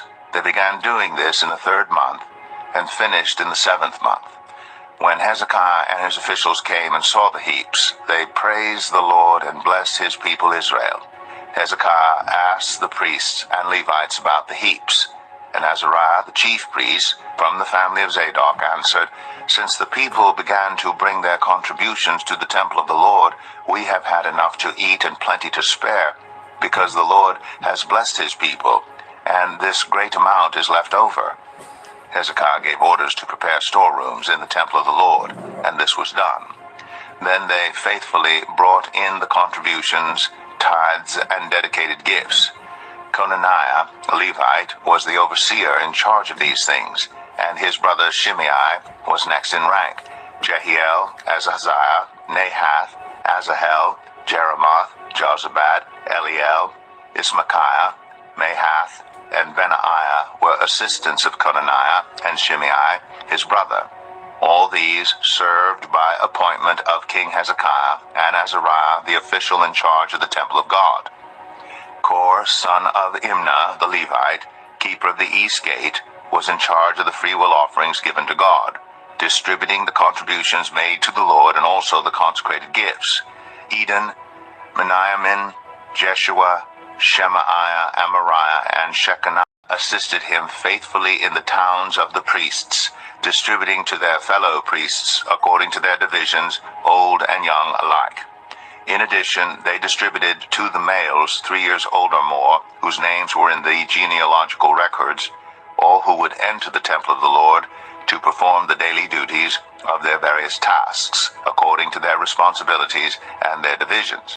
And they distributed to the priests enrolled by their families in the genealogical records, and likewise to the Levites 20 years old or more, according to their responsibilities and their divisions. They included all the little ones, the wives, and the sons and daughters of the whole community listed in these genealogical records, for they were faithful in consecrating themselves. As for the priests, the descendants of Aaron, who lived on the farmlands around their towns or in any other towns, men were designated by name to distribute portions to every male among them and to all who were recorded in the genealogies of the Levites. This is what Hezekiah did throughout Judah, doing what was good and right and faithful before the Lord his God. In everything that he undertook in the service of God's temple and in obedience to the law and the commands, he sought his God and worked wholeheartedly, and so he prospered. 2 Chronicles 32. After all that Hezekiah had so faithfully done, Sennacherib, king of Assyria, came and invaded Judah. He laid siege to the fortified cities, thinking to conquer them for himself. When Hezekiah saw that Sennacherib had come, and that he intended to wage war against Jerusalem, he consulted with his officials and military staff about blocking off the water from the springs outside the city, and they helped him. They gathered a large group of people who blocked all the springs and the stream that flowed through the land. "Why should the kings of Assyria come and find plenty of water?" they said. Then he worked hard repairing all the broken sections of the wall and building towers on it. He built another wall outside that one and reinforced the terraces of the city of David. He also made large numbers of weapons and shields. He appointed military officers over the people and assembled them before him in the square at the city gate and encouraged them with these words: "Be strong and courageous. Do not be afraid or discouraged because of the king of Assyria and the vast army with him, for there is a greater power with us than with him. With him is only the arm of flesh, but with us is the Lord our God to help us and to fight our battles." And the people gained confidence from what Hezekiah, the king of Judah, said. Later, when Sennacherib, king of Assyria, and all his forces were laying siege to Lachish, he sent his officers to Jerusalem with this message for Hezekiah, king of Judah, and for all the people of Judah who were there. This is what Sennacherib, king of Assyria, says. On what are you basing your confidence, that you remain in Jerusalem under siege? When Hezekiah says, the Lord our God will save us from the hand of the king of Assyria, he is misleading you, to let you die of hunger and thirst. Did not Hezekiah himself remove this God's high places and altars, saying to Judah and Jerusalem, you must worship before one altar and burn sacrifices on it? Do you not know what I and my predecessors have done to all the peoples of the other lands? Were the gods of those nations ever able to deliver their land from my hand? Who of all the gods of these nations that my predecessors destroyed has been able to save his people from me? How then can your God deliver you from my hand? Now do not let Hezekiah deceive you and mislead you like this. Do not believe him, for no God of any nation or kingdom has been able to deliver his people from my hand or the hand of my predecessors. How much less will your God deliver you from my hand? Sennacherib's officers spoke further against the Lord God and against his servant Hezekiah. The king also wrote letters ridiculing the Lord, the God of Israel, and saying this against him: just as the gods of the peoples of the other lands did not rescue their people from my hand, so the God of Hezekiah will not rescue his people from my hand. Then they called out in Hebrew to the people of Jerusalem who were on the wall to terrify them and make them afraid in order to capture the city. They spoke about the God of Jerusalem as they did about the gods of the other peoples of the world, the work of human hands. King Hezekiah and the prophet Isaiah, son of Amos, cried out in prayer to heaven about this, and the Lord sent an angel who annihilated all the fighting men and the commanders and officers in the camp of the Assyrian king. So he withdrew to his own land in disgrace, and when he went into the temple of his God, some of his sons, his own flesh and blood, cut him down with the sword. So the Lord saved Hezekiah and the people of Jerusalem from the hand of Sennacherib, king of Assyria, and from the hand of all others. He took care of them on every side. Many brought offerings to Jerusalem for the Lord and valuable gifts for Hezekiah, king of Judah. From then on, he was highly regarded by all the nations. In those days Hezekiah became ill and was at the point of death. He prayed to the Lord, who answered him and gave him a miraculous sign. But Hezekiah's heart was proud, and he did not respond to the kindness shown him. Therefore the Lord's wrath was on him and on Judah and Jerusalem. Then Hezekiah repented of the pride of his heart, as did the people of Jerusalem. Therefore the Lord's wrath did not come on them during the days of Hezekiah. Hezekiah had very great wealth and honor, and he made treasuries for his silver and gold, and for his precious stones, spices, shields, and all kinds of valuables. He also made buildings to store the harvest of grain, new wine, and olive oil. And he made stalls for various kinds of cattle, and pens for the flocks. He built villages and acquired great numbers of flocks, him very great riches. It was Hezekiah who blocked the upper outlet of the Gihon spring and channeled the water down to the west side of the city of David. He succeeded in everything he undertook. But when envoys were sent by the rulers of Babylon to ask him about the miraculous sign that had occurred in the land, God left him to test him and to know everything that was in his heart. The other events of Hezekiah's reign and his acts of devotion are written in the vision of the prophet Isaiah, son of Amos, in the book of the kings of Judah and Israel. Hezekiah rested with his ancestors and was buried on the hill where the tombs of David's descendants are. All Judah and the people of Jerusalem honored him when he died, and Manasseh, his son, succeeded him as king. 2 Chronicles 33. Manasseh was 12 years old when he became king, and he reigned in Jerusalem 55 years. He did evil in the eyes of the Lord, following the detestable practices of the nations the Lord had driven out before the Israelites. He rebuilt the high places his father Hezekiah had demolished. He also erected altars to the Baals and made Asherah poles. He bowed down to all the starry hosts and worshipped them. He built altars in the temple of the Lord, of which the Lord had said, "My name will remain in Jerusalem forever." In both courts of the temple of the Lord. He built altars to all the starry hosts. He sacrificed his children in the fire in the valley of Ben Hinnom, practiced divination and witchcraft, sought omens and consulted mediums and spiritists. He did much evil in the eyes of the Lord, arousing his anger. He took the image he had made and put it in God's temple, of which God had said to David his son Solomon, "In this temple and in Jerusalem, which I have chosen out of all the tribes of Israel, I will put my name forever. I will not again make the feet of the Israelites leave the land I assigned to your ancestors, if only they will be careful to do everything I commanded them concerning all the laws, decrees, and regulations given through Moses." But Manasseh led Judah and the people of Jerusalem astray, so that they did more evil than the nations the Lord had destroyed before the Israelites. The Lord spoke to Manasseh and his people, but they paid no attention.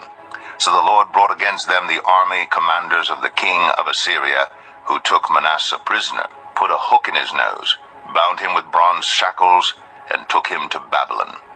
In his distress he sought the favor of the Lord his God, and humbled himself greatly before the God of his ancestors. And when he prayed to him, the Lord was moved by his entreaty and listened to his plea. So he brought him back to Jerusalem and to his kingdom. Then Manasseh knew that the Lord is God. Afterward he rebuilt the outer wall of the city of David, west of the Gihon spring in the valley, as far as the entrance of the fish gate, and encircling the hill of Ophel. He also made it much higher. He stationed military commanders in all the fortified cities in Judah. He got rid of the foreign gods and removed the image from the temple of the Lord, as well as all the altars he had built on the temple hill and in Jerusalem, and he threw them out of the city. Then he restored the altar of the Lord and sacrificed fellowship offerings and thank offerings on it, and told Judah to serve the Lord, the God of Israel. The people, however, continued to sacrifice at the high places, but only to the Lord their God. The other events of Manasseh's reign, including his prayer to his God and the words the seers spoke to him in the name of the Lord, the God of Israel, are written in the annals of the kings of Israel. His prayer, and how God was moved by his entreaty, as well as all his sins and unfaithfulness, and the sites where he built high places and set up Asherah poles and idols before he humbled himself, all these are written in the records of the seers. Manasseh rested with his ancestors and was buried in his palace, and Amon, his son, succeeded him as king. Amon was 22 years old when he became king, and he reigned in Jerusalem 2 years. He did evil in the eyes of the Lord, as his father Manasseh had done. Amon worshipped and offered sacrifices to all the idols Manasseh had made. But unlike his father Manasseh, he did not humble himself before the Lord. Amon increased his guilt. Amon's officials conspired against him and assassinated him in his palace. Then the people of the land killed all who had plotted against King Amon, and they made Josiah his son king in his place. 2 Chronicles 34. Josiah was 8 years old when he became king, and he reigned in Jerusalem 31 years. He did what was right in the eyes of the Lord, and followed the ways of his father David, not turning aside to the right or to the left. In the 8th year of his reign, while he was still young, he began to seek the God of his father David. In his 12th year, he began to purge Judah and Jerusalem of high places, Asherah poles, and idols. Under his direction, the altars of the Baals were torn down. Pieces the incense altars that were above them, and smashed the Asherah poles and the idols. These he broke to pieces and scattered over the graves of those who had sacrificed to them. He burned the bones of the priests on their altars, and so he purged Judah and Jerusalem. In the towns of Manasseh, Ephraim, and Simeon, as far as Naphtali, and in the ruins around them, he tore down the altars and the Asherah poles, and crushed the idols to powder, and cut to pieces all the incense altars throughout Israel. Then he went back to Jerusalem. In the 18th year of Josiah's reign, to purify the land and the temple, he sent Shaphan, son of Azaliah, and Maaseiah, the ruler of the city, with Joah, son of Joahaz, the recorder, to repair the temple of the Lord his God.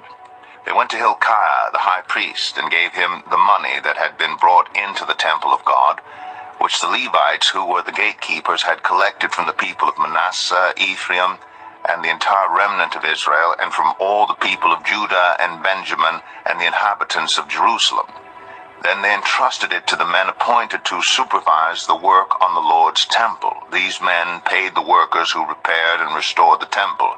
They also gave money to the carpenters and builders to purchase dressed stone and timber for joists and beams for the buildings that the kings of Judah had allowed to fall into ruin. The workers labored faithfully. Over them to direct them were Jahath and Obadiah, Levites descended from Merari, and Zechariah and Meshullam, descended from Kohath. The Levites, all who were skilled in playing musical instruments, had charge of the laborers and supervised all the workers from job to job. Some of the Levites were secretaries, scribes, and gatekeepers.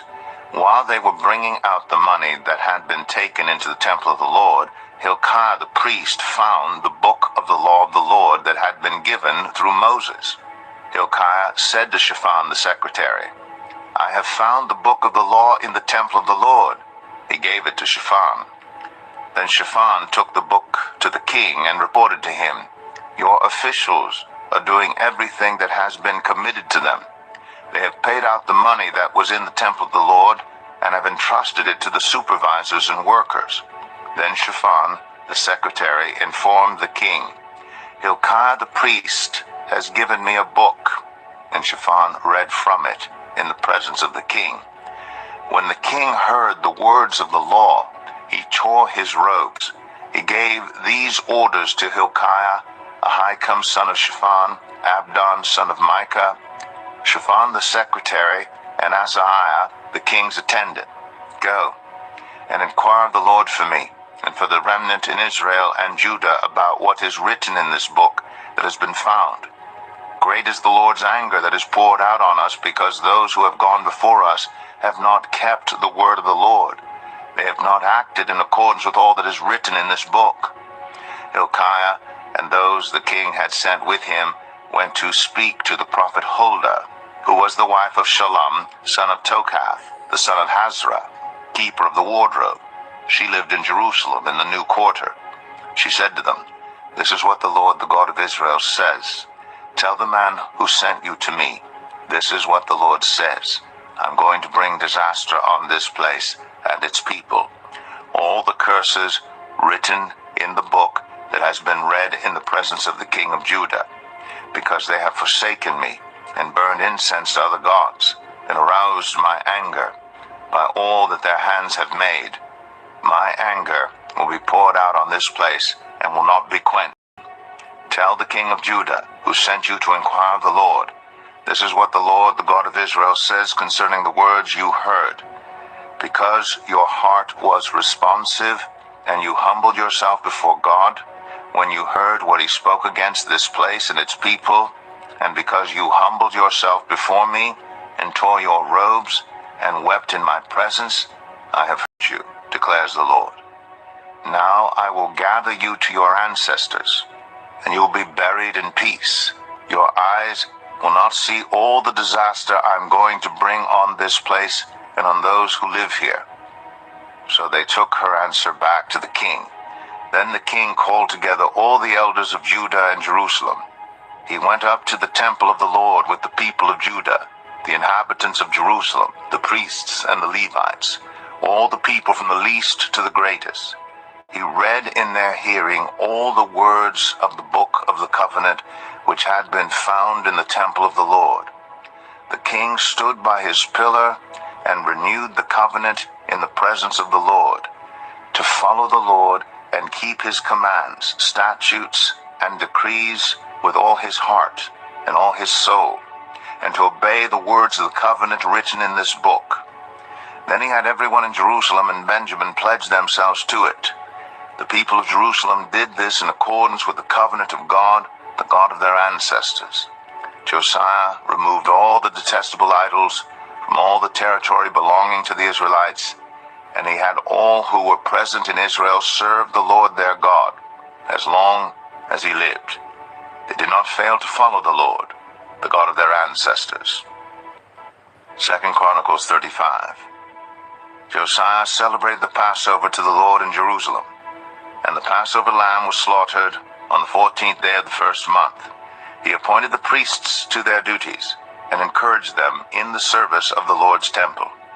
He said to the Levites, who instructed all Israel and who had been consecrated to the Lord, "Put the sacred ark in the temple that Solomon son of David, king of Israel, built. It is not to be carried about on your shoulders. Now serve the Lord your God and his people Israel. Prepare yourselves by families in your divisions, according to the instructions written by David, king of Israel, and by his son Solomon. Stand in the holy place with a group of Levites for each subdivision of the families of your fellow Israelites, the lay people. Slaughter the Passover lambs, consecrate yourselves, and prepare the lambs for your fellow Israelites, doing what the Lord commanded through Moses." Josiah provided for all the lay people who were there a total of 30,000 lambs and goats for the Passover offerings, and also 3,000 cattle, all from the king's own possessions. His officials also contributed voluntarily to the people and the priests and Levites. Hilkiah, Zechariah, and Jehiel, the officials in charge of God's temple, gave the priests 2,600 Passover offerings and 300 cattle. Also, Conaniah, along with Shemaiah and Nethanel, his brothers, and Hashabiah, Jehiel, and Jozabad, the leaders of the Levites, provided 5,000 Passover offerings and 500 head of cattle for the Levites. The service was arranged, and the priests stood in their places with the Levites in their divisions, as the king had ordered. The Passover lambs were slaughtered, and the priests splashed against the altar the blood handed to them, while the Levites skinned the animals. They set aside the burnt offerings to give them to the subdivisions of the families of the people to offer to the Lord, as it is written in the book of Moses. They did the same with the cattle. They roasted the Passover animals over the fire as prescribed, and boiled the holy offerings in pots, cauldrons, and pans, and served them quickly to all the people. After this, they made preparations for themselves and for the priests, because the priests, the descendants of Aaron, were sacrificing the burnt offerings and the fat portions until nightfall. So the Levites made preparations for themselves and for the Aaronic priests. The musicians, the descendants of Asaph, were in the places prescribed by David: Asaph, Heman, and Jeduthun the king's seer. The gatekeepers at each gate did not need to leave their posts because their fellow Levites made the preparations for them. So at that time, the entire service of the Lord was carried out for the celebration of the Passover and the offering of burnt offerings on the altar of the Lord, as King Josiah had ordered. The Israelites who were present celebrated the Passover at that time and observed the festival of unleavened bread for 7 days. The Passover had not been observed like this in Israel since the days of the prophet Samuel, and none of the kings of Israel had ever celebrated such a Passover as did Josiah, with the priests, the Levites, and all Judah and Israel who were there with the people of Jerusalem. This Passover was celebrated in the 18th year of Josiah's reign. After all this, when Josiah had set the temple in order, Necho, king of Egypt, went up to fight at Carchemish on the Euphrates, and Josiah marched out to meet him in battle. But Necho sent messengers to him, saying, "What quarrel is there, king of Judah, between you and me? It is not you I am attacking at this time, but the house with which I am at war. God has told me to hurry, so stop opposing God, who is with me, or he will destroy you." Josiah, however, would not turn away from him, but disguised himself to engage him in battle. He would not listen to what Necho had said at God's command, but went to fight him on the plain of Megiddo. Archers shot King Josiah, and he told his officers, "Take me away, I am badly wounded." So they took him out of his chariot, put him in his other chariot, and brought him to Jerusalem, where he died. He was buried in the tombs of his ancestors, and all Judah and Jerusalem mourned for him. Jeremiah composed laments for Josiah, and to this day all the male and female singers commemorate Josiah in the laments. These became a tradition in Israel and are written in the laments. The other events of Josiah's reign and his acts of devotion in accordance with what is written in the law of the Lord, all the events from beginning to end, are written in the book of the kings of Israel and Judah. 2 Chronicles 36. And the people of the land took Jehoahaz, son of Josiah, and made him king in Jerusalem in place of his father. Jehoahaz was 23 years old when he became king, and he reigned in Jerusalem 3 months. The king of Egypt dethroned him in Jerusalem and imposed on Judah a levy of 100 talents of silver and a talent of gold. The king of Egypt made Eliakim, a brother of Jehoahaz, king over Judah and Jerusalem, and changed Eliakim's name to Jehoiakim. But Necho took Eliakim's brother Jehoahaz and carried him off to Egypt. Jehoiakim was 25 years old when he became king, and he reigned in Jerusalem 11 years. He did evil in the eyes of the Lord his God. Nebuchadnezzar, king of Babylon, attacked him and bound him with bronze shackles to take him to Babylon. Nebuchadnezzar also took to Babylon articles from the temple of the Lord and put them in his temple there. The other events of Jehoiakim's reign, the detestable things he did, and all that was found against him, are written in the book of the kings of Israel and Judah, and Jehoiachin his son succeeded him as king. Jehoiachin was 18 years old when he became king, and he reigned in Jerusalem 3 months and 10 days. He did evil in the eyes of the Lord. In the spring, King Nebuchadnezzar sent for him and brought him to Babylon, together with articles of value from the temple of the Lord, and he made Jehoiachin's uncle Zedekiah king over Judah and Jerusalem. Zedekiah was 21 years old when he became king, and he reigned in Jerusalem 11 years. He did evil in the eyes of the Lord his God, and did not humble himself before Jeremiah the prophet, who spoke the word of the Lord. He also rebelled against King Nebuchadnezzar, who had made him take an oath in God's name. He became stiff-necked and hardened his heart, and would not turn to the Lord, the God of Israel.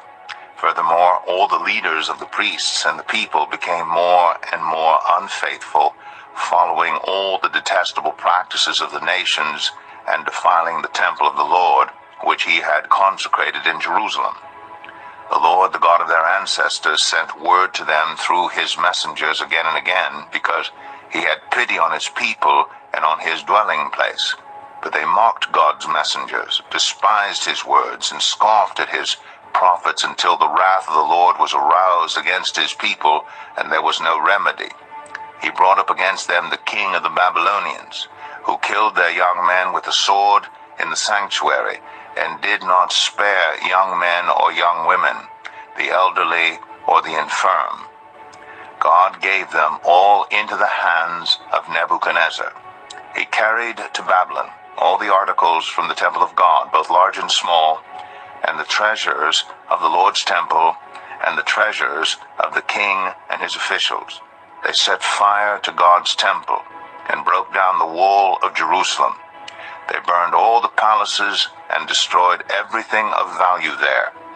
He carried into exile to Babylon the remnant who escaped from the sword, and they became servants to him and his successors until the kingdom of Persia came to power. The land enjoyed its Sabbath rests.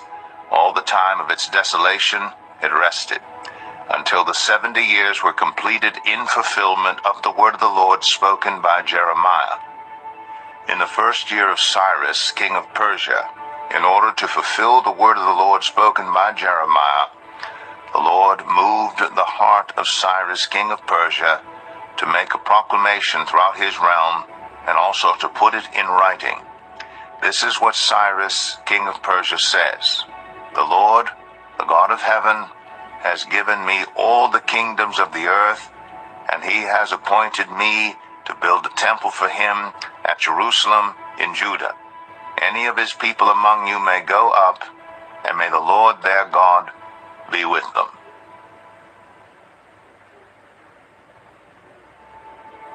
The Book of Ezra, Chapter 1.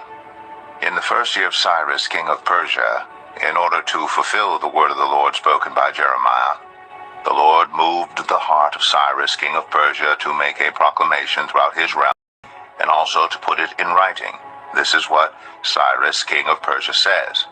The Lord, the God of heaven, has given me all the kingdoms of the earth, and he has appointed me to build a temple for him at Jerusalem in Judah. Any of his people among you may go up to Jerusalem in Judah and build the temple of the Lord, the God of Israel, the God who is in Jerusalem, and may God be with them.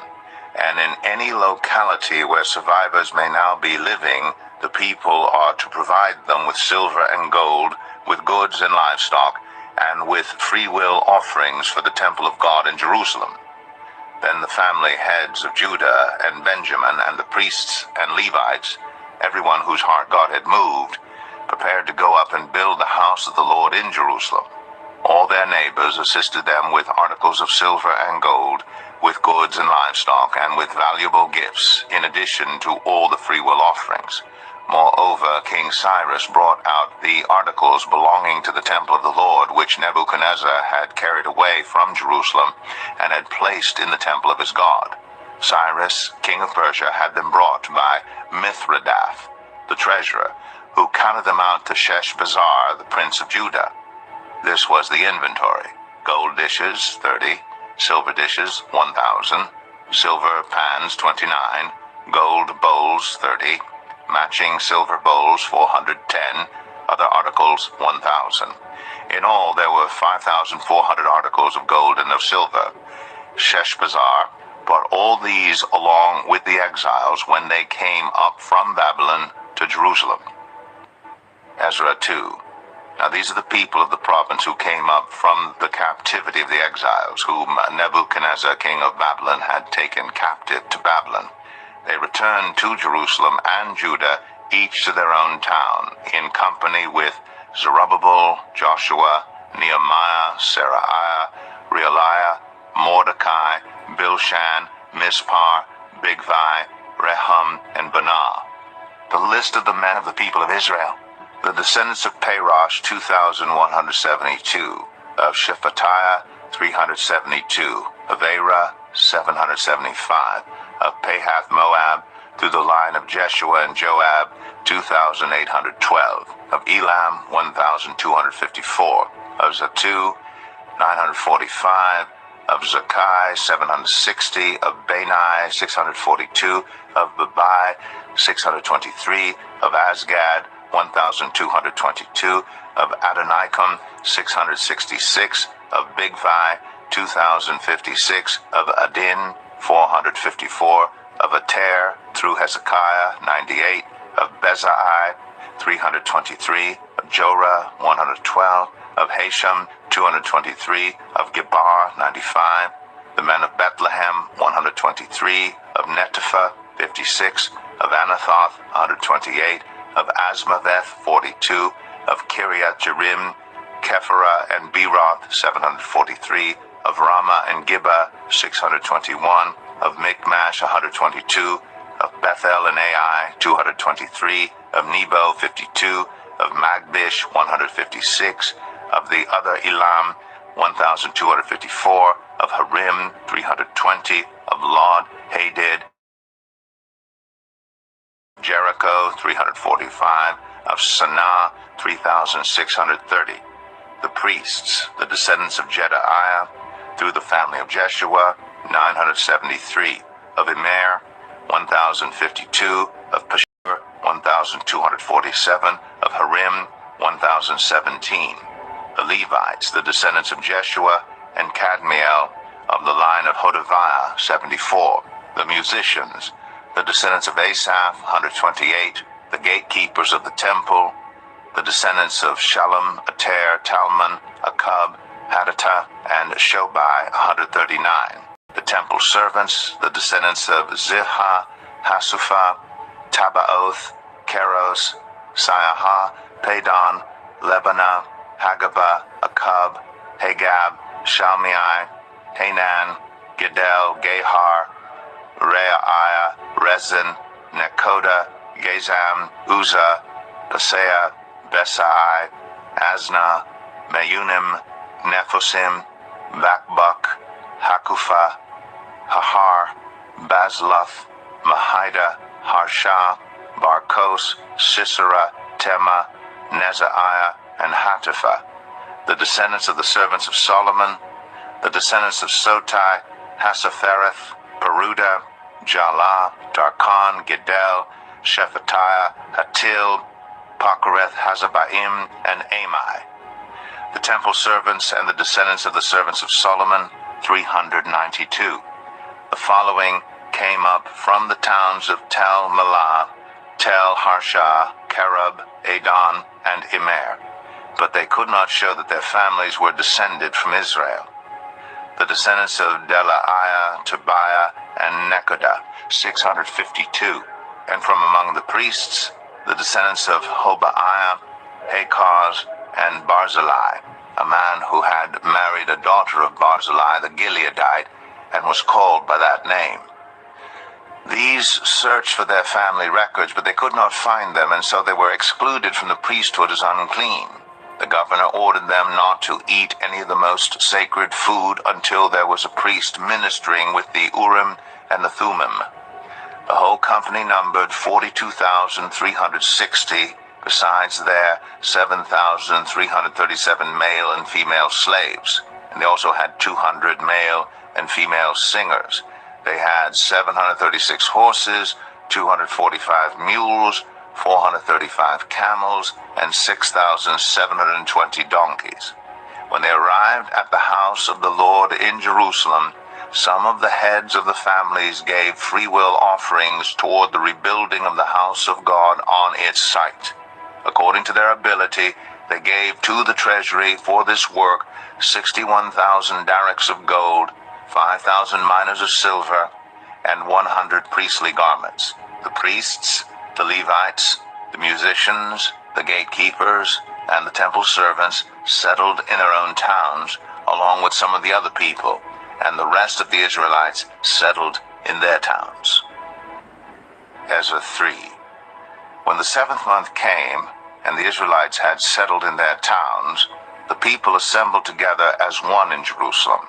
Then Joshua, son of Jozadak, and his fellow priests, and Zerubbabel, son of Shealtiel, and his associates began to build the altar of the God of Israel to sacrifice burnt offerings on it, in accordance with what is written in the law of Moses, the man of God. Despite their fear of the peoples around them, they built the altar on its foundation and sacrificed burnt offerings on it to the Lord, both the morning and evening sacrifices. Then, in accordance with what is written, they celebrated the Festival of Tabernacles with the required number of burnt offerings prescribed for each day. After that, they presented the regular burnt offerings, the new moon sacrifices, and the sacrifices for all the appointed sacred festivals of the Lord, as well as those brought as freewill offerings to the Lord. On the first day of the 7th month, they began to offer burnt offerings to the Lord, though the foundation of the Lord's temple had not yet been laid. Then they gave money to the masons and carpenters, and gave food and drink and olive oil to the people of Sidon and Tyre, so that they would bring cedar logs by sea from Lebanon to Joppa, as authorized by Cyrus, king of Persia. In the 2nd month of the 2nd year after their arrival at the house of God in Jerusalem, Zerubbabel, son of Shealtiel, Joshua, son of Jozadak, and the rest of the people, the priests and the Levites, and all who had returned from the captivity to Jerusalem, began the work. They appointed Levites 20 years old and older to supervise the building of the house of the Lord. Joshua and his sons and brothers, and Kadmiel and his sons, descendants of Hodaviah, and the sons of Henadad, and their sons and brothers, all Levites, joined together in supervising those working on the house of God. When the builders laid the foundation of the temple of the Lord, the priests in their vestments and with trumpets, and the Levites, the sons of Asaph, with cymbals, took their places to praise the Lord, as prescribed by David, king of Israel. With praise and thanksgiving they sang to the Lord. He is good. His love toward Israel endures forever.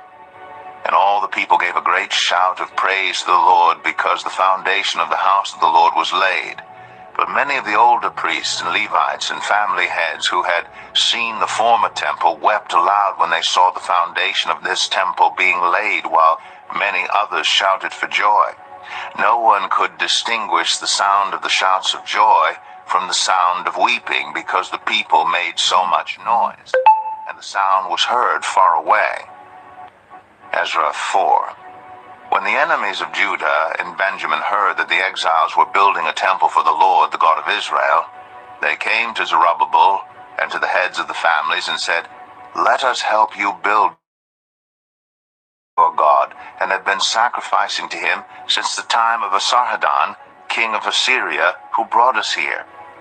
But Zerubbabel, Joshua, and the rest of the heads of the families of Israel answered, "You have no part with us in building a temple to our God. We alone will build it for the Lord, the God of Israel, as King Cyrus, the king of Persia, commanded us."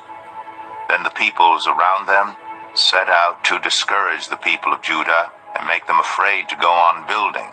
They bribed officials to work against them and frustrate their plans during the entire reign of Cyrus, king of Persia, and down to the reign of Darius, king of Persia.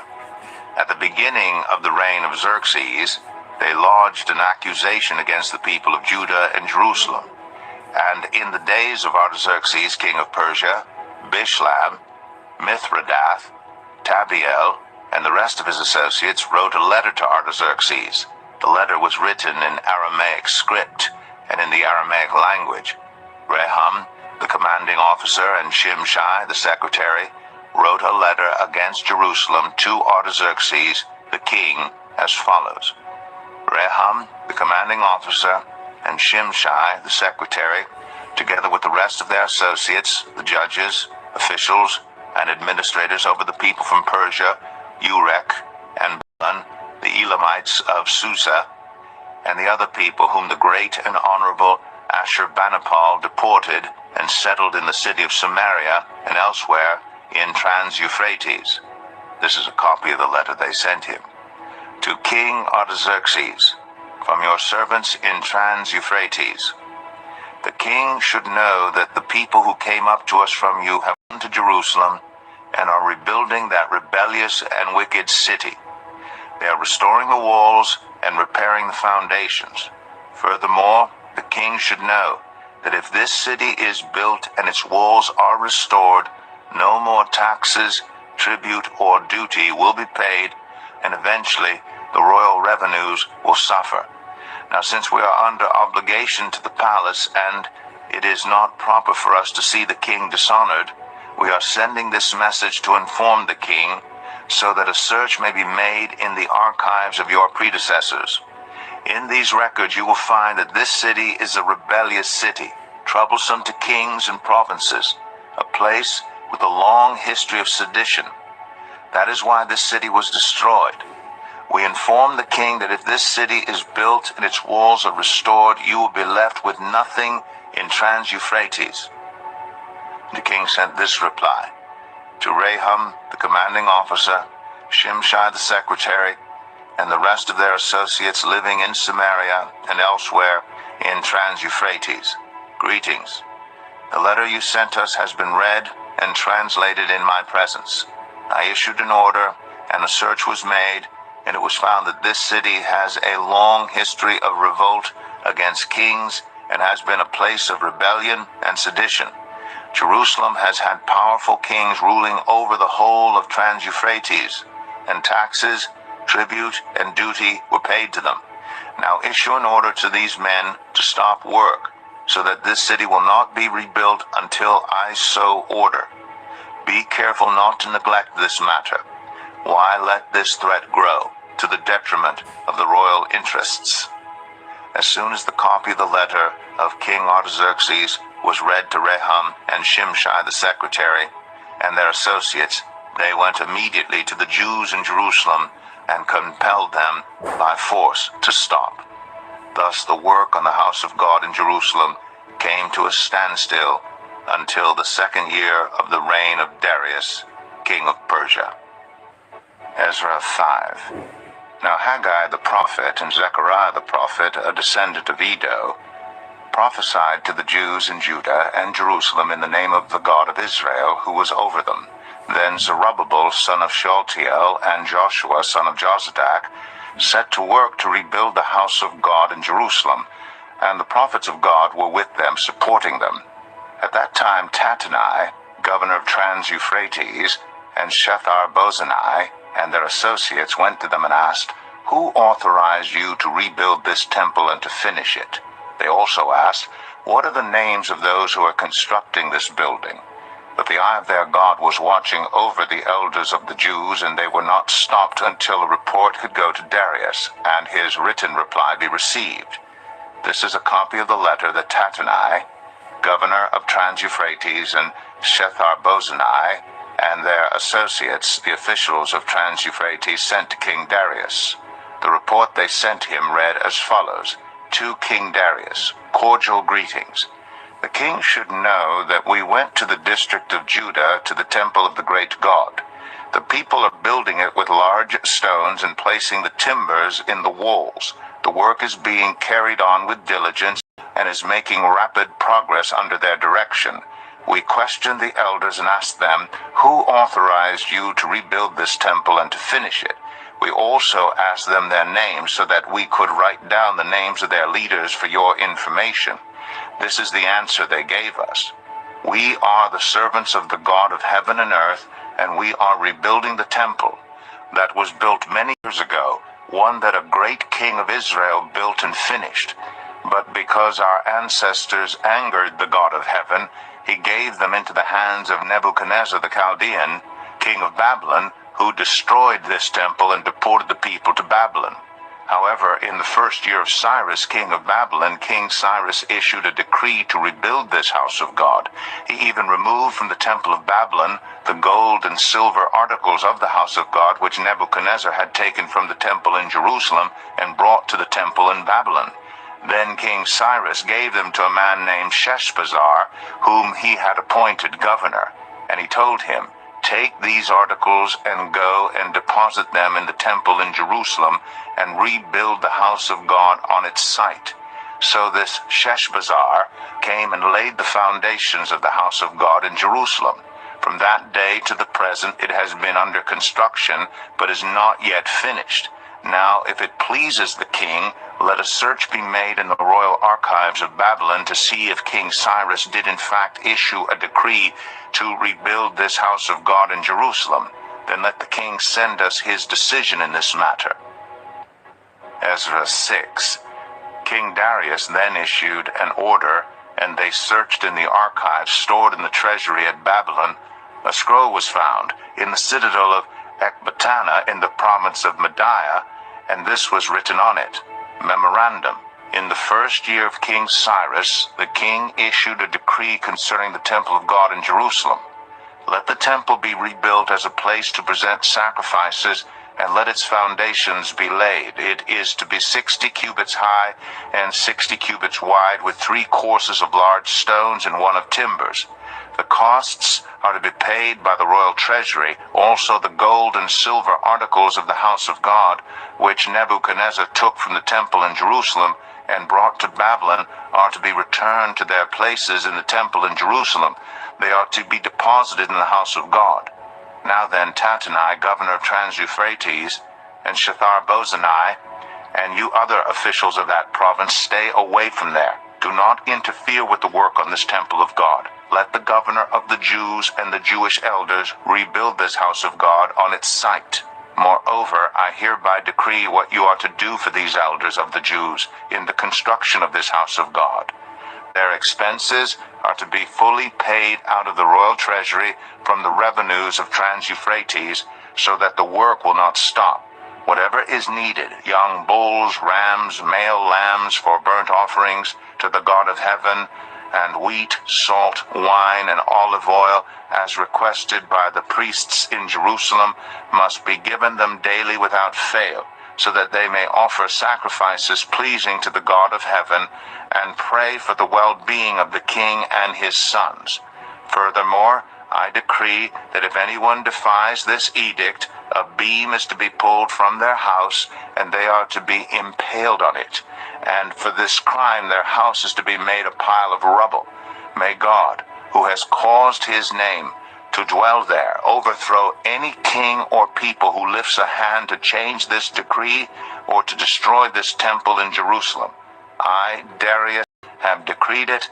Let it be carried out with diligence."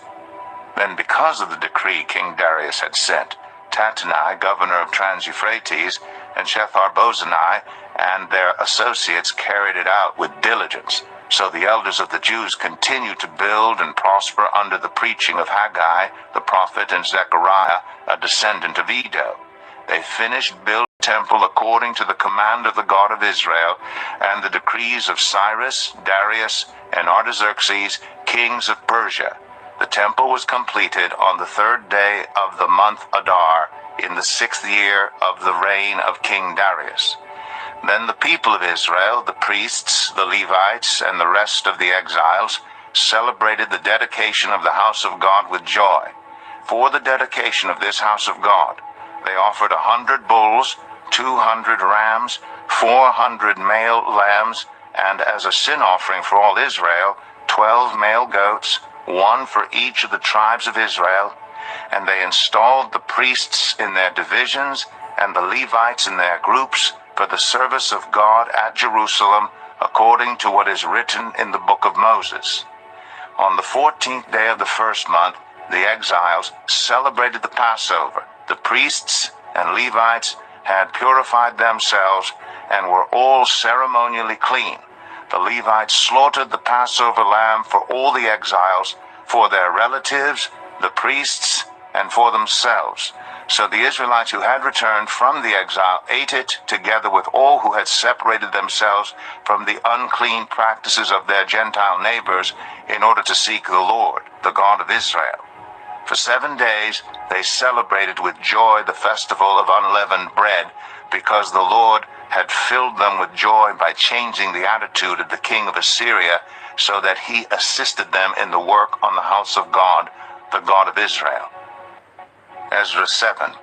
After these things, during the reign of Artaxerxes, king of Persia, Ezra, son of Seraiah, the son of Azariah, the son of Hilkiah, the son of Shallum, the son of Zadok, the son of Ahitub, the son of Amariah, the son of Azariah, the son of Moriath, the son of Zerahiah, the son of Uzai, the son of Bukai, the son of Abishua, the son of Phinehas, the son of Eleazar, the son of Aaron the chief priest. This Ezra came up from Babylon. He was a teacher well versed in the law of Moses, which the Lord the God of Israel had given. The king had granted him everything he asked, for the hand of the Lord his God was on him. Some of the Israelites, including priests, Levites, musicians, gatekeepers, and temple servants, also came up to Jerusalem in the 7th year of King Artaxerxes. Ezra arrived in Jerusalem in the 5th month of the 7th year of the king. He had begun his journey from Babylon on the 1st day of the 1st month, and he arrived in Jerusalem on the 1st day of the 5th month, for the gracious hand of his God was on him. For Ezra had devoted himself to the study and observance of the law of the Lord, and to teaching its decrees and laws in Israel. This is a copy of the letter King Artaxerxes had given to Ezra the priest, a teacher of the law, a man learned in matters concerning the commands and decrees of the Lord for Israel. Artaxerxes, king of kings. To Ezra the priest, teacher of the law of the God of heaven, greetings. Now I decree that any of the Israelites in my kingdom, including priests and Levites, who volunteer to go to Jerusalem with you may go. You are sent by the king and his 7 advisers to inquire about Judah and Jerusalem with regard to the law of your God, which is in your hand. Moreover, you are to take with you the silver and gold that the king and his advisers have freely given to the God of Israel, whose dwelling is in Jerusalem, together with all the silver and gold you may obtain from the province of Babylon, as well as the freewill offerings of the people and priests for the temple of their God in Jerusalem. With this money be sure to buy bulls, rams, and male lambs, together with their grain offerings and drink offerings, and sacrifice them on the altar of the temple of your God in Jerusalem. You and your fellow Israelites may then do whatever seems best with the rest of the silver and gold in accordance with the will of your God. Deliver to the God of Jerusalem all the articles entrusted to you for worship in the temple of your God, and anything else needed for the temple of your God that you are responsible to supply, you may provide from the royal treasury. Now I, King Artaxerxes, decree that all the treasurers of Trans-Euphrates are to provide with diligence whatever Ezra the priest, the teacher of the law of the God of heaven, may ask of you, up to 100 talents of silver, 100 cores of wheat, 100 baths of wine, 100 baths of olive oil, and salt without limit. Whatever the God of heaven has prescribed, let it be done with diligence for the temple of the God of heaven. Why should his wrath fall on the realm of the king and of his sons? You are also to know that you have no authority to impose taxes, tribute, or duty on any of the priests, Levites, musicians, gatekeepers, temple servants, or other workers at this house of God. And you, Ezra, in accordance with the wisdom of your God, which you possess, appoint magistrates and judges to administer justice to all the people of Trans-Euphrates, all who know the laws of your God, and you are to teach any who do not know them. Whoever does not obey the law of your God and the law of the king must surely be punished by death, banishment, confiscation of property, or imprisonment. Praise be to the Lord, the God of our ancestors, who has put it into the king's heart to bring honor to the house of the Lord in Jerusalem in this way, and who has extended his good favor to me before the king and his advisors and all the king's powerful officials, because the hand of the Lord my God was on me. I took courage and gathered leaders from Israel to go up with me. Ezra 8. These are the family heads and those registered with them who came up with me from Babylon during the reign of King Artaxerxes. Of the descendants of Phinehas, Gershom. Of the descendants of Ithamar, Daniel. Of the descendants of David, Hattush. Of the descendants of Shechaniah. Of the descendants of Parosh, Zechariah, and with him were registered 150 men. Of the descendants of Pahath-Moab, Elionai, son of Zerahiah, and with him 200 men. Of the descendants of Zattu, Shechaniah, son of Jahaziel, and with him 300 men. Of the descendants of Adin, Ebed, son of Jonathan, and with him 50 men. Of the descendants of Elam, Jeshaiah, son of Athaliah, and with him 70 men. Of the descendants of Shephatiah, Zebediah, son of Michael, and with him 80 men. Of the descendants of Joab, Obadiah, son of Jehiel, and with him 218 men. Of the descendants of Bani, Shelomith, son of Josephiah, and with him 160 men. Of the descendants of Bebai, Zechariah, son of Bebai, and with him 28 men. Of the descendants of Azgad, Johanan, son of Hakatan, and with him 110 men. Of the descendants of Adonikam, the last ones whose names were Eliphalet, Jeuel, and Shemaiah, and with them 60 men. Of the descendants of Bigvai, Uthai, and Zakur, and with them 70 men. I assembled them at the canal that flows toward Ahava, and we camped there 3 days. When I checked among the people and the priests, I found no Levites there. So I summoned Eleazar, Ariel, Shemaiah, Elnathan, Jarib, Elnathan, Nathan, Zechariah, and Meshullam, who were leaders, and Joiarib, and Elnathan, who were men of learning, and I ordered them to go to Edo, the leader in Casiphia. I told them what to say to Edo and his fellow Levites, the temple servants in Casiphia, so that they might bring attendance to us for the house of our God, because the gracious hand of our God was on us. They brought us Sherebiah, a capable man, from the descendants of Malai, son of Levi, the son of Israel, and Sherebiah's sons and brothers, 18 in all, and Hashabiah, together with Jeshaiah, from the descendants of Merari, and his brothers and nephews, 20 in all. They also brought 220 of the temple servants, a body that David and the officials had established to assist the Levites. All were registered by name. There, by the YAHWEH canal, I proclaimed a fast, so that we might humble ourselves before our God, and ask him for a safe journey for us and our children with all our possessions. I was ashamed to ask the king for soldiers and horsemen to protect us from enemies on the road, because we had told the king, the gracious hand of our God is on everyone who looks to him, but his great anger is against all who forsake him. So we fasted and petitioned our God about this, and he answered our prayer. Then I set apart 12 of the leading priests, namely Sherebiah, Hashabiah, and 10 of their brothers, and I weighed out to them the offering of silver and gold, and the articles that the king, his advisers, his officials, and all Israel present there had donated for the house of our God.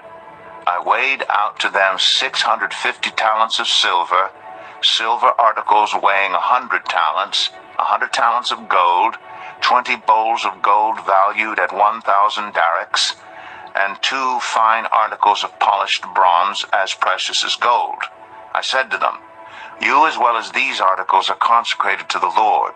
The silver and gold are a free will offering to the Lord, the God of your ancestors. Guard them carefully until you weigh them out in the chambers of the house of the Lord in Jerusalem before the leading priests and the Levites and the family heads of Israel.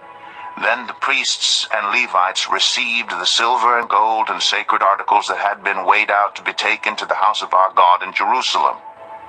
On the 12th day of the first month, we set out from the YAHWEH canal to go to Jerusalem.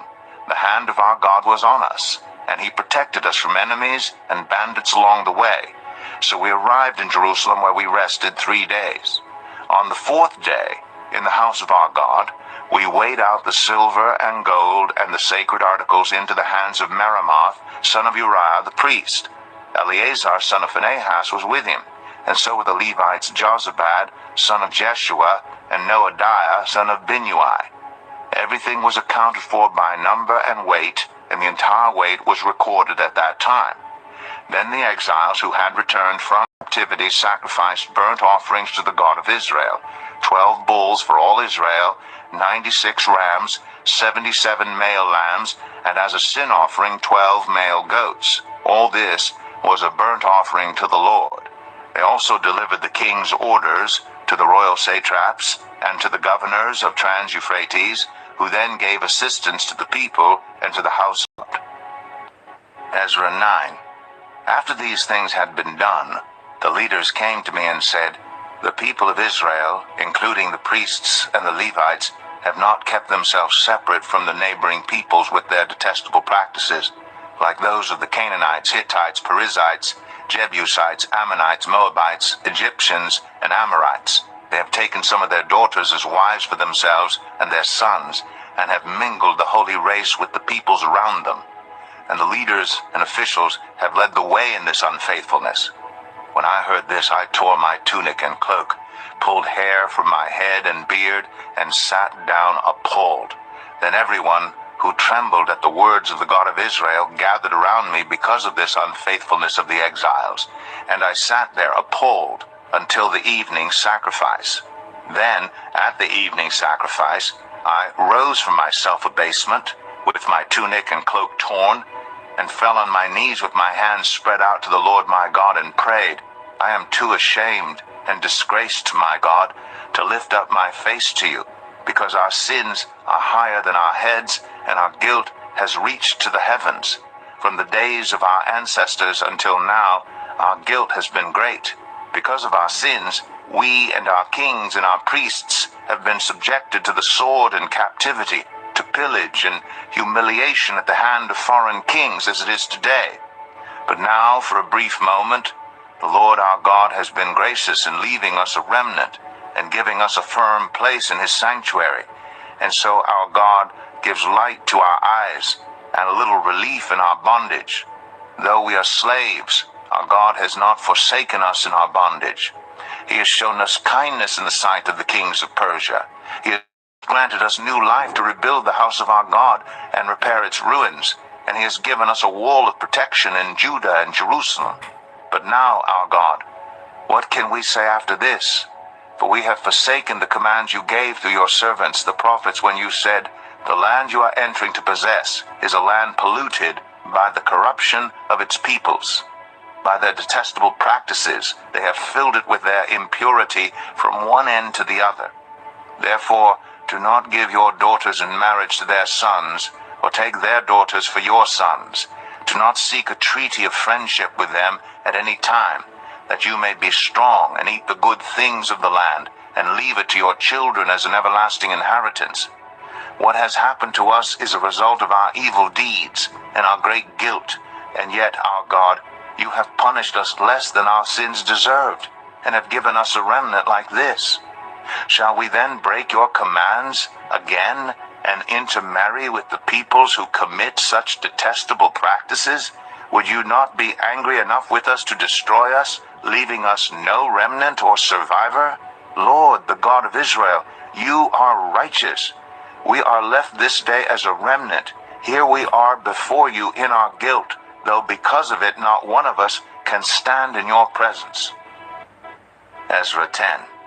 While Ezra was praying and confessing, weeping, and throwing himself down before the house of God, a large crowd of Israelites, men, women, and children, gathered around him.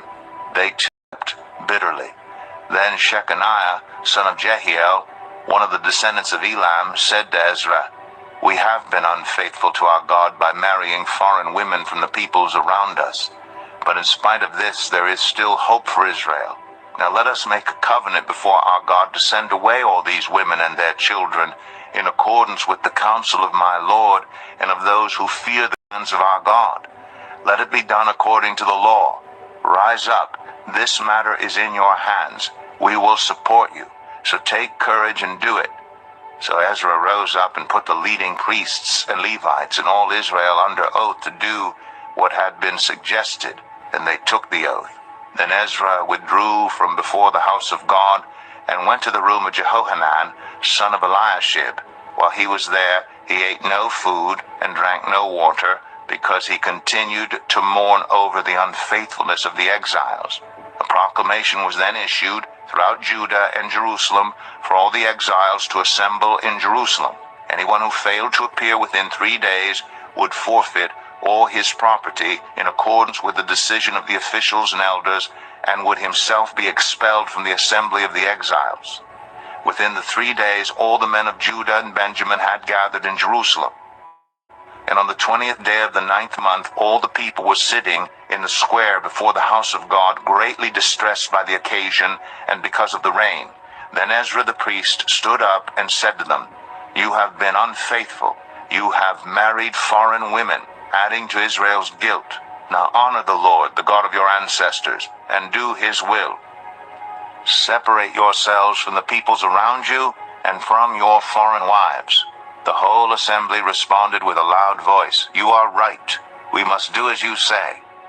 But there are many people here, and it is the rainy season, so we cannot stand outside.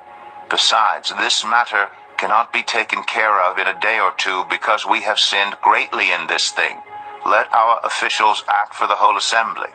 Then let everyone in our towns who has married a foreign woman come at a set time, along with the elders and judges of each town, until the fierce anger of our God in this matter is turned away from us." Only Jonathan, son of Asahel, and Jazaiah, son of Tikvah, supported by Meshullam and Shabbathai, the Levite, opposed this. So the exiles did as was proposed. Ezra the priest selected men who were family heads, one from each family division, and all of them designated by name.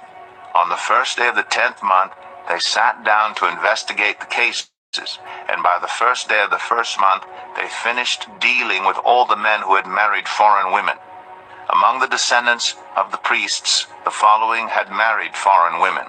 From the descendants of Joshua, son of Jozadak, and his brothers, Masaiah, Eleazar, Jarib, and Gedaliah, they all gave their hands in pledge to put away their wives, and for their guilt they each presented a ram from the flock as a guilt offering. From the descendants of Immer, Hanani, and Zebediah. From the descendants of Harim, Masaiah, Elijah, Shemaiah, Jehiel, and Uzziah. From the descendants of Pashur, Elionai, Masaiah, Ishmael, Nethanel, Jozabad, and Elasa. Among the Levites, Jozabad, Shimei, Kelaiah, that is, Kelita, Pethahiah, Judah, and Eleazar. From the musicians, Eliashib. From the gatekeepers, Shallum, Telem, and Uri. And among the other Israelites, from the descendants of Parosh, Ramaiah, Izai, Malchijah, Mijah, Eleazar, Malchijah, and Benaiah. From the descendants of Elam, Mattaniah, Zechariah, Jehiel, Abdi, Jeremoth, and Elijah. From the descendants of Zatu, Elionai, Eliashib, Mattaniah, Jeremoth, Zabad, and Aziza. From the descendants of Bebai, Jehohanan, Hananiah, Zebai, and Athlai. From the descendants of Bani, Meshullam, Malach, Adaiah, Jashub, Sheol, and Jeremoth. From the descendants of Pahath Moab, Adnah, Kilau, Benaiah, Masaiah, Mattaniah, Bezalel, Binui, and Manasseh. From the descendants of Harim, Eleazar, Ashijah, Malchijah, Shemaiah, Shimeon, Benjamin, Malach, and Shemariah. From the descendants of Hashem, Mattaniah, Matata, Zabad, Eliphalet, Jeremiah, Manasseh, and Shimei. From the descendants of Bani, Madai, Amram, Uel, Benaiah, Bedaiah, Keluhi, Vanaiah, Meramoth, Eliashib, Mattaniah, Mattanai, and Jesu. From the descendants of Binui, Shimei, Shelemiah, Nathan, Adaiah, Machnadabiah, Shashai, Sharai, Azarel, Shelemiah, Shemariah, Shallum, Amariah, and Joseph.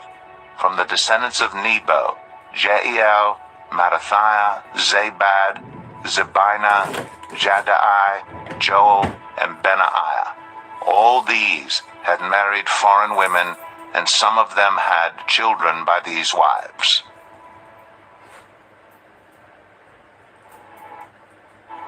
The Book of Nehemiah, Chapter 1. The words of Nehemiah, son of Hakaliah. In the month of Kislev, in the 20th year, while I was in the citadel of Susa, Hanani, one of my brothers, came from Judah with some other men, and I questioned them about the Jewish remnant that had survived the exile, and also about Jerusalem. They said to me, "Those who survived the exile and are back in the province are in great trouble and disgrace. The wall of Jerusalem is broken down, and its gates have been burned with fire." When I heard these things, I sat down and wept. For some days I mourned and fasted and prayed before the God of heaven. Then I said, "Lord, the God of heaven, the great and awesome God, who keeps his covenant of love with those who love him and keep his commandments, let your ear be attentive and your eyes open to hear the prayer your servant is praying before you day and night for your servants, the people of Israel. I confess the sins we Israelites, including myself and my father's family, have committed against you. We have acted very wickedly toward you. We have not obeyed the commands, decrees, and laws you gave your servant Moses. Remember the instruction you gave your servant Moses, saying, 'If you are unfaithful, I will scatter you among the nations. But if you return to me and obey my commands, then even if your exiled people are at the farthest horizon, I will gather them from there and bring them to the place I have chosen as a dwelling for my name. They are your servants and your people, whom you redeemed by your great strength and your mighty hand. Lord, let your ear be attentive to the prayer of this your servant, and to the prayer of your servants who delight in revering your name. Give your servant success today by granting him favor in the presence of this man." I was cupbearer to the king. Nehemiah 2. In the month of Nisan, in the 20th year of King Artaxerxes, when wine was brought for him, I took the wine and gave it to the king. I had not been sad in his presence before, so the king asked me, "Why does your face look so sad when you are not ill? This can be nothing but sadness of heart." I was very much afraid, but I said to the king, "May the king live forever.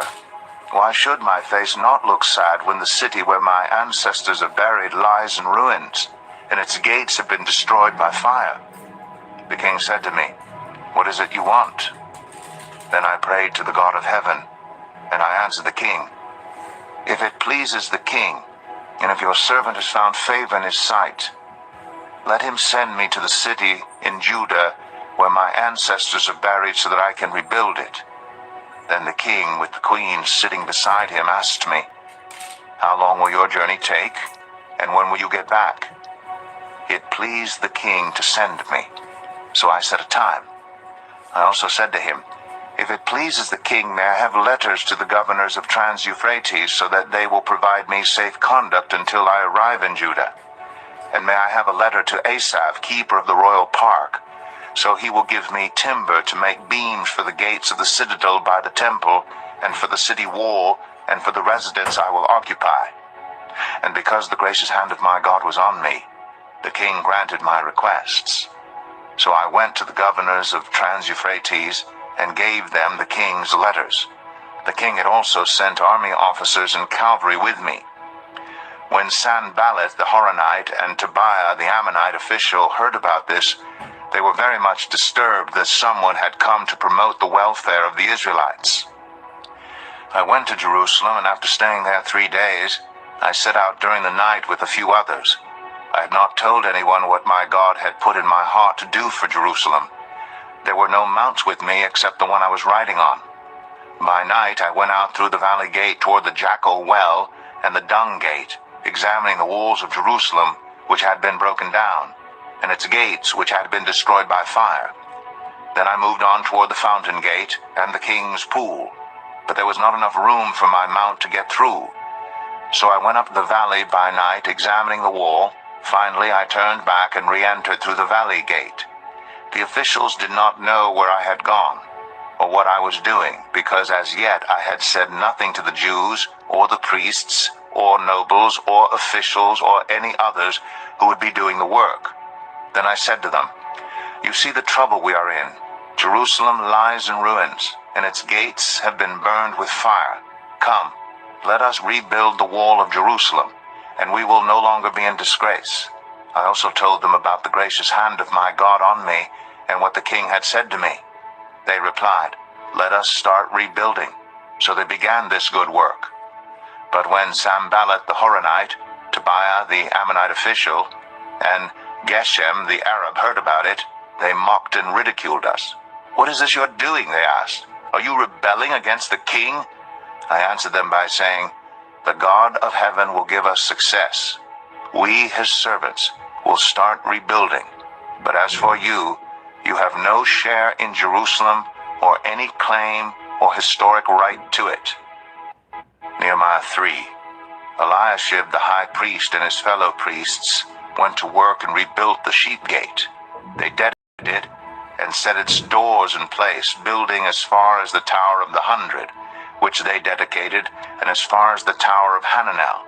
The men of Jericho built the adjoining section, and Zakur, son of Imri, built next to them. The fish gate was rebuilt by the sons of Hasenaah. They laid its beams and put its doors and bolts and bars in place. Meremoth, son of Uriah, the son of Hakaz, repaired the next section. Next to him, Meshullam, son of Berechiah, the son of Meshezabel, made repairs, and next to him Zadok, son of Bana, also made repairs. The next section was repaired by the men of Tekoa, but their nobles would not put their shoulders to the work under their supervisors. The Jeshanah gate was repaired by Joiada, son of Paseah, and Meshullam, son of Besadai. They laid its beams and put its doors with their bolts and bars in place. Next to them, repairs were made by men from Gibeon and Mizpah. Melatiah of Gibeon and Jadon of Maranoth, places under the authority of the governor of Trans-Euphrates. Uzziel, son of Harhiah, one of the goldsmiths, repaired the next section, and Hananiah, one of the perfume makers, made repairs next to that. They restored Jerusalem as far as the broad wall. Rephaiah, son of Hur, ruler of a half-district of Jerusalem, repaired the next section. Adjoining this, Jedaiah son of Haramath made repairs opposite his house, and Hatush son of Hashabneiah made repairs next to him. Malchijah son of Harim and Hashub son of Pahath-Moab repaired another section and the Tower of the Ovens. Shalem son of Halohesh, ruler of the half-district of Jerusalem, repaired the next section with the help of his daughters. The valley gate was repaired by Hanun and the residents of Zanoah. They rebuilt it and put its doors with their bolts and bars in place. They also repaired 1,000 cubits of the wall as far as the dung gate. The dung gate was repaired by Malchijah, son of Rechab, ruler of the district of Beth-Hakerem. He rebuilt it and put its doors with their bolts and bars in place. The fountain gate was repaired by Shalon, son of Kol-Hoseh, ruler of the district of Mizpah. He rebuilt it, roofing it over, and putting its doors and bolts and bars in place. He also repaired the wall of the pool of Siloam by the king's garden, as far as the steps going down from the city of David. Beyond him, Nehemiah, son of Azbuk, ruler of the half-district of Beth-Zur, made repairs up to a point opposite the tombs of David, as far as the artificial pool and the house of the heroes. Next to him, the repairs were made by the Levites under Rehum, son of Bani. Beside him, Hashabiah, ruler of half the district of Keilah, carried out repairs for his district. Next to him, the repairs were made by their fellow Levites under Binnui, son of Henadad, ruler of the other half-district of Keilah. Next to him, Ezer, son of Jeshua, ruler of Mizpah, repaired another section, from a point facing the ascent to the armory as far as the angle of the wall. Next to him, Baruch, son of Zabbai, zealously repaired another section, from the angle to the entrance of the house of Eliashib the high priest. Next to him, Meremoth, son of Uriah, the son of Hakaz, repaired another section, from the entrance of Eliashib's house to the end of it. The repairs next to him were made by the priests from the surrounding region. Beyond them, Benjamin and Hashub made repairs in front of their house, and next to them, Azariah, son of Maaseiah, the son of Ananiah, made repairs beside his house. Next to him, Binnui, son of Henadad, repaired another section, from Azariah's house to the angle and the corner. And Palal, son of Uzai, worked opposite the angle and the tower projecting from the upper palace near the court of the guard. Next to him, Pedaiah, son of Parosh, and the temple servants living on the hill of Ophel made repairs up to a point opposite the water gate toward the east and the projecting tower. Next to them, the men of Tekoa repaired another section from the great projecting tower to the wall of Ophel. Above the horse gate, the priests made repairs, each in front of his own house. Next to them, Zadok, son of Immer, made repairs opposite his house. Next to him, Shemaiah, son of Shechaniah, the guard at the east gate, made repairs. Next to him, Hananiah, son of Shelemiah, and Hanun, the sixth son of Zalaph, repaired another section. Next to them, Meshullam, son of Berechiah, made repairs opposite his living quarters. Next to him, Malchijah, one of the goldsmiths, made repairs as far as the house of the temple servants and the merchants opposite the inspection gate, and as far as the room above the corner. And between the room above the corner and the sheep gate, the goldsmiths and merchants made repairs. Nehemiah 4. When Sanballat heard that we were rebuilding the wall, he became angry and was greatly incensed. He ridiculed the Jews, and in the presence of his associates and the army of Samaria, he said, "What are those feeble Jews doing? Will they restore their wall? Will they offer sacrifices? Will they finish in a day? Can they bring the stones back to life from those heaps of rubble burned as they are?" Tobiah the Ammonite, who was at his side, said, "What are they building? Even a fox climbing up on it would break down their wall of stones. Hear us, our God, for we are despised. Turn their insults back on their own heads. Give them over as plunder in a land of captivity.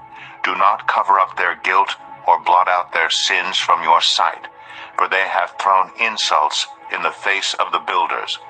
So we rebuilt the wall till all of it reached half its height, for the people worked with all their heart. But when Sanballat, Tobiah, the Arabs, the Ammonites, and the people of Ashdod heard that the repairs to Jerusalem's walls had gone ahead and that the gaps were being closed, they were very angry. They all plotted together to come and fight against Jerusalem and stir up trouble against it. But we prayed to our God and posted a guard day and night to meet this threat. Meanwhile, the people in Judah said, "The strength of the laborers is giving out, and there is so much rubble that we cannot rebuild the wall." Also, our enemies said, "Before they know it or see us, we will be right there among them and will kill them and put an end to the work." Then the Jews who lived near them came and told us 10 times over, "Wherever you turn, they will attack us." Therefore I stationed some of the people behind the lowest points of the wall at the exposed places, posting them by families with their swords, spears, and bows. After I looked things over, I stood up and said to the nobles, the officials, and the rest of the people, "Don't be afraid of them. Remember the Lord, who is great and awesome, and fight for your families, your sons and your daughters, your wives and your homes." When our enemies heard that we were aware of their plot and that God had frustrated it, we all returned to the wall, each to our own work. From that day on, half of my men did the work, while the other half were equipped with spears, shields, bows, and armor. The officers posted themselves behind all the people of Judah who were building the wall. Those who carried materials did their work with one hand and held a weapon in the other, and each of the builders wore his sword aside as he worked, but the man who sounded the trumpet stayed with me. Then I said to the nobles, the officials, and the rest of the people, "The work is extensive and spread out, and we are widely separated from each other along the wall. Wherever you hear the sound of the trumpet, join us there. Our God will fight for us." So we continued the work, with half the men holding till the stars came out. At that time I also said to the people, "Have every man and his helper stay inside Jerusalem at night, so they can serve us as guards by night and as workers by day." Neither I, nor my brothers, nor my men, nor the guards with me took off our clothes. Each had a weapon, even when he went for water. Nehemiah 5. Now the men and their wives raised a great outcry against their fellow Jews. Some were saying, "We and our sons and daughters are numerous. In order for us to eat and stay alive, we must get grain." Others were saying, "We are mortgaging our fields, our vineyards, and our homes to get grain during the famine." Still others were saying, "We have had to borrow money to pay the king's tax on our fields and vineyards. Although we are of the same flesh and blood as our fellow Jews, and though our children are as good as theirs, yet we have to subject our sons and daughters to slavery. Some of our daughters have already been enslaved, but we are powerless because our fields and our vineyards belong to others." When I heard their outcry and these charges, I was very angry. I pondered them in my mind, and then accused the nobles and officials. I told them, "You are charging your own people interest." So I called together a large meeting to deal with them and said, "As far as possible, we have bought back our fellow Jews who were sold to the Gentiles. Now you are selling your own people, only for them to be sold back to us." They kept quiet because they could find nothing to say. So I continued, "What you are doing is not right. Shouldn't you walk in the fear of our God to avoid the reproach of our Gentile enemies? I and my brothers and my men are also lending the people money and grain. But let us stop charging interest. Give back to them immediately their fields, vineyards, olive groves, and houses, and all the interest you are charging them, 1% of the money, grain, new wine, and olive oil. We will give it back," they said, "and we will not demand anything more from them. We will do as you say." Then I summoned the priests and made the nobles and officials take an oath to do what they had promised. I also shook out the folds of my robe and said, "In this way may God shake out of their house and possessions anyone who does not keep this promise. So may such a person be shaken out and emptied." At this the whole assembly said, "Amen," and praised the Lord, and the people did as they had promised. Moreover, From the 20th year of King Artaxerxes, when I was appointed to be their governor in the land of Judah, until his 32nd year, 12 years, neither I nor my brothers ate the food allotted to the governor.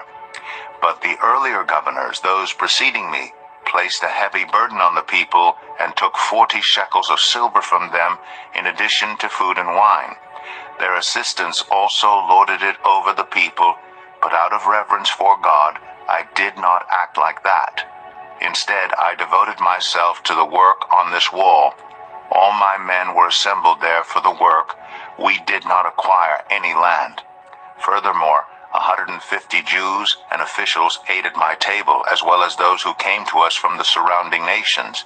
Each day 1 ox, 6 choice sheep, and some poultry were prepared for me, and every 10 days an abundant supply of wine of all kinds.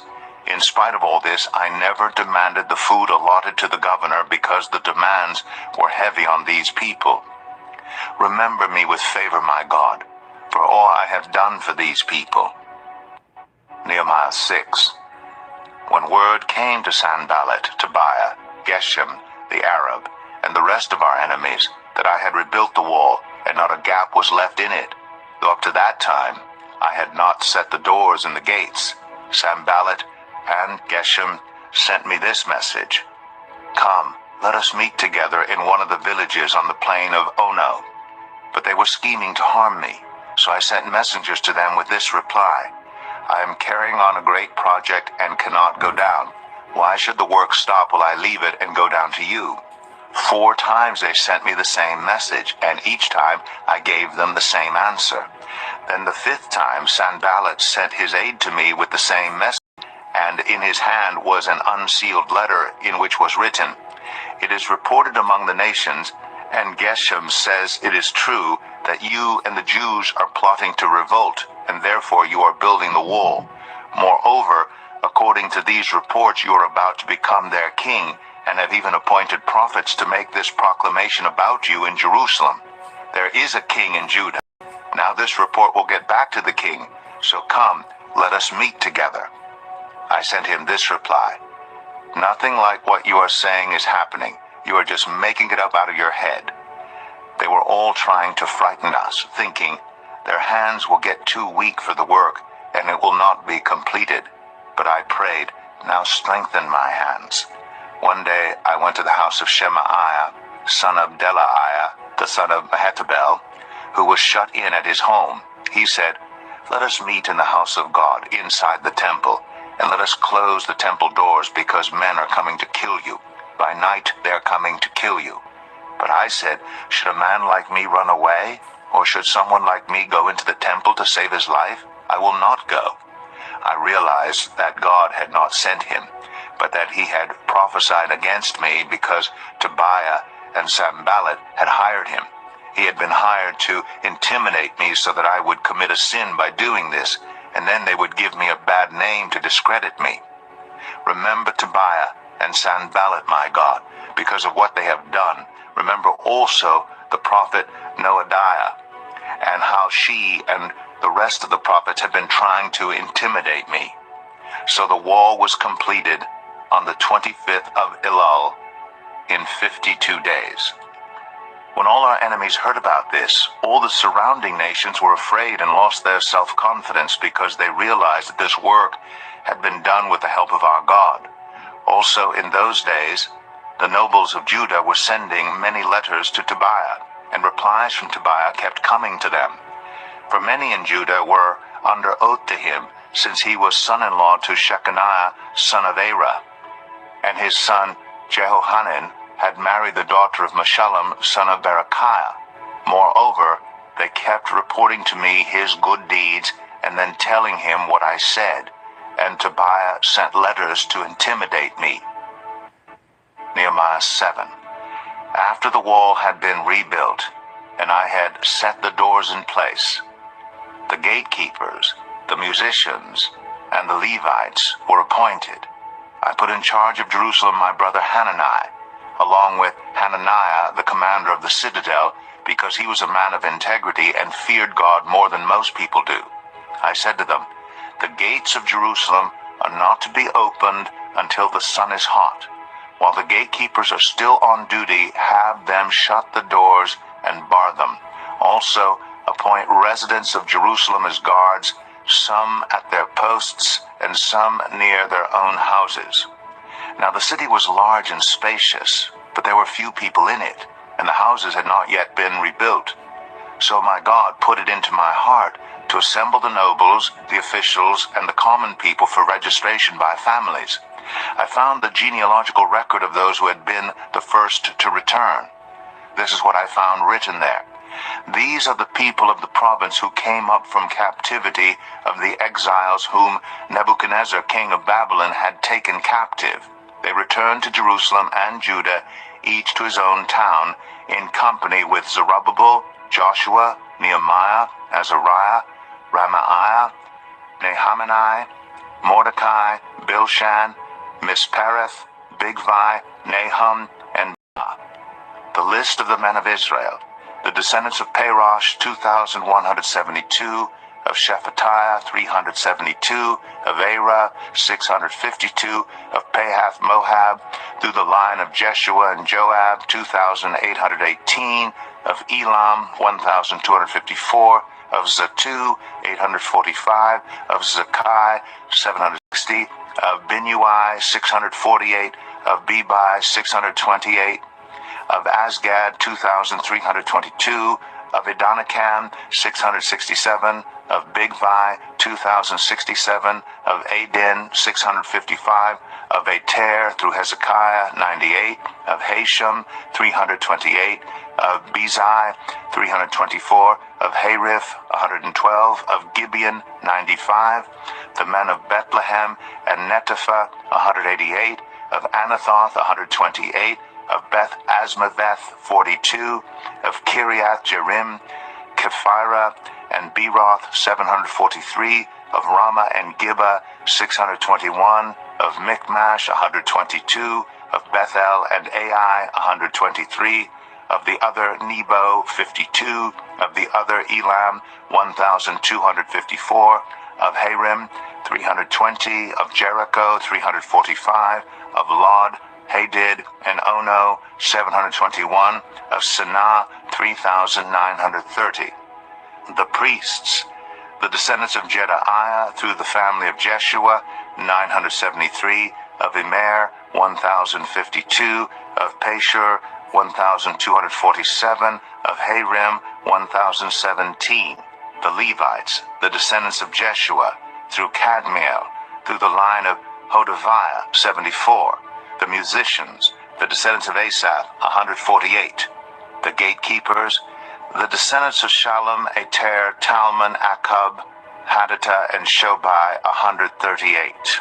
The temple servants: the descendants of Ziha, Hasapha, Tabaoth, Keros, Siah, Padon, Lebanah, Hagabah, Shalmai, Hanan, Gedel, Gehar, Reiah, Rezin, Nekada, Gazam, Uzzah, Paseah, Besai, Meunim, Nephusim, Bakbuk, Hakapha, Harhur, Bazluth, Mehida, Harsha, Barkos, Sisera, Tema, Neziah, and Hatipha. The descendants of the servants of Solomon: the descendants of Sotai, Sophereth, Perida, Jala, Darkon, Gidel, Shephatiah, Hatil, Pokereth Hazabaim, and Ammon. The temple servants and the descendants of the servants of Solomon, 392.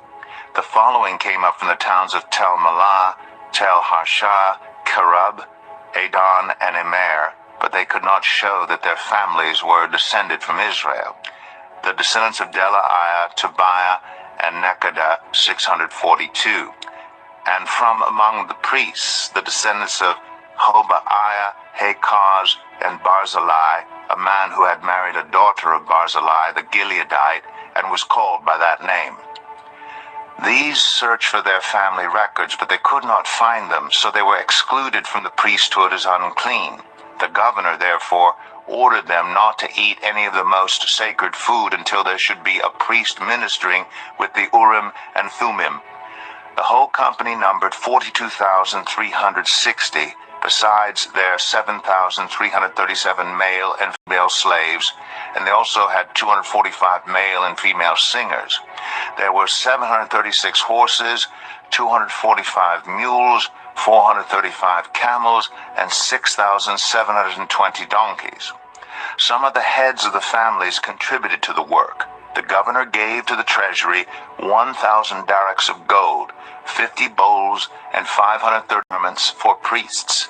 Some of the heads of the families gave to the treasury for the work 20,000 darracks of gold and 2,200 minas of silver.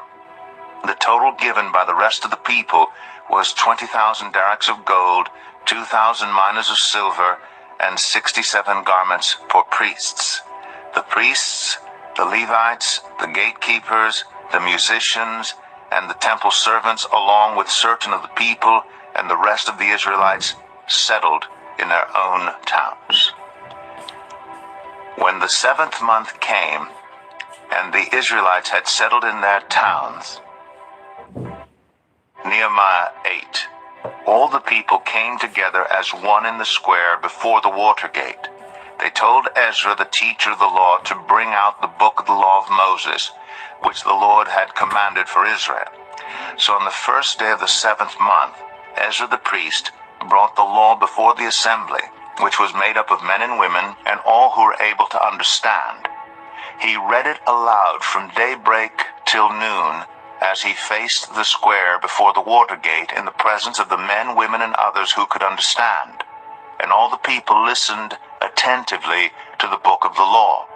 Ezra, the teacher of the law, stood on a high wooden platform built for the occasion. Beside him on his right stood Mattithiah, Shema, Ananiah, Uriah, Hilkiah, and Maaseiah. And on his left were Pedaiah, Mishael, Malchijah, Hashum, Hashbaddanah, Zechariah, and Meshullam. Ezra opened the book. All the people could see him because he was standing above them. And as he opened it, the people all stood up. Ezra praised the Lord, the great God, and all the people lifted their hands and responded, Amen, Amen. Then they bowed down and worshipped the Lord with their faces to the ground. The Levites, Jeshua, Bani, Sherebiah, Jamin, Akkub, Shabbathai, Hodiah, Messiah, Kelita, Azariah, Jozabad, Hanan, and Pelaiah instructed the people in the law while the people were standing there. They read from the book of the law of God, making it clear and giving the meaning so that the people understood what was being read. Then Nehemiah the governor, Ezra the priest and teacher of the law, and the Levites who were instructing the people said to them all, This day is holy to the Lord your God. Do not mourn or weep. For all the people had been weeping as they listened to the words of the law. Nehemiah said, Go and enjoy choice food and sweet drinks, and send some to those who have nothing prepared. This day is holy to our Lord. Do not grieve, for the joy of the Lord is your strength.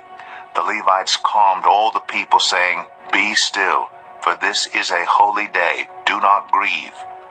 Then all the people went away to eat and drink, to send portions of food, and to celebrate with great joy, because they now understood the words that had been made known to them. On the 2nd day of the month, the heads of all the families, along with the priests and the Levites, gathered around Ezra the teacher to give attention to the words of the law. They found written in the law, which the Lord had commanded through Moses, that the Israelites were to live in temporary shelters during the festival of the 7th month, and that they should proclaim this word and spread it throughout their towns and in Jerusalem. Go out into the hill country and bring back branches from olive and wild olive trees, and from myrtles, palms, and shade trees, to make temporary shelters, as it is written.